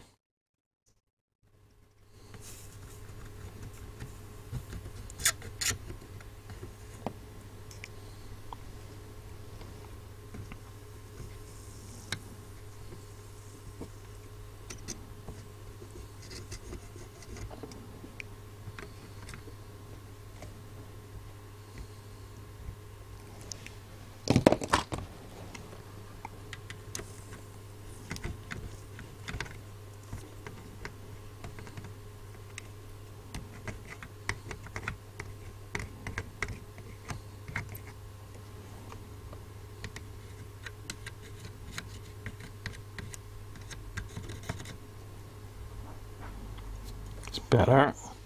Right. I'll just reflowed that bit of the board because it was absolutely filthy. So I'm going to hit that with some isopropyl in a minute.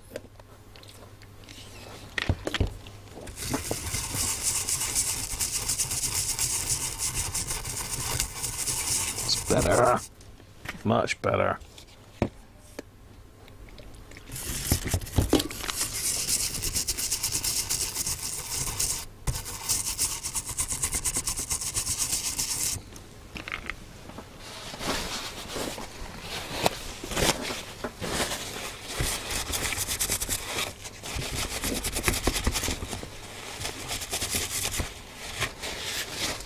Nice. Right.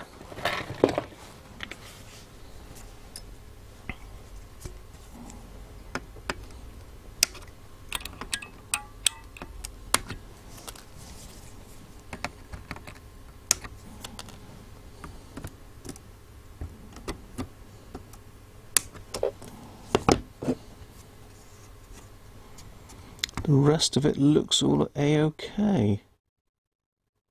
That looks a lot better now. I've reflowed it down there. That was pretty rank.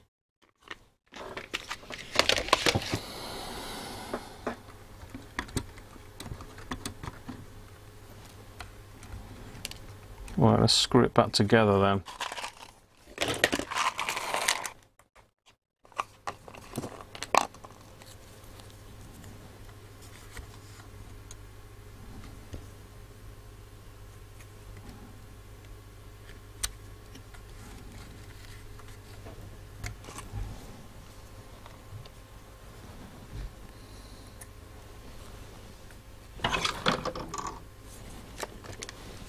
How are we all doing anyway?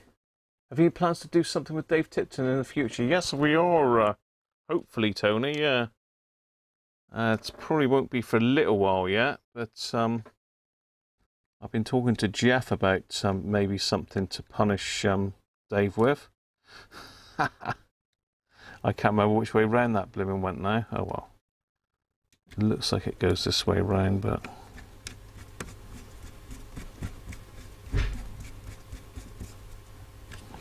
Can easily turn it round.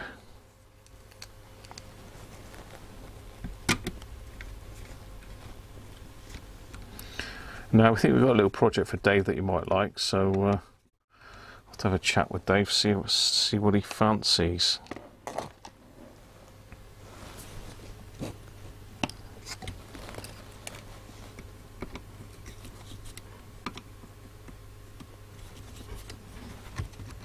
David just likes blowing me up and getting sharks chasing me. It's very good what he does with the graphics. A little animations he does. I haven't caught up with his latest videos properly yet. There's one I've partially watched and the other one I haven't even started watching yet. It just popped on this morning, so I must catch up to the HMV radiogram, isn't it? Or music centre.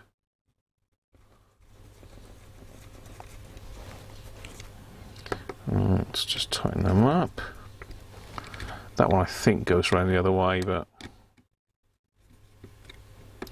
don't need to worry about that quite yet. Okay, so we've got some wires to go back on here. There. I'll get this to come out now. Because I hit the end with a soldering iron, that's what it is.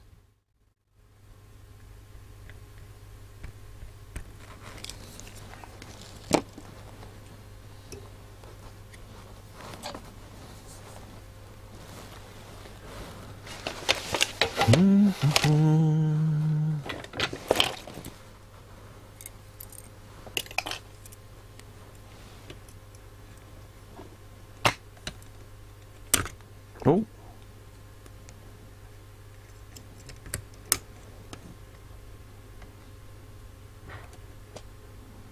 It's only just caught on the end, that wire. I could do with the longer one, really.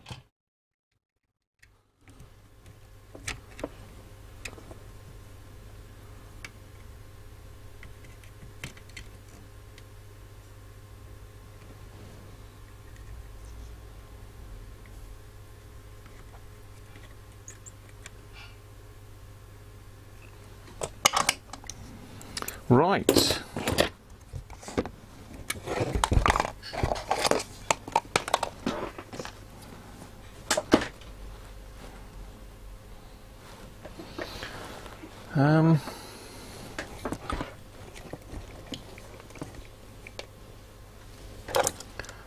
Yes, that's a positive, that's a negative. Just going to hit this with a clamp meter, I think. What's the voltage I've got there? 9 volts.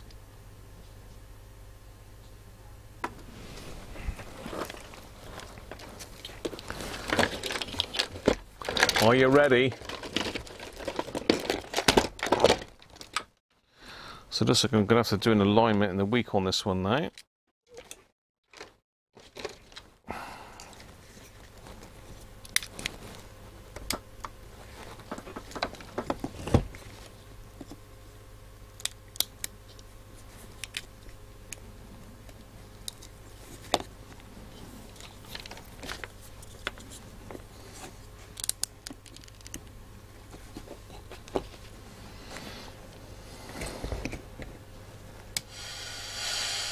Still works.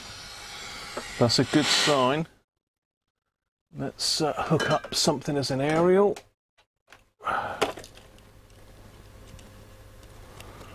See if she sounds any better. It should sound better, to be fair, but it didn't sound bad before, did it really?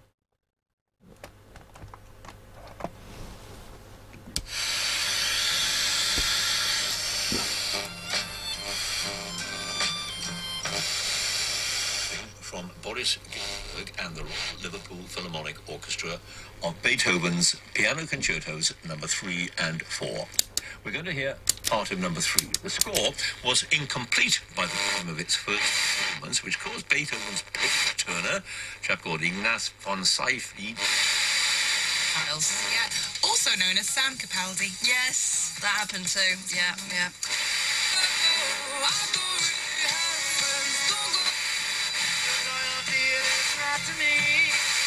So look at this, Mum, we're both retired, eh? Let's go have a glass of wine on a Monday lunchtime.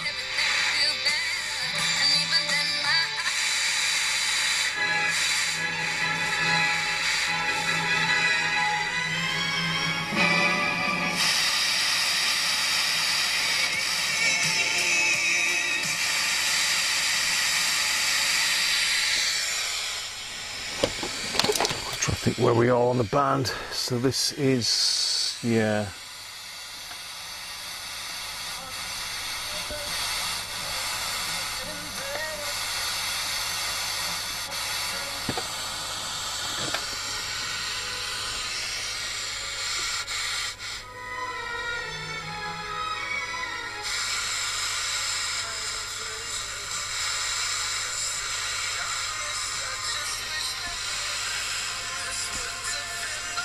It's going to need an RF alignment. That's not very good for Radio 2. Last Sunday marked the...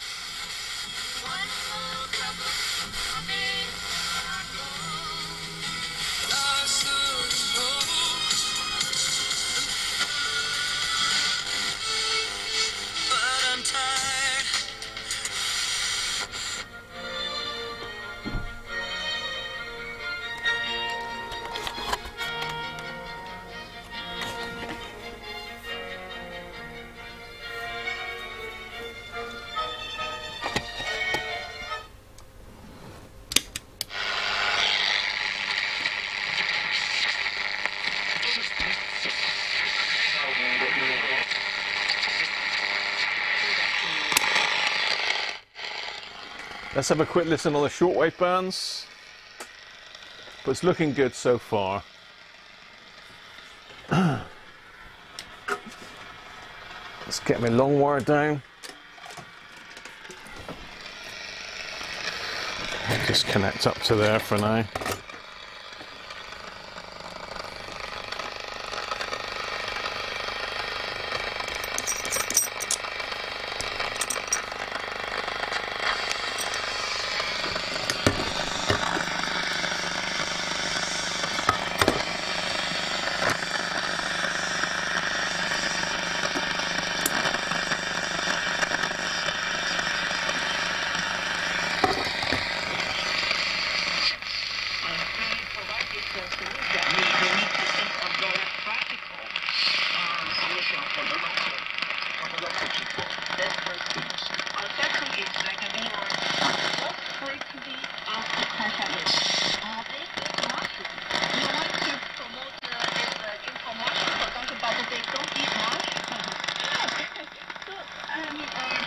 It's working. It's not they don't eat. It's the people there, they haven't got the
В эфире прозвучала композиция «Тысячелетняя скала» в исполнении знаменитого певца Чан У-чо.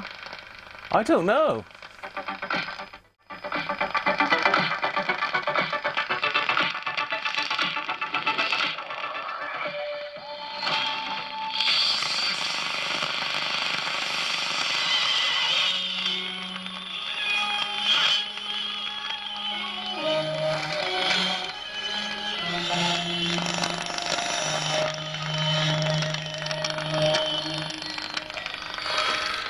There's no ground, that's probably why it's a bit noisy. See if I can put a ground on it.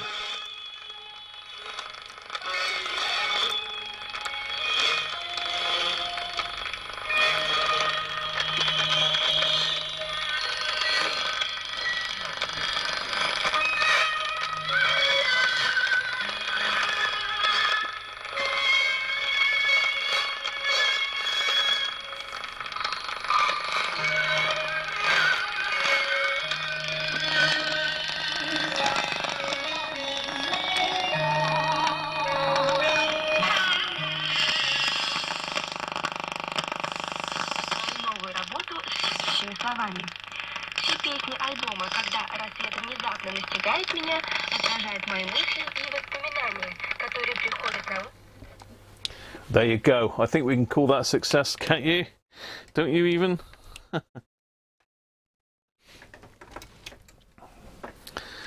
That's a very nice little radio, that. I'm really pleased with that. So it needs a bit of an alignment. Need to do I don't think we need to do IF, but certainly RF alignment needs doing. Apart from that, I think it's good to go now. I don't think there's any more electrolytics in it that I haven't spotted. There might be. I will go over it in the week again. Let's just turn the camera gain up a bit. Wrong way, that way. That's better.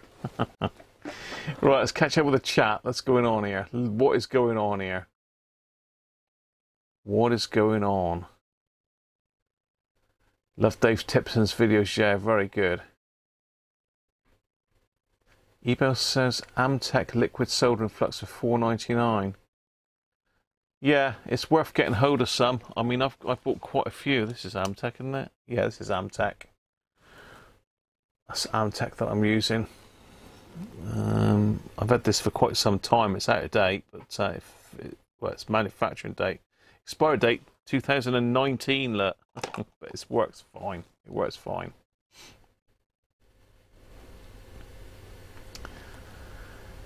Did you watch this? No, I haven't. I haven't watched it yet, Derek. I will get to. I will get to it. He's a very good guy. Cheers, Aaron. Bob Anderson, yeah, very good.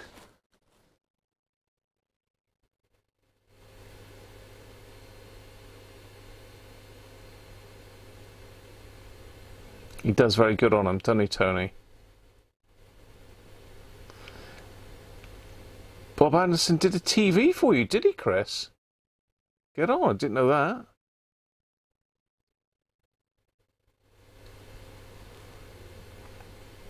Cheers, Tony. Yes, Metaboli, it is good to be able to take it apart in the chassis and it's all there. All you've got to do is hook it up to some power and you're there. You don't need a case on it.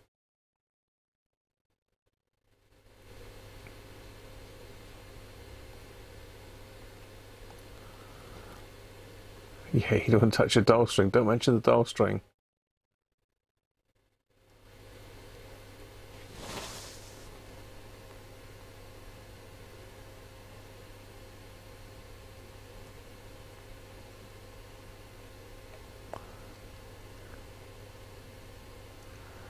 $40 is not long enough. Yeah, I don't know, Tony. I mean, your long wire is longer than mine then.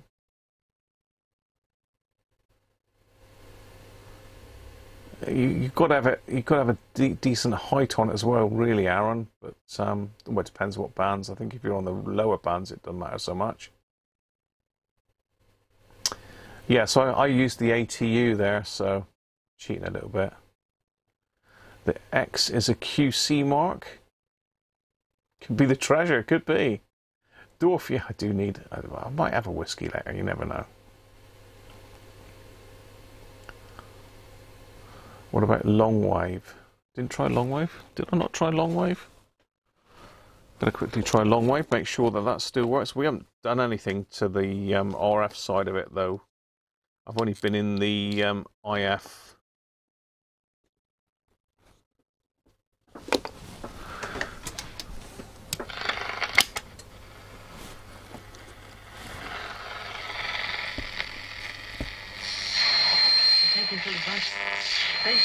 They sold a second house in Luton belonging to my pool, and almost sold a third one in Cambridge to Matt Holland.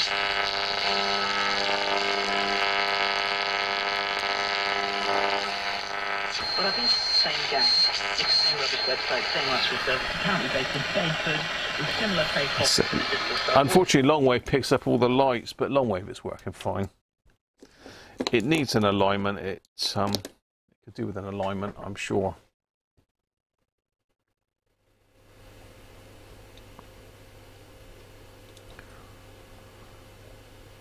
Cheers, Tony. Off to play some sick Grand Theft Auto 5. Nice one, Aaron. You won your bid on eBay. Well done, Rob. Thanks, Gavin. Yeah, Nick's pretty close to 1,000, so if you're not subscribed, then Mr. Petronics, you need to be in it. Good to see you, Yaz, as well. So there you are, people. That's it for today. I think we've covered everything. I didn't get round to putting my little headphone speakers in, but maybe we'll do that next week.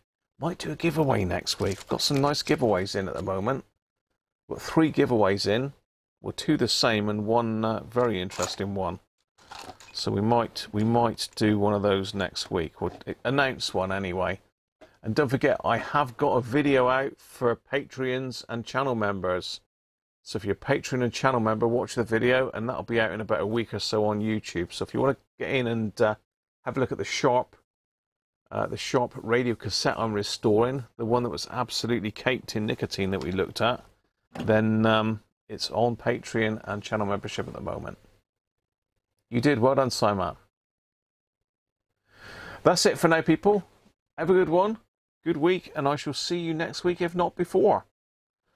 And I'm going to go down and see Mrs. Cruncher now, and watch a bit of TV, and I might join in with John later on. It depends how I'm feeling, really. So bye for now. Thanks again.